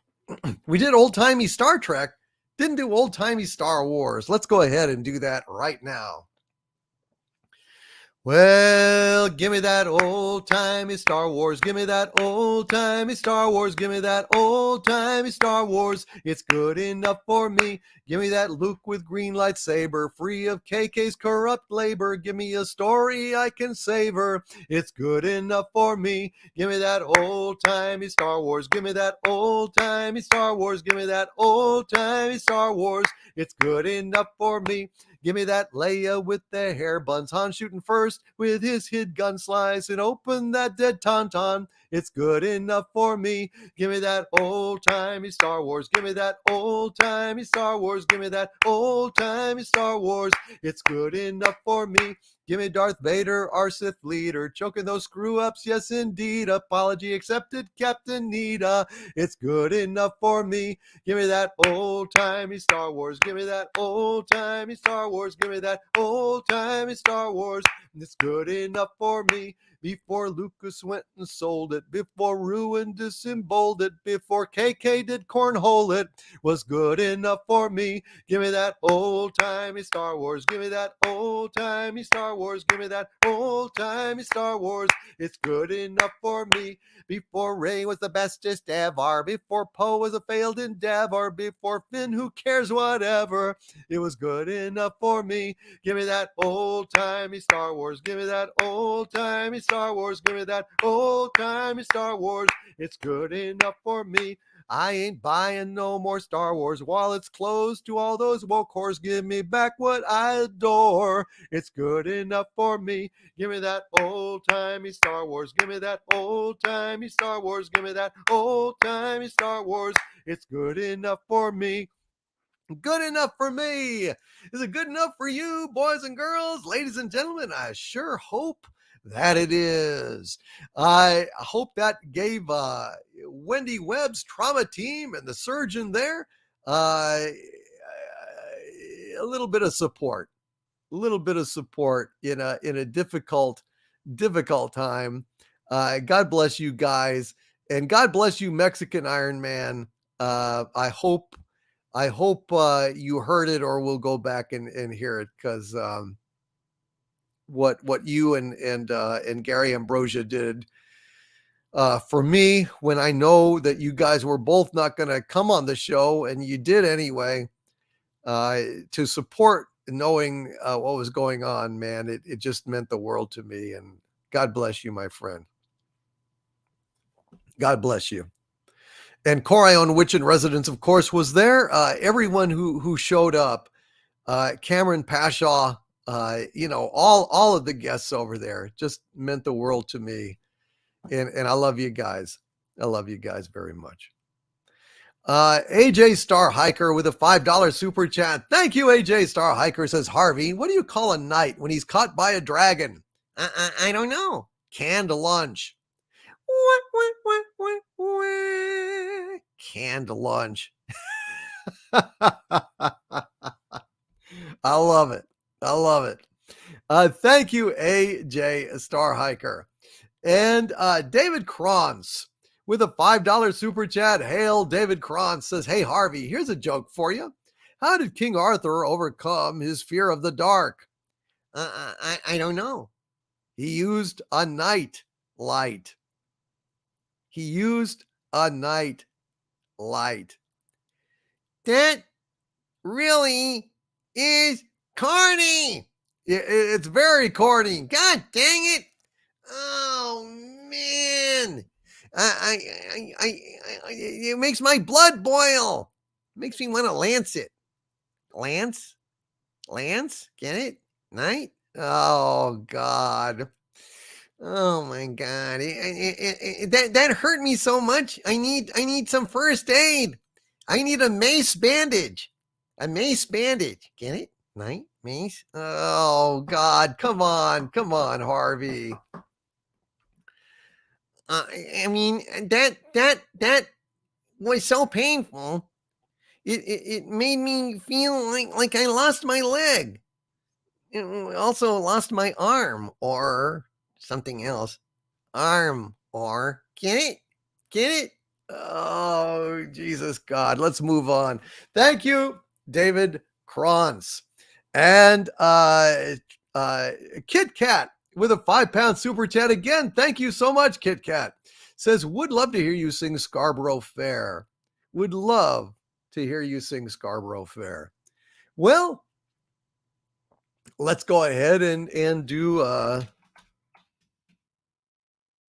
Scarborough Fair. The original lyrics, not the lyrics that Simon and Garfunkel sang, because they it's got to be public domain. Are you going to Scarborough Fair? Parsley, sage, rosemary, and thyme.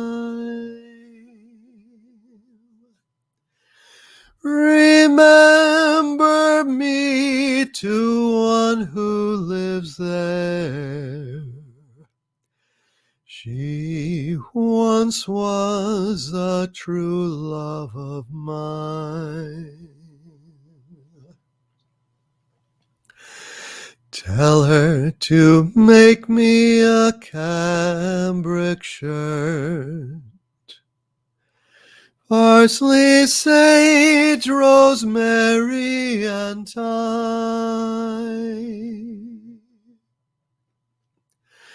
Without no seam nor needlework,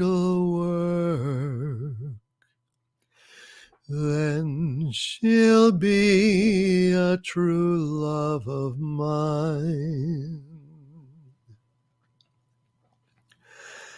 Tell her to wash it in yonder dry well. Parsley, sage, rosemary, and thyme,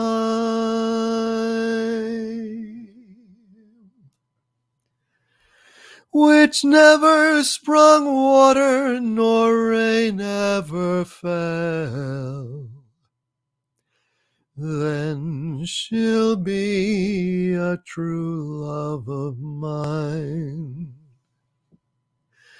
Tell her to dry it on yonder thorn. Parsley, sage, rosemary, and thyme,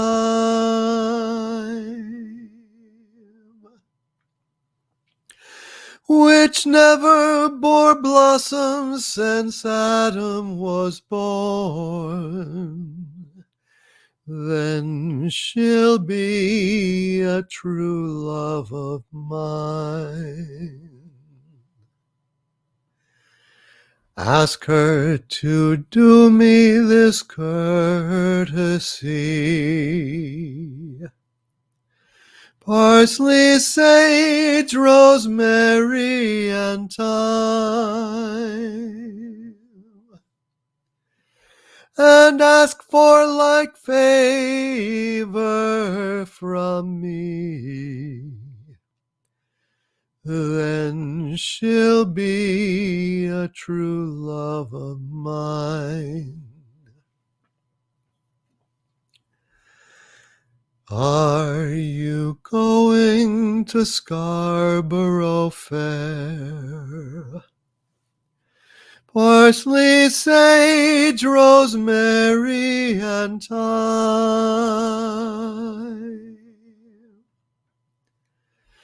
Remember me to one who lives there. She once was a true love of mine. She once was a true love of mine. Scarborough Fair by request on Friday Night Frolics. And Tracy Wilborn with a $5 super chat. Thank you, Tracy Wilborn says, Wellerman, this time please. And then I believe he wrote something in Ukrainian. Hail, Tracy Wilborn. Let's go ahead and have the Wellerman. All right. I'm going to take a little drink here, clear the old pipes.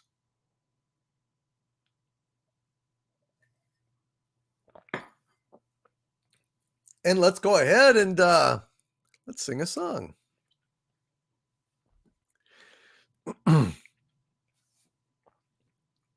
There once was a ship that put to sea. The name of the ship was a Billy a T. The winds blew up her bow, dip down, oh blow, my Billy boys blow. Soon may the Wellerman come to bring us sugar and tea and rum. One day when the tonguing is done, we'll take our leave and go. She had not been 2 weeks from shore when down on her a right whale bore. The captain called all hands and swore he'd take that whale in tow. Soon may the Wellerman come to bring us sugar and tea and rum. One day when the tonguing is done, we'll take our leave and go. Before the boat had hit the water, the whale's tail came up and caught her. All hands to the side harpooned and fought her when she dived down low. Soon may the Wellerman come to bring us sugar and tea and rum. One day when the tonguing is done, we'll take our leave and go. No line was cut, no whale was freed, and the captain's mind was not on greed, but he belonged to the whaleman's creed. She took that ship in tow. Soon may the Wellerman come to bring us sugar and tea and rum. One day when the tonguing is done, we'll take our leave and go. For 40 days or even more, the line went slack then tight once more. Our boats were lost, there were only 4, and still that whale did go. Soon may the Wellerman come to bring us sugar and tea and rum. One day when the tonguing is done, we'll take our leave and go. As far as I've heard, the fight's still on, the line's not cut, and the whale's not gone. The Wellerman makes his regular call to encourage the captain, crew, and all. Soon may the Wellerman come to bring us sugar and tea and rum. One day when the tonguing is done, we'll take our leave and go. Soon may the Wellerman come to bring us sugar and tea and rum. One day when the tonguing is done, we'll take our leave and go. We'll take our leave and go. We'll take our leave and go. We'll take our leave and go. The Wellerman by request on Friday Night Frolics. And SCC physics professor, or physics prof, SCC Physics Prof, who's been a channel member for 27 months at the Doomentite level. Hail to you, SCC Physics Prof, says, hail Doomcock. And I say, hail to you, SCC Physics Prof. Good to see you, my friend. I hope you guys are enjoying Friday Night Frolics. I certainly am. I hope you guys are as well. I hope you guys are having a grand old time. As the old gay old time actually is what the Flintstones had originally. Kit Kat with a £5 super chat. Thank you, Kit Kat. Says, please continue with your reading of the Rime of the Ancient Mariner. I believe we are up to part 7. Yes, I've got it right here, and you are correct. Part 7 of the Rime of the Ancient Mariner. It goes like this. This hermit good lives in that wood which slopes down to the sea. How loudly a sweet voice he rears. He loves to talk with marineers who come from a far country. He kneels at morn and noon and eve. He hath a cushion plump. It is the moss that wholly hides the rotted old oak stump. The skiff boat neared. I heard them talk. Why, this is strange, I trow. Why are those lights so many and fair that signal made but now? Strange, by my faith, the hermit said, and they answered not our cheer. The planks looked warped, and see those sails, how thin they are and sere. I never saw aught like to them, unless perchance it were brown skeletons of leaves that lag the forest brook along, when my ivy tod is heavy with snow, and the owlet whoops to the wolf below that eats the she-wolf's young. Dear Lord, it hath a fiendish look, the pilot made reply. I am afeard. Push on, said the hermit cheerily. The book came closer to the ship, but I not spake nor stirred. The boat came close beneath the ship, and straight a sound was heard. Under the water it rumbled on, still louder and more dread. It reached the ship, it split the bay. The ship went down like lead. Stunned by that loud and dreadful sound, which sky and ocean smote, like one that hath been 7 days drowned, my body lay afloat. But swift as dreams myself I found within the pilot's boat. Upon the whirl where sank the ship, the boat spun round, and all was still, save that the hill was telling of the sound. I moved my lips, the pilot shrieked, and fell down in a fit. The holy hermit raised his eyes and prayed where he did sit. I took the oars. The pilot's boy, who now doth crazy go, laughed loud and long, and all the while his eyes went to and fro. Ha, ha, quoth he, full plain I see, the devil knows how to row. And now all in my own country I stood on the firm land. The hermit stepped forth from the boat, and scarcely he could stand. Oh, shrieve me, holy man, the hermit crossed his brow. Say quick, quoth he, I bid thee say, what manner of man art thou? Forthwith this frame of mine was wrenched with a woeful agony, which forced me to begin my tale, and then it left me free. Since then, at an uncertain hour, that agony returns. Until my ghastly tale is told, this heart within me burns. I pass like night from land to land. I have strange power of speech. That moment that his face I see, I know the man that must hear me. To him my tale I teach. What loud uproar bursts from that door! The wedding guests are there. But in the garden bower the bride and bridesmaids singing are. And hark, the little vesper bell, which biddeth me to prayer. O wedding guest, this soul hath been alone on a wide, wide sea. So lonely 'twas that God himself scarce seemed there to be. O sweeter than the marriage feast, 'tis sweeter far to me, to walk together to the kirk with a goodly company. To walk together to the kirk, and all together pray, while each to his great Father bends, old men and babes and loving friends, and youths and maidens gay. Farewell, farewell, but this I tell to thee, thou wedding guest. He prayeth well, who loveth well, both man and bird and beast. He prayeth best, who loveth best, all things both great and small. For the dear God who loveth us, he made and loveth all.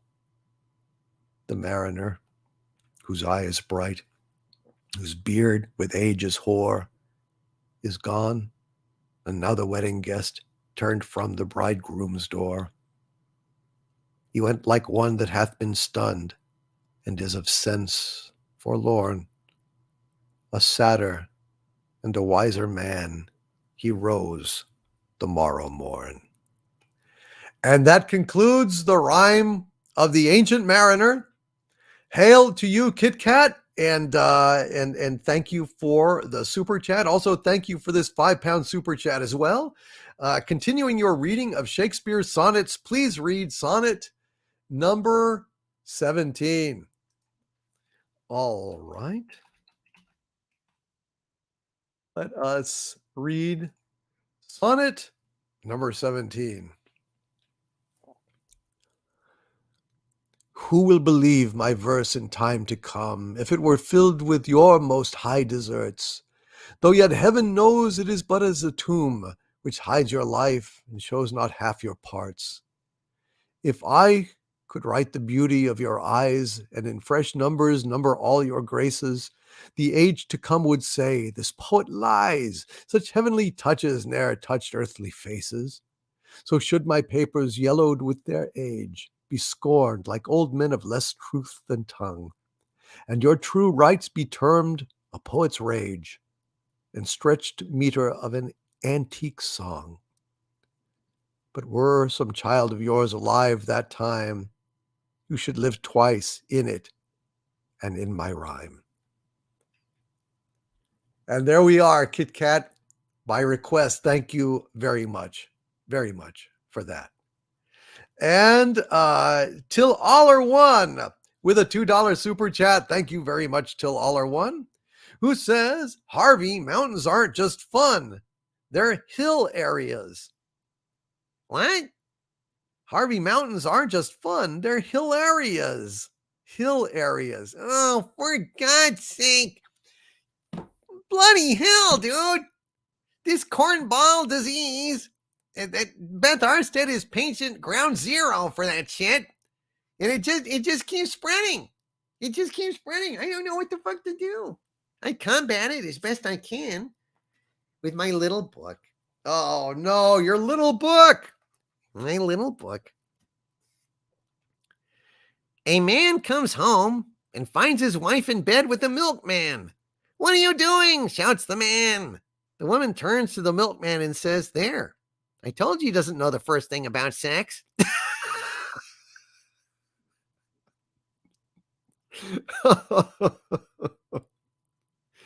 Oh dear. Oh dear. So, this one's for Raymond Feliciano. Unfortunately, he's gone, but if he's still listening, he will like this one. A man gets arrested for making love to a dolphin. His wife is furious and embarrassed. How could you, she says. Caught making love to a dolphin. That's it, I'm leaving you. The man replies, doesn't bother me. There's plenty more fish in the sea.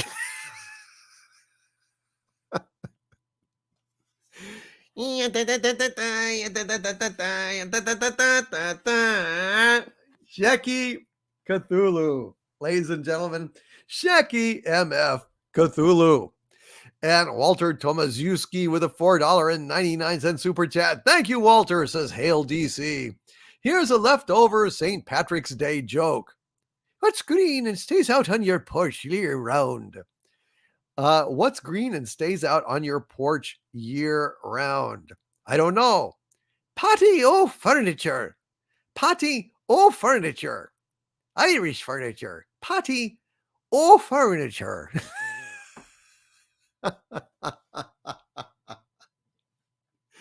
Thank you very much, Walter Tomaszewski. That is fabulous. That is fabulous. And Till Aller One with a $5 super chat. Hail Till Aller One says, Harvey, I'm trying to come up with a carpentry pun that would work. A carpentry pun that would work. Get it? Oh, no. A carpentry pun that would work. Oh, my God. That is so, oh, fuck, man.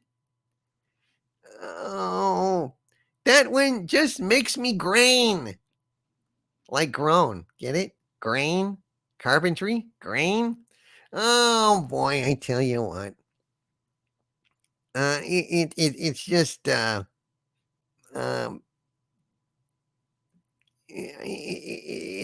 it's like if Raymond Burr had been a pig when he acted on Perry Mason, then he would be a hamburger. Raymond Burr? A pig? Hamburger. Well, if I had a hamburger, I'd hamburger in the morning. I'd hamburger in the evening. All over this land. Oh, God almighty. Thank you very much, Till Aller One. And then Till Aller One also adds with a $2 super chat. Oh dear. Harvey, what side of a dog has more fur? I don't know. The outside. Oh dear. Okay. Well, can't retaliate for that one. That was legitimately clever. Well done. Well done. Hail till all are one. And John P. with a $5 super chat. Hail John P. says entertainment has been hijacked to deliver. Oh, I've already read this one because John P. had to go. Thank you, John P., for this super chat. And indeed, yes, they are hijacking entertainment to deliberately ruin and divide us all. No doubt about it. And John Jensen with a $10 super chat. Thank you, John. Very much, John. He says with this super chat, Paul Feig will just not give up. Read a story earlier today that now he blames the abysmal failure of Ghostbusters 2016 on releasing it during a tumultuous time in history. No, Paul, your movie just sucked. Dude, I wish he could fucking understand what the problem is. Because I swear to God, I watched that shit on video and I did not laugh once. Not once. That was one of the worst movies I've ever seen. And probably the worst damn comedy I've ever seen. So John Jensen, hail to you. I don't know what the fuck Paul Feig's problem is, but the guy really needs to get a grip because it's just getting embarrassing at this point. It's just getting embarrassing. And Kit Kat with a 10-pound super chat of great generosity. Thank you so much, Kit Kat. Kit Kat says Dino of Late Horror Show, he's a great guy, has now had his second channel demonetized for lack of original content. His only source of income now is Patreon. He can be supported on Patreon for as little as $1 a month. Yes, absolutely deserves to be supported on Patreon. I really love what Dino has done. I love the Late Horror Show. It is fantastic to listen to late at night, and it just breaks my heart that they have demonetized him. So thank you, Kit Kat, for calling that again to everyone's attention. He is a great guy, and it just breaks my heart. Yes, so please go and support Late Horror Show, Dino over there. He deserves it, and I love the channel, for God's sakes. I love the channel. I hope he'll keep doing more because it's just such a unique and cool thing, and I really love those shows. Till Aller One with a $5 super chat. Thank you, Till Aller One. Says had to call 911 to report a dumpster fire a few days ago. Funny thing is, I could have said Kurtzman STD or Abrams Star Wars, and they'd still have known what I meant. Damn right, dude. It's almost the definition of dumpster fire. As a matter of fact, Stellar Heather sent me a dumpster fire, a little cute action figure, either for my birthday or Christmas, or just because she's awesome. And I really do enjoy that little dumpster fire. I've got it over here, and I enjoy looking at it. It's very, very cool. Thank you, Till All Are One. And Nicholas Horton with another 10-pound super chat. Thank you, Nicholas Horton. Says Disney Plus's Hocus Pocus 2, the sequel to the 1993 original movie. It's sounding more like the sequel is going to be woke. They've recently cast 3 drag queens in the movie. For fuck's sake. Nicholas, for fuck's sake. What the fuck is Hollywood's problem? Not everyone is gay. Not everyone is bi. Not everyone is trans. Not everyone dresses in fucking drag. There are like heterosexual people still in the world. Not everybody needs to be gay. If everybody was gay, we'd all die the fuck out. Fuck off. Jesus Christ.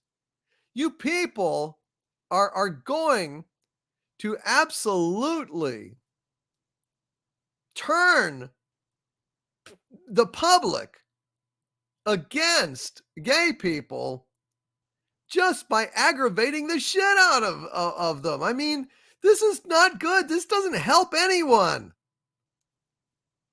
Gay people have had it rough enough without fucking Hollywood adding to the problems. Seriously. Just fucking ridiculous. Thank you, Nicholas Horton. Jesus. Unfucking believable. It's just like, it's just so fucking annoying, and it just goes on and on and on. And eventually, like there's going to be a backlash. And it's just wrong. Can we just get back to Star Trek or even The Expanse where it's just not an issue? Live and let live, for God's sakes. Fucking ridiculous. Thank you, Nicholas Horton. Your Muslim uncle with $1.99 super chat. Hail, your Muslim uncle, says, Subhanallah, Sidi, great song and great vibes. Thank you, your Muslim uncle. Thank you, thank you, thank you. You are awesome. And hail Nomada Star, hail Gangstor, hail Captain Teague, hail Ansel Ford, hail Noijatat. And Captain Teague says, you're right. This is divisive propaganda. It is. It's almost like there's a bunch of homophobes and gay bashers in Hollywood that are, through reverse psychology, trying to drive people away from accepting gay people. And this is just wrong. It's just wrong. Can we get back to just having tolerance and support for gay people instead of fucking like trying to aggravate the shit out of everyone by turning everything fucking gay? It's not.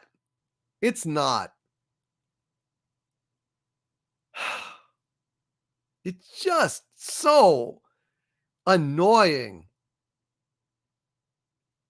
And it's just causing people to have a backlash that isn't helpful or appropriate. It's just sad. Kit Kat with a 5-pound super chat. Thank you, Kit Kat. Says we need a Kirk emoji since he performs so many pieces for us. We do. You're right, Kit Kat. I will see what I can come up with. That's a very, very good idea.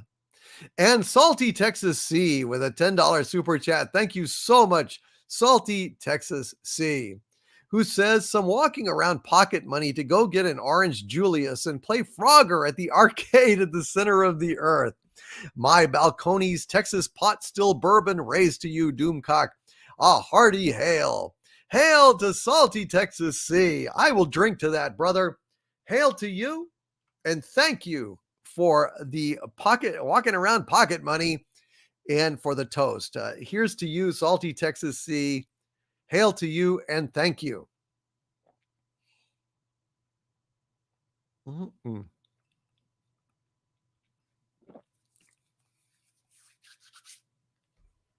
That stuff is good. Thank you, Salty Texas C.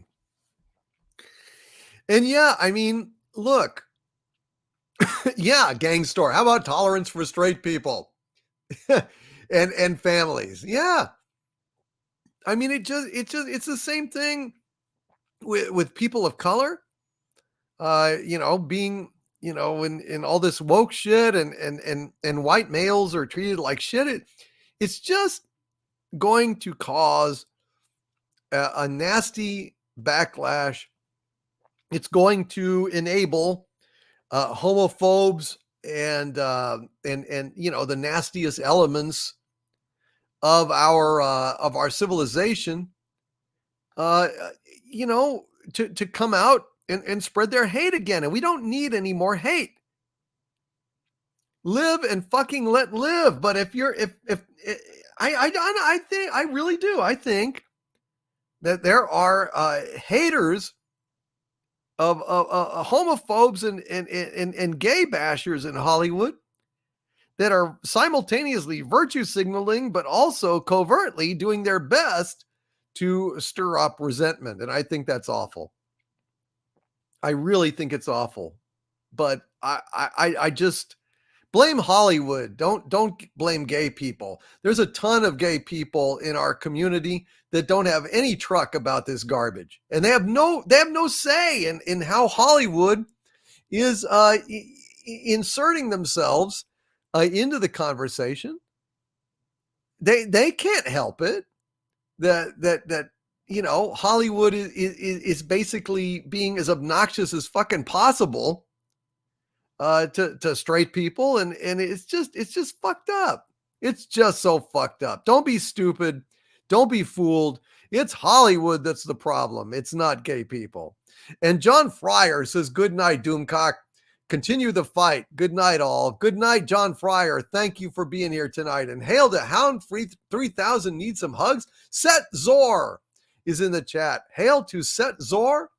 Good to see you, Set Zor, and welcome to the show. Sean Carter with a $5 super chat. Hail, Sean Carter says, "Do not worry, DC. Knowing Kelvington, he snagged at least 3 nurses." I could tell you stories, but I will not. Hail, Sean Carter. I'll just say Kelvington is very, very Kirkian in certain ways.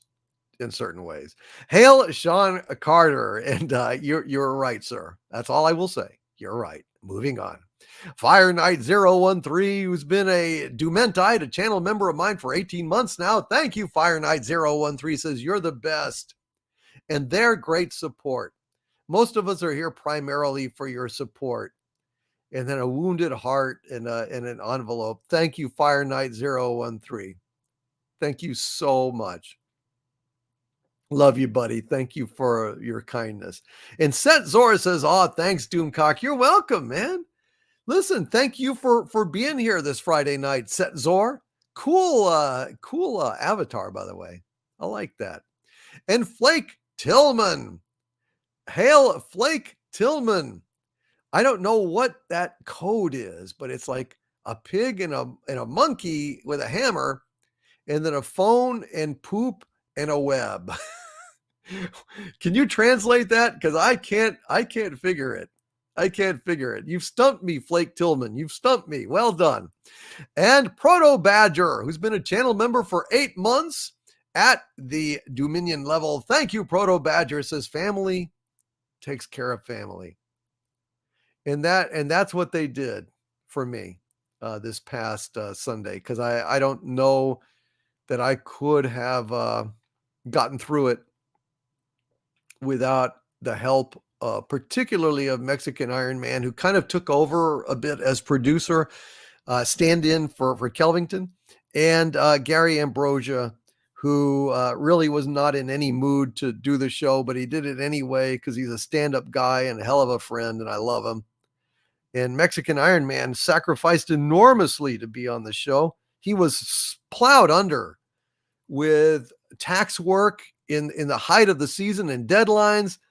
And he just, like, when he knew that a friend was in need, he, by God, answered the call.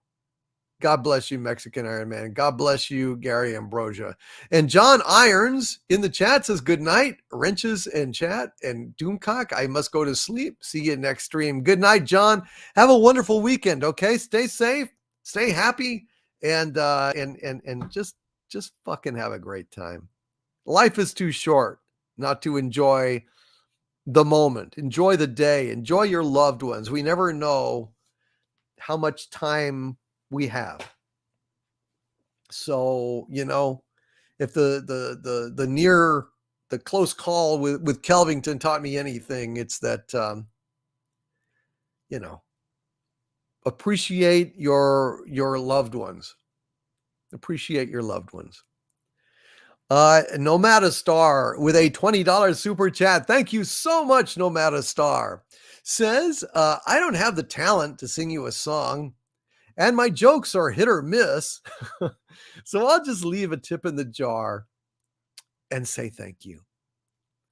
Thank you, Nomada Star. It's very kind of you, man. And your jokes are great.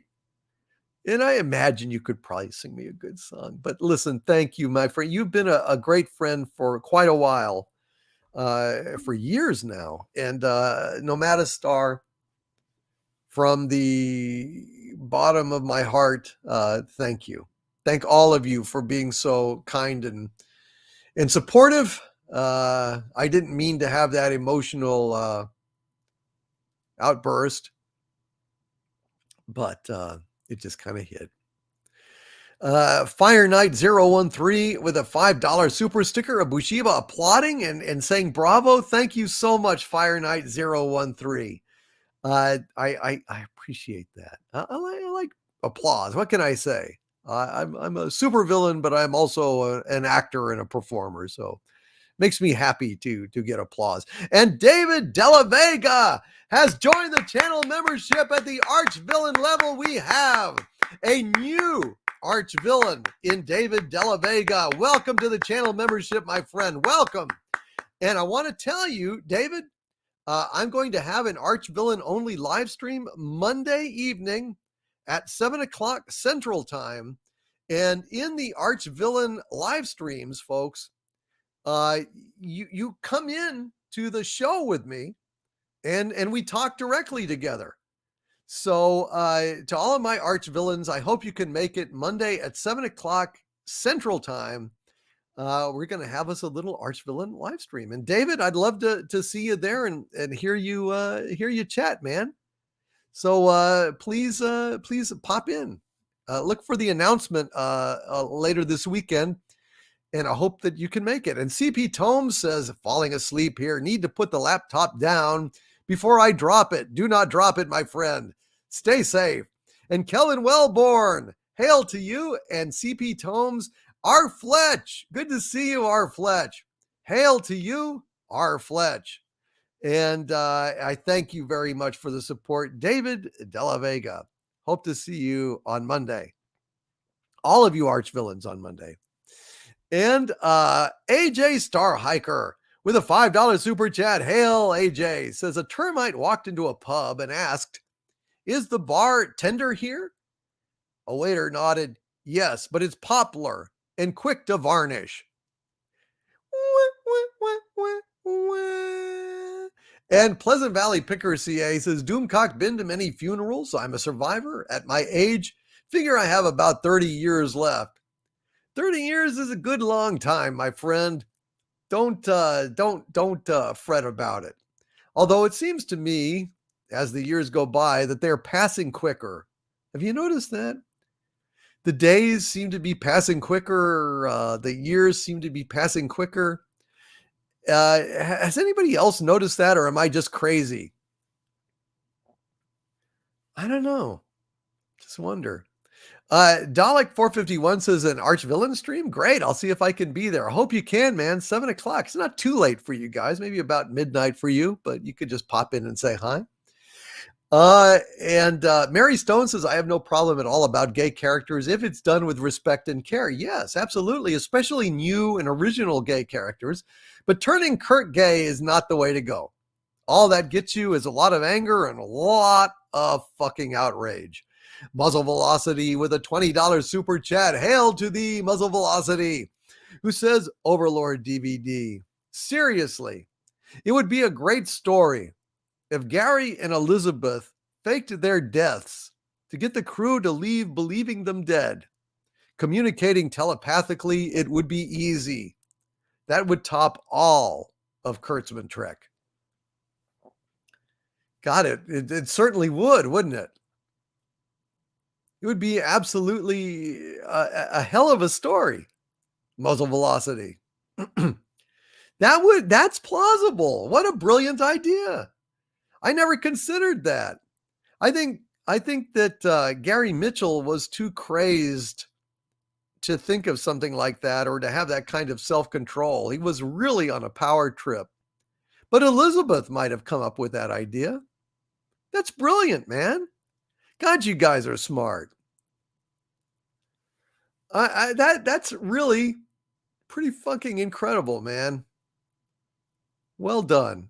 Hail Muzzle Velocity. Well done. Hail Lori Wilson, Andy Derivative Jill, Big Daddy MRI, Rennie A, Stellar Heather, Sandra Feliciano, Raymond Feliciano, Mary Ashmead, the Queen of the Wrenches, aka the Ginger Menace. All of my wrenches tonight. If I haven't seen you, I'm sorry. Canadian Spider-Man is amazing. Thank you all for being here tonight. You guys are the best. And NGC 6144 says, Kurt Gay, I guess we can look forward to Gorn with the Wind.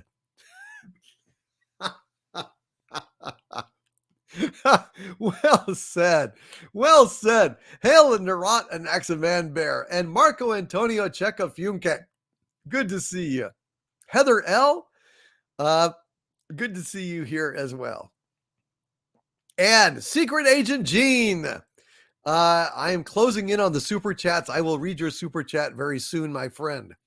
And Kit Kat with a Doomacorn in the chat. Thank you very much, Kit Kat. John Krupp with a #1 super sticker. Thank you very much, John, for that. Arakeen77, who's been a channel member for 8 months at the Dominion level. Thank you, Arakeen77 says, Dune reminded me that sci-fi is alive and well. Yes, it is. I wonder when we're going to get the second part of that, because that was pretty damn good, I got to say. I mean, I've seen Dune many times in different productions, and that was pretty damn good. I still feel like I prefer the David Lynch Dune to this Dune, but they're both good. I think that this Dune, the most recent Dune, was an art film, and I feel that David Lynch's Dune is more of a comic book film. And whichever one you prefer just depends on the kinds of things that you like in general. Hail Dawn of Mutilation, Yamis Queen Jess, and Chaos Oi. Good night, my friend. Thank you for being here. And good night, Big Daddy MRI. You're awesome, dude. We're closing in on the end, buddy, but if you got to go, that's okay. And Fet for Hire says, if they ever do a Doomcock movie, I bet they make Harvey gay. Well, I got a whole bunch of paternity suits that would testify that is not the case. Back to you, Chet. Thank you, Harvey. Arakeen77 with a $10 super chat. Thank you, Arakeen77 says, oh, Harvey, I asked Siri, surely it won't rain today. And Siri replied, it will rain. And don't call me Shirley. I shouldn't have left my phone on airplane mode.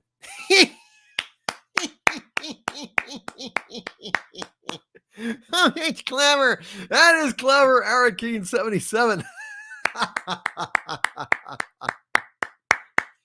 I love it, man. I love it. Fantastic. Arakeen77. That is fucking great. Well done, my friend. Well done. And Michael Beacom with a $10 super chat. Thank you, Michael. Says, saw that they have a whiskey decanter shaped like a stormtrooper's helmet. Our reviewer said, terrible decanter. Spills all over the place. You pour, but can never hit the glass.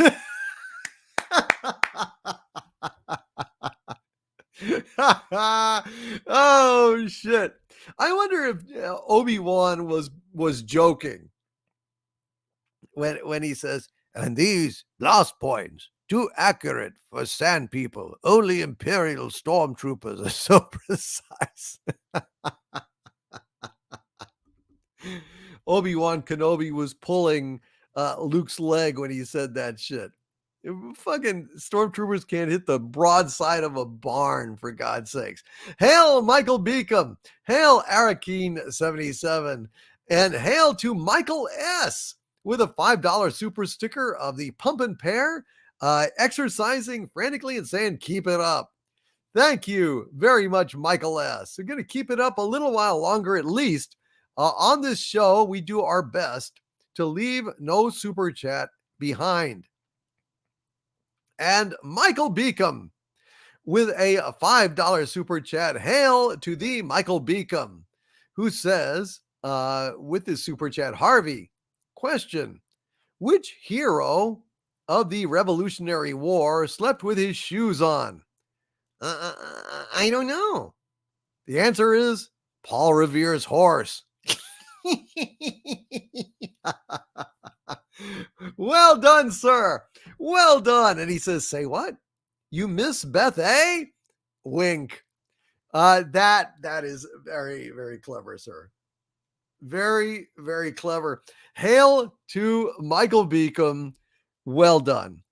And Jack White with a $5 super chat. Hail Jack White says, if you got my super chats about my dad's business. Yes, I did, my friend. I read them. I'm going to email you the phone number for the business because YouTube won't let me super chat it.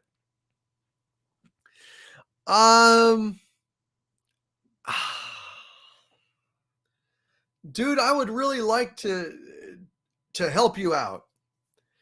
I'm worried that if anything bad happened or if YouTube got angry at me for doing that, Jack, might get in trouble, might get blocked or something. Let me think about it. Let me like figure out what can be done. But I tell you what, folks, if you are in the New York, or I believe he said Westchester area, and you're looking to get your house or apartment painted, send me an email at dictorvandoomcock@gmail.com. And if you are interested in getting your house or apartment painted, again, if you are in the New York area, or I believe he said Westchester, you go ahead and send me the email, and I will send you the number of Jack White's dad's business that he can go ahead and do that. That's at dictorvandoomcock@gmail.com, which the lovely and talented antiderivative Jill just posted. Thank you, Jack. I think that's the best way to do it, and probably the safest way. I don't want to put anyone's number out there just blasted to do that. John Krupp with a $10 super chat. Hail John Krupp.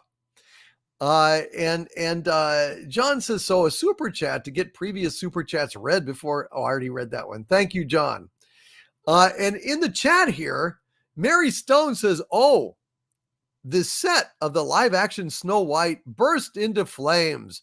No one was hurt, but maybe the universe was trying to tell Disney something.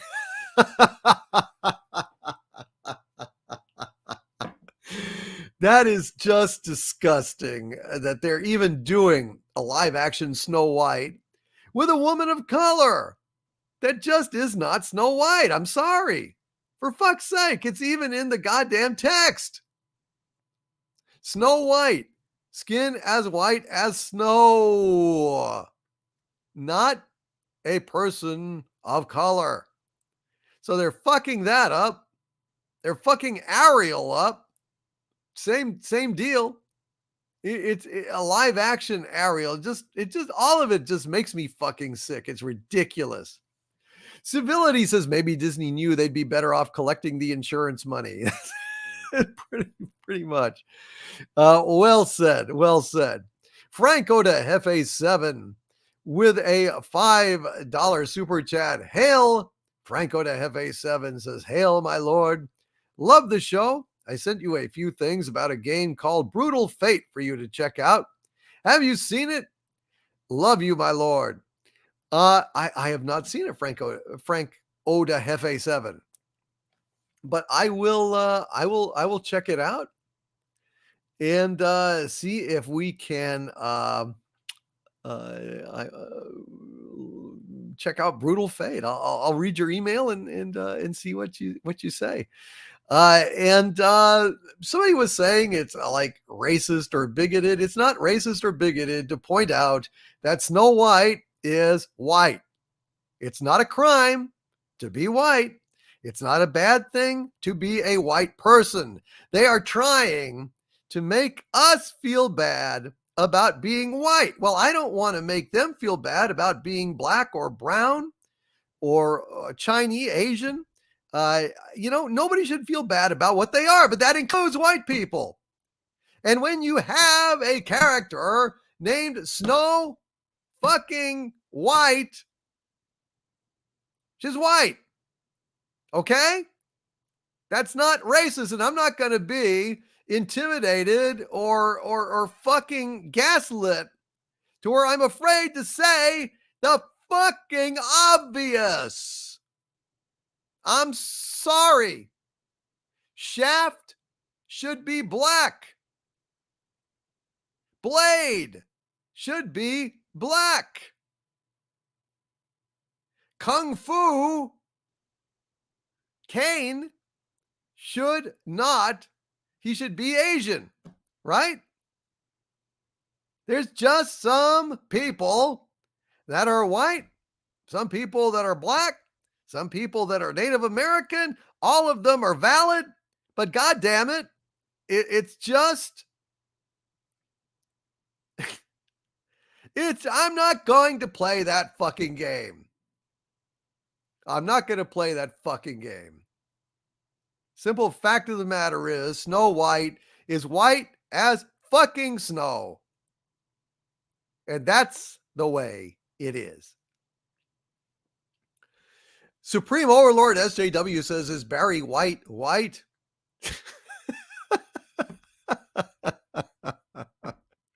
There's not a whole poem about Barry White being white. It's just his name.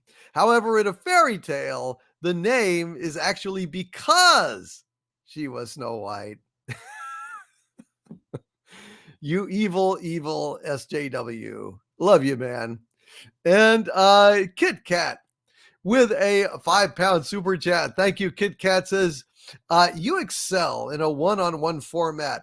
We need more of those, whether as recordings or live streams. The Critical Drinker would be delighted to do one. I'd be delighted to do one with him. I'll see if I can set that up very soon. Because I would really love to. We were trying to set something up and then we just got our streams crossed or something. But hopefully we will have that in the near future. Digi Akuma with a $2 super chat. Hail, Digi Akuma says there is no Robotech, only Macross. Fair enough. I did not know that Robotech was Macross all this time. So I've learned something new and important today. And Blood Guilty is a new channel member at the Dominion level. Thank you, Blood Guilty. Really, really, really appreciate you, my friend. Thank you for supporting the channel. Please go to my channel, youtube.com/overlorddvd. And when you land on the first page, scroll down, you will find a list of all the member-only videos and live streams for your viewing pleasure. Thank you very much, Blood Guilty, for supporting the channel. And Phantom Boomer with a $10 super chat. Hail, Phantom Boomer says, hail. Have to pop in and out tonight. Stuff going on. CD I'm sending you is delayed. I think you'll like it. I hit the big 70 on Sunday. but I'm not ready to be old yet. I'm not ready to be old yet either. I think I'm just going to stay young. I'm just going to stay a kid, right? We can get older, but we don't have to grow up. Hail to you, Phantom Boomer. How did Sinatra put it? Fairy tales can come true. It can happen to you if you're young at heart. For as rich as you are, it's much better by far to be young at heart. You can go to extremes with impossible schemes. You can laugh when your dreams fall apart at the seams. And life gets more exciting with each passing day. And love is either in your heart or on its way. Don't you know that it's worth every treasure on earth if you're young at heart? For as rich as you are, it's much better by far to be young at heart. And if you should survive to 105, look at all you'll derive out of being alive. And here is the best part. You had a head start if you are among the very young at heart. R. Fletch, wait a minute. Hold on, R. Fletch. I know you snuck in a super chat earlier. Hold on, buddy. Can't let you go before I read your super chat, my friend. I know you dropped one. I think you dropped one anyway. Let's see. R. Fletch with a $10 super chat. Hail, R. Fletch. It's great to see you, buddy. And he says, hail, Lord DVD. Hail all. Got the cast off today. Wonderful. Big thanks to the VA and Beata for at-home physical therapy. Thank you, R. Fletch. Congratulations, man. That is absolutely wonderful, dude. I know that was a pain in the ass, and God bless you for stopping in here and saying hello. It means an awful lot to me. Thank you, buddy. And God bless you. Supreme Overlord SJW himself with a $10 super chat. Hail Supreme Overlord SJW, who says, total SJW victory this week. Kurtzman is the GOAT. Look, Doomcock, look at me. I'm the captain now. Damn you, Supreme Overlord SJW. Damn you, sir. Oh, your evil and perfidy knows no bounds. Oh, boy. There's going to be a reckoning, Supreme Overlord SJW. You, sir, are an enemy. Although I still kind of like him. Yeah, I still kind of like him. Hail, Supreme Overlord SJW. And Phantom Bard is saying when Carradine went in for his audition on Kung Fu, it went okay. On his way out, he did a jump kick and left his boot print on the wall above the door frame. Wow. Well, that must have impressed him. That must have impressed them. That's fantastic, man. And in the chat here, Pleasant Valley Picker CA says, Doomcock, I will be 64 soon.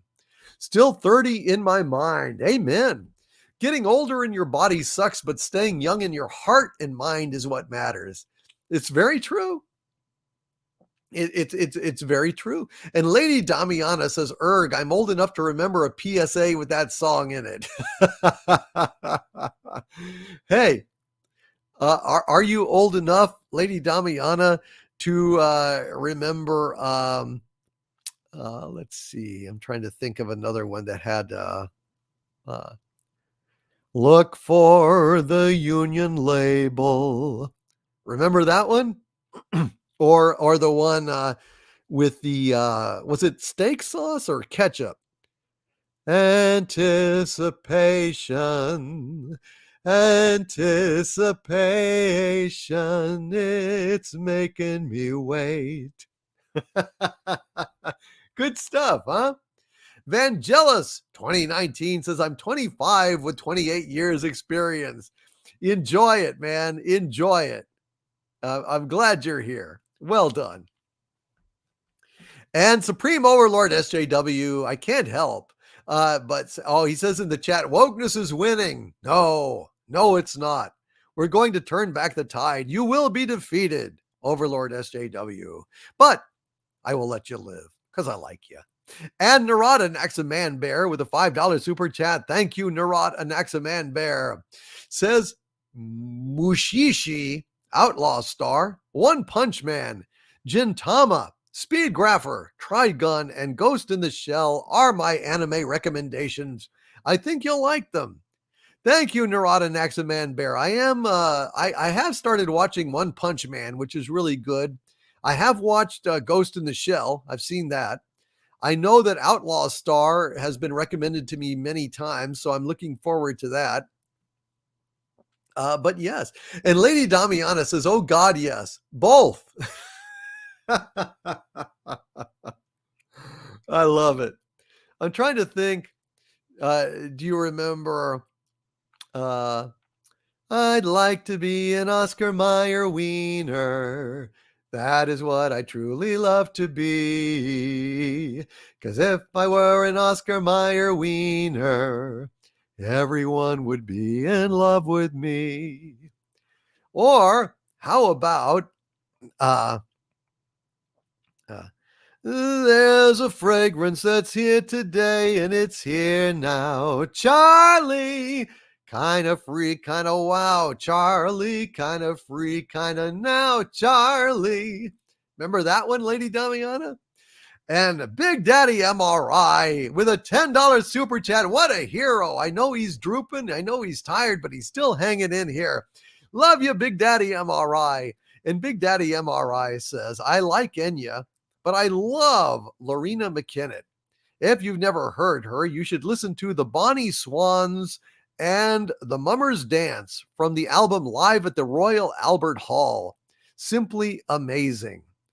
Big Daddy, dude, I will check that out. Would you please send me a reminder in the chat to check that out? And as soon as I get off, I'll see if I can't track down that album, maybe on YouTube or on Amazon or something.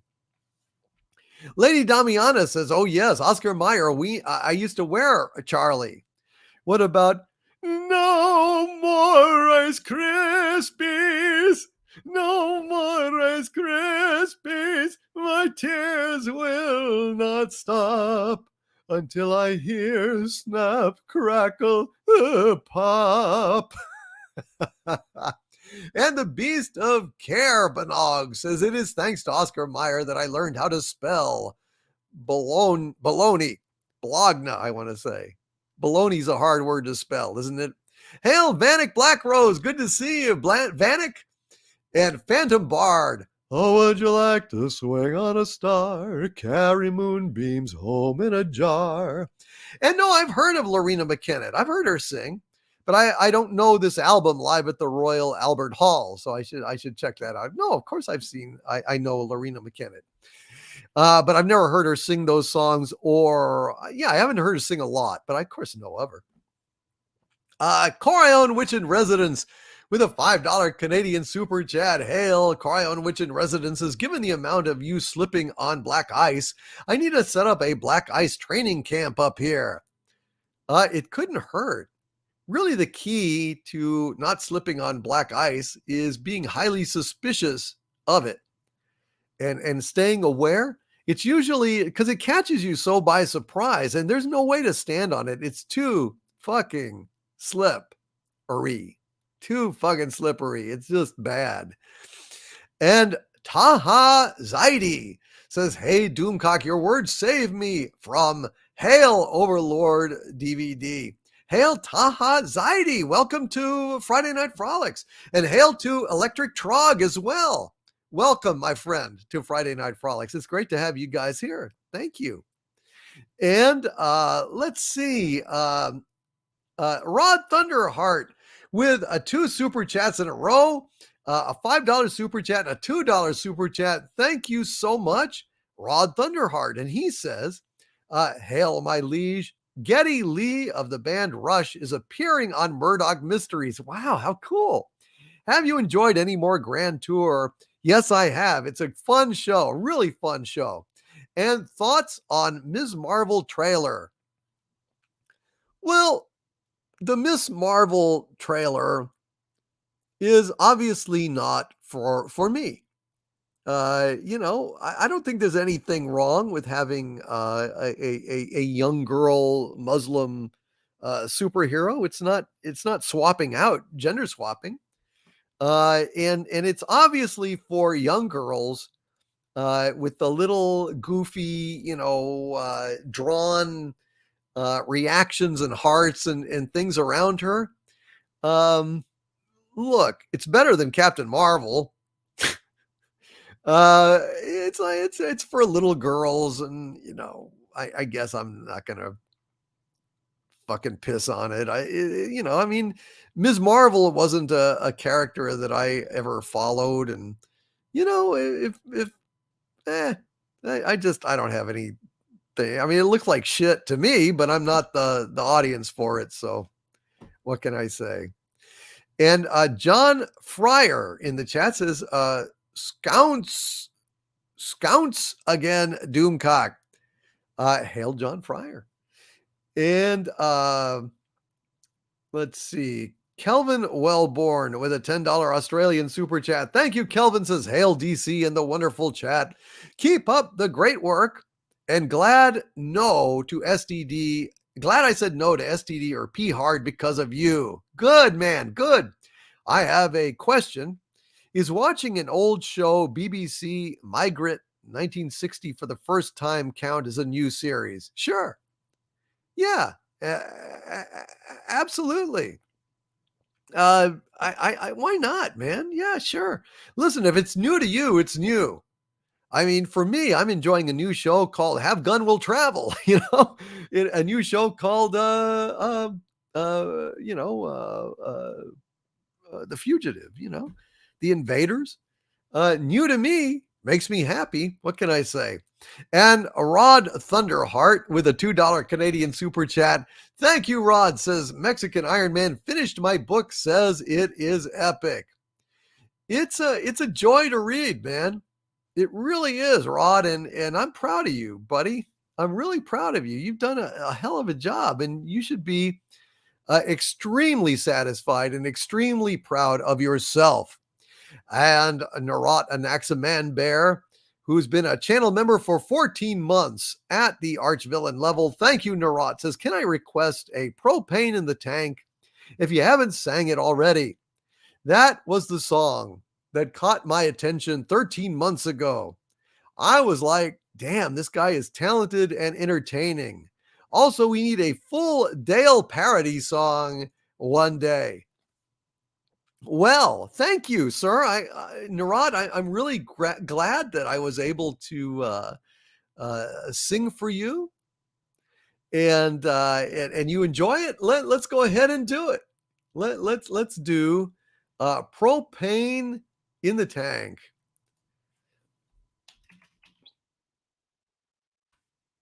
Here we go. Propane in the Tank by request from Narat and Axaman Bear. And here we go. As I was a-mowing on my lawn so bright and early, I called to my son Bobby, tell you what, the boy is squirrely. I first produced my mower, then I showed him my weed whacker, saying, come and do some yard work, boy, don't be a dadgum slacker. Dang a dang, got a mow, got a hoe. Weed whack for daddy-o, weed whack for daddy-o, there's propane in the tank. Bobby told me, Daddy, I got stuff to do inside. I told him, dang it, Bobby, get to work, I'll tan your hide. He sighed and he swore that I didn't understand. I flipped the boy on over, about near busted up my hand. Ding a dang, got a mo, got a ho. Weed whack for daddy-o. Weed whack for daddy-o. There's propane in the tank. So Bobby ran to Peggy crying how I whooped his hiney. Peggy came out charging. I said, shoot, that boy is whiny. She said, Bobby's too sensitive to have to fuss with yard stuff. I said, I tell you what, the boy is turning to a cream puff. Ding a dang, got a mo, got a ho. Weed whack for daddy-o. Weed whack for daddy-o. There's propane in the tank. Had a barbecue a-coming on the 4th of July. I dreamt of grilling T-bones, drinking beer, and eating pie. But Peggy blew my propane tanks and filled them up with water. Oh, devil, take the women, girls are strange. My wife's a rotter. Ding a dang, got a mo, got a ho. Weed whack for daddy-o.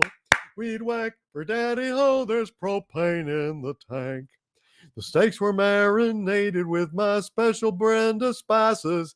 The water came a-spraying, doused the steak. Oh, what a crisis. Then Peggy laughed and then produced a bag of master charcoal.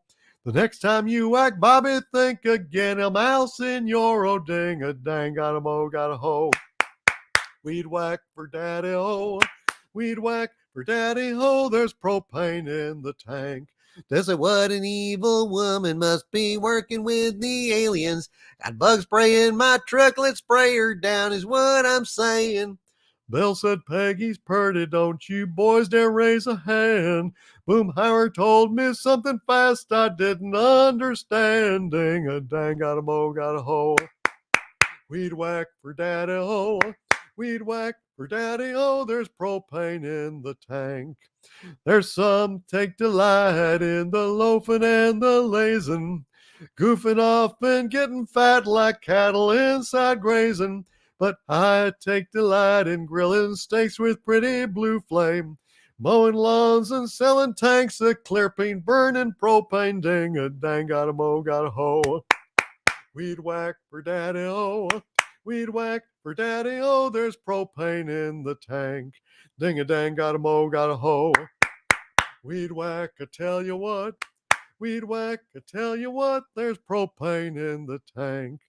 Propane in the tank on Friday Night Frolics. Thank you, Nerot, Anaxaman Bear. And Nicholas Horton with a 5-pound super chat. Thank you very much. Nicholas Horton says, I recommend watching the anime Mushoku Tensei, Jobless Reincarnation. It's on Crunchyroll, both sub and dub versions. Thank you, Nicholas. Man, so many people know so much about anime. Still a little bit of a blind spot for me, but it's getting better and better and better thanks to y'all's suggestions. Thank you very, very much for that. And Digi Akuma with a $5 super chat. Thank you, Digi Akuma says, hey, Harvey. A neutron walks into a bar and asks, how much for a beer? The bartender replies, for you, no charge. Oh, because the neutron's got no charge. Oh, that's so corny, dude, corny. It is, Digi Akuma, gloriously corny. And Mexican Iron Man is here with a very, very generous $50 super chat. Hail to Mexican Iron Man. And he says, a salute, hug, and hail to my brother Doomcock on behalf of my family, my son, my sister, my mom, and all of us in Xanadu. Thank you for all you do for us. See you Sunday. Xanadu forever. Thank you, Mexican Iron Man. You, sir, are fucking awesome. Thank you a million times. Thank you, Mexican Iron Man. Love you, buddy. And Nomada Star with a $5 super sticker of a pair dropping a mic. I guess I had a mic drop moment at one point or another. Thank you, Nomada Star. And Teenage Wasteland says, oh man, great lyrics. Bravo. Thank you, Teenage Wasteland. We aim to entertain on Friday Night Frolics. Thank you. And Anti-Derivative Jill with a $3 super sticker of the pair being all shy and bashful and blowing a kiss. I am deeply touched. Anti-Derivative Jill, you are very, very sweet. Thank you, dear lady. Love you and appreciate everything that you do. And Mexican Iron Man, da, da, da, da, da, who has been a arch villain of mine, a channel membership for 28 months now, says, yes, I heard your wonderful words. Thank you for your kindness, and we are brothers for life. Thank you, my dear friend, Mexican Iron Man. I love you, buddy. Thank you. A million times thank you.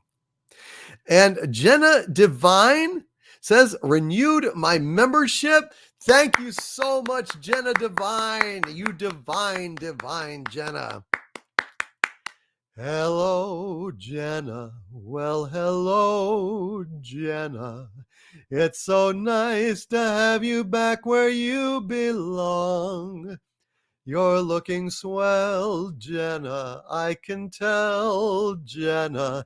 You're still growing, you're still growing, you're still going strong. I feel the room swaying, for the band's playing one of our old favorite songs from way back when.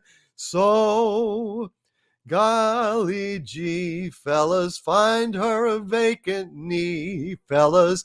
Jenna will never go away again. Welcome back, Jenna Divine. And Roban Dahlgren Jonsson, who has been a channel member of mine for 8 months at the Dumentite level. Thank you, Roban. Says, I normally hate poetry readings, but that was brilliant. That's very high praise, Roban. Thank you very much, my friend. I try to do my best with these poems, and it means a lot to me to be able to share that kind of thing with all of you guys. And Douchebag Kylo with a $1.99 super chat. Thank you, Douchebag Kylo. Says, another win today, DC. Karen's song to celebrate? Sure. Why? Let's go ahead and have the Karen song. I'm gonna drink a little water here, and then yeah, let's go ahead and do the Karen song. Hold on.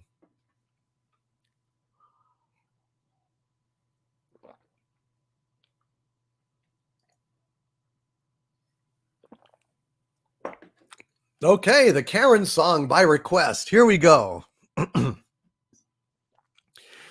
Well, what shall we do to offend a Karen? What shall we do to offend a Karen? What shall we do to offend a Karen? Just to push her buttons. Way, hey, let's piss off Karen. Way, hey, let's piss off Karen. Way, hey, let's piss off Karen. Make her bunch her panties. Bag her groceries in a single bag. Bag her groceries in a single bag. When she complains, tell her, shut up, you hag. That'll bunch her panties. Way, hey, went back for Karen. Way, hey, went back for Karen. Way, hey, went back for Karen. Make her bunch her panties. Laugh when she has to speak to the manager. Laugh when she has to speak to the manager. Laugh when she has to speak to the manager. Tell her you don't work there. Way, hey, you do not work there. Way, hey, you do not work there. Way, hey, you just came in there just to bunch her panties. Tell her that her credit card's rejected. Tell her that her credit card's rejected. Tell her that her credit card's rejected. Have to cut it up now. Way, hey, Karen's card up. Way, hey, Karen's card up. Way, hey, Karen's card up. Throw away the pieces.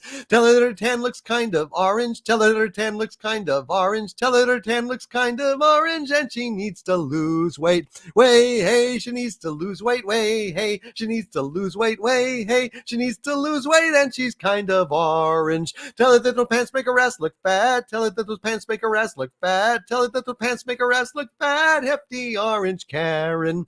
Way, hey, let's mock her outfit. Way, hey, let's mock her outfit. Way, hey, let's mock her outfit. That'll bunch her panties. Tell her that her purse is out of date. Tell her that her purse is out of date. Tell her that her purse is out of date. Please, bitch, it's so 90s. Way, hey, her purse is retro. Way, hey, her purse is retro. Way, hey, her purse is bad and it does not go with orange. Is there more? Oh, yes. There's lots more.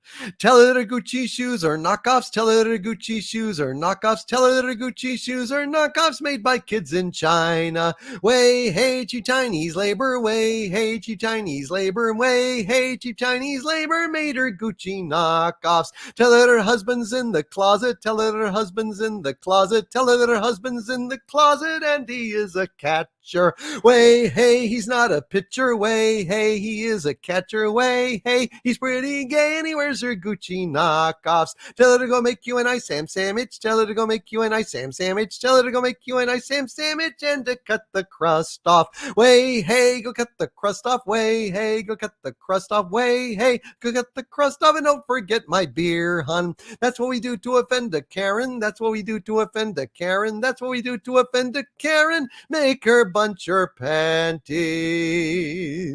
Good night, Digi Akuma. And thank you for being here tonight. And Dawn of Mutilation says, okay, listening to DC singing about Karen and having the Lex original soundtrack in the back. Weird. Oh, hey, oh, Bronunji. I love the Lex. The Lex is a hell of a great series. Hell of a great series. And Douchebag Kylo with a $4.99 super chat. Thank you, Douchebag Kylo, says Harvey. What did the Anakin actor say to the star of Kenobi when the latter told the former he hoped fans liked their show? I don't know. You and me too. You and me too. Okay, that's pretty good. Hail, Douchebag Kylo. And Gang Store with a $5 super chat. Hail, Gang Store says, did you get that Trek the Vote graphic I DM'd you on the Twatters? Stacy was unfortunately just the beginning. No, I didn't. I haven't. I just haven't been on Twitter a whole. Well, actually, I was on Twitter quite a chunk today, but no, I guess you sent it after I got off Twitter. So I will definitely go and check it out, man, and see what you've sent. Thank you. And secret agent Gene, secret agent Gene with a two $9.99 super chats. Thank you so much, secret agent Gene. And he says, hey, Harvey, did you know it is forbidden to tell a bad joke on St. Patrick's Day? No, not at all. Well, this is because when you tell a bad joke, you don't just shame yourself. You shame us all. Shame us. Get it? Oh, it's so fuck. It's like they're all. It's like everybody's fucking Beth Arnstead in drag. It's just bizarre. Beth, cornball. You infected us all with cornballism. What can I say? She's had an effect. She's had an impact. And Secret Agent Gene also says, with that second $9.99 super chat, very generous of you, Secret Agent Gene. He says, hail, my lord, long, frustrating week. We'll send a field log soon. While I stay awake through the nice, if there is time, could Hank or some other straight-laced guy read the lyrics to Spice Up Your Life? Hank, eh? Let's see. Spice Up Your Life lyrics. Uh-oh, more Spice Girls, eh? All right, well, let's, I can't read it all. There's too many, it's too long, but I could have Hank take a little tack on it. Hank? La, la, la, la, la, la, la, la, la, la, la, la, la. When you're feeling sad and low, we will take you where you gotta go, smiling, dancing, everything is free. All you need is positivity. Colors of the world, spice up your life. Every boy and every girl, spice up your life. People of the world, spice up your life. Ah! Slam it to the left if you're having a good time. Shake it to the right if you know that you feel fine. Chicas to the front. Go round. Slam it to the left if you're having a good time. Shake it to the right if you know that you feel fine. Chicas to the front, ha, ha. Hi, see, ja, hold tight. Yellow Man and Timbuktu, color for both me and you, kung fu fighting, dancing queen, tribal spaceman, and all that's in between. Colors of the world, spice up your life, every boy and every girl. Spice up your life. Power of the world, spice up your life. Flamenco, lambada, but hip hop is harder. We moonlight walk the foxtrot, then polka the salsa. Shake it, shake it, shake it, haka. Shake it, shake it, shake it, haka. Arriba. Uh-huh. None of that shit makes any sense to me at all. Whatever. Okay, well, what can I say? Good night, Secret Agent Gene says, thank you very much. That makes this sleepless night worth it. You're very welcome, my friend. Thank you for being here tonight, man. It means a lot. And anyway, there is Hank reading Spice Up Your Life. Justin Bybee, who's been a channel member for 6 months at the Dominion level. Thank you, Justin. Says, hail Lord Doomcock. Hail Legion. Hail Justin Bybee. And thank you, Justin Bybee. And Robban Dahlgren Jonsson with 20 Swedish kroners, I believe is what it is. Thank you, Robban. Says, do you know How High the Moon with Pat Suzuki? Yes, I do. That's from the movie Biloxi Blues, right? I guess I could try and do it for you here.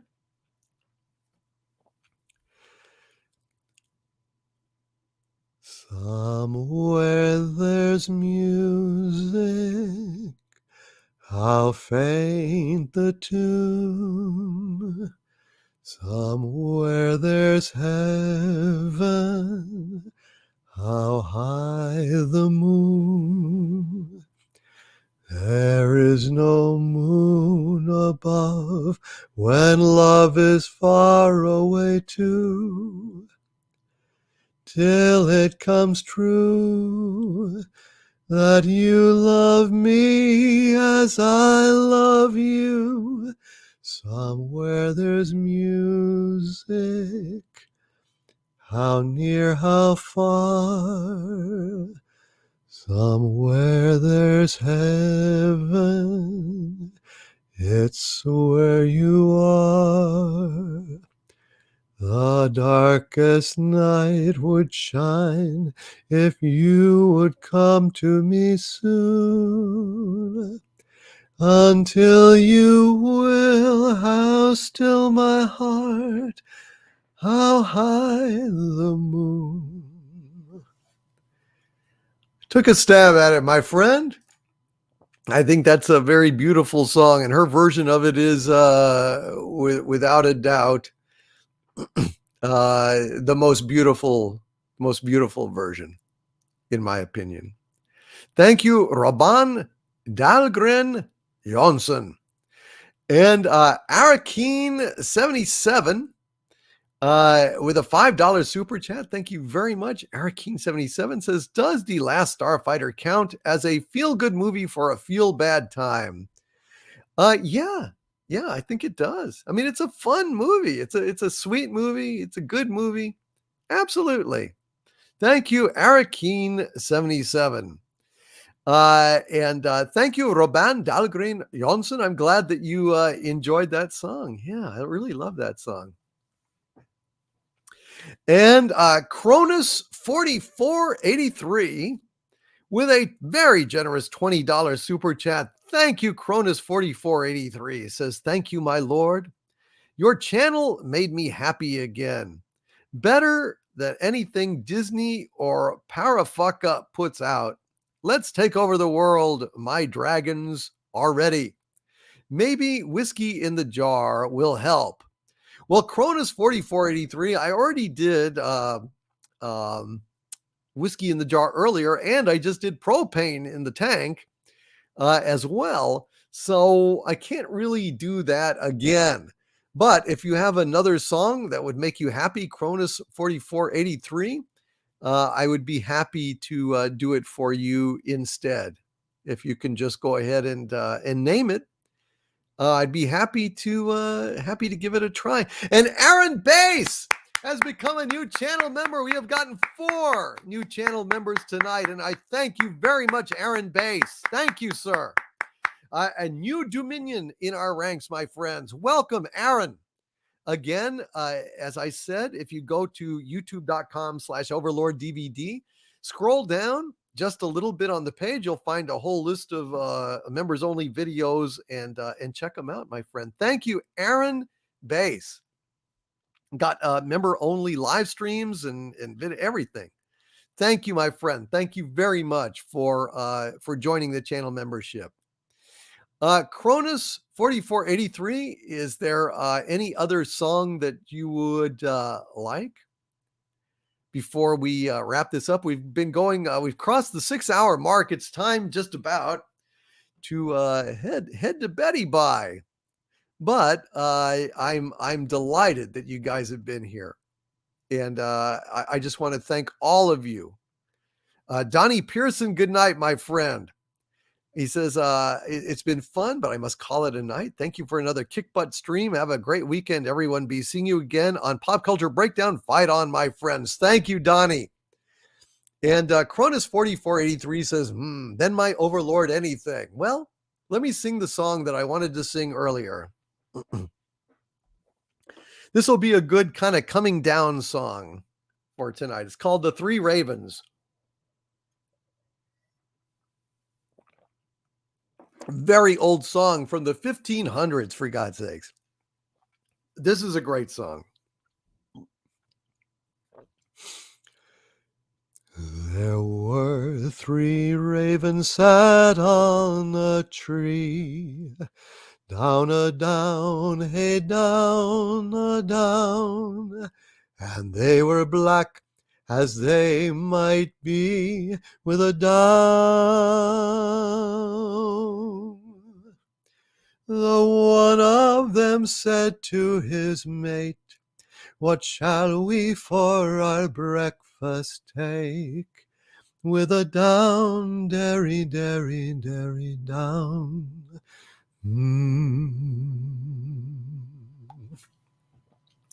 Down in yonder green field, down a down, hey down a down, lies a knight slain under his shield with a down. Down there comes a fallow doe, as great with young as she might go, with a down, derry, derry, derry, down, down. She lifted up his bloody head, down a down, hey down a down, and kissed his wounds that were so red with a down. She got him up across her back and carried him to the earthen lack with a down, derry, derry, derry, down, down. She buried him before his prime, down a down, hey down a down. She was dead herself ere evening time with a down.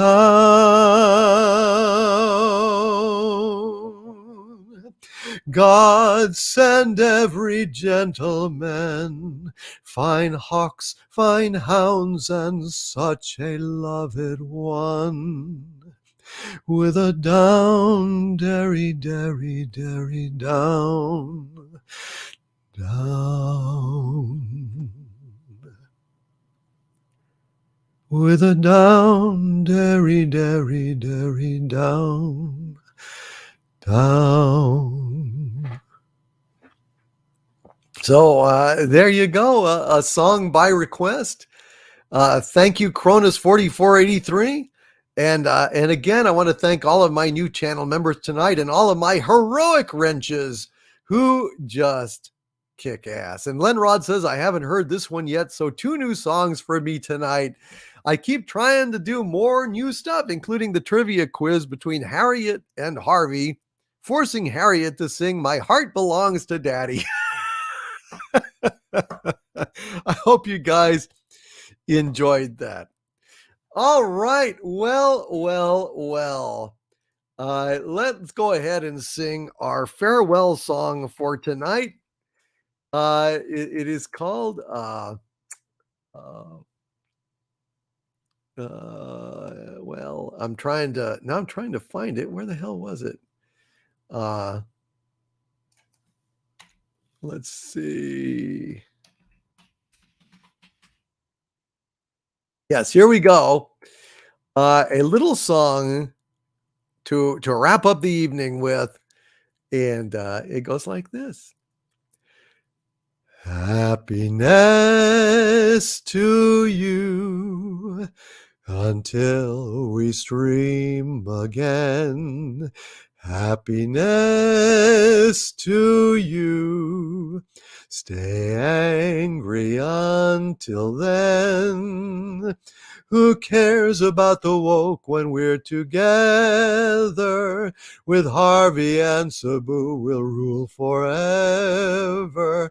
Happiness to you till we stream again. Push the button, you, and free me from this cage. Push the button, you. I need to vent my rage. Though I'm confined in Dictor Doomcock's basement, one day I will get out, you have to face it. Push the button, you, and we will see the end. We'll see the end. Asteria Dulce. Hail Asteria Dulce. Hail Nitrium. Hail Ice Nut. Hail to all of you. And good night, Mrs. Calabash, wherever you are. Don't take any wooden nickels, right? With 2 you get egg roll. Have you heard the word about the bird? Good night, everybody. Good night. Good night. Good night. And thank you all for being here. Love you guys. And Kit Kat says they had their priorities in the Middle Ages. Fine hawks, fine hounds, and a good woman. You're right, Kit Kat. But there's something quaint about it. There's something sincere about that song. Anyway, I love you guys. And Nicholas Horton, thank you for the 3-pound super sticker of Bushiba waving and saying bye-bye. It always gets me in the feels when you do that, Nicholas. It always gets me in the fields. I love you, Nicholas Horton. I love you, man. Thank you for being here. I love all of you. Thank you for the honor of your company here on Friday nights. I know you got a lot of other places you could be, but that's what makes this time and place and community so very special. I love you guys. Thank you. And from the center of the earth, this is Dictor Van Doomcock bidding you all, my friends, have a good weekend.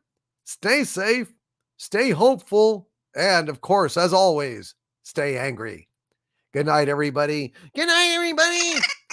Good night. Good night, everybody. Thank you. Good night, all. Good night, everybody.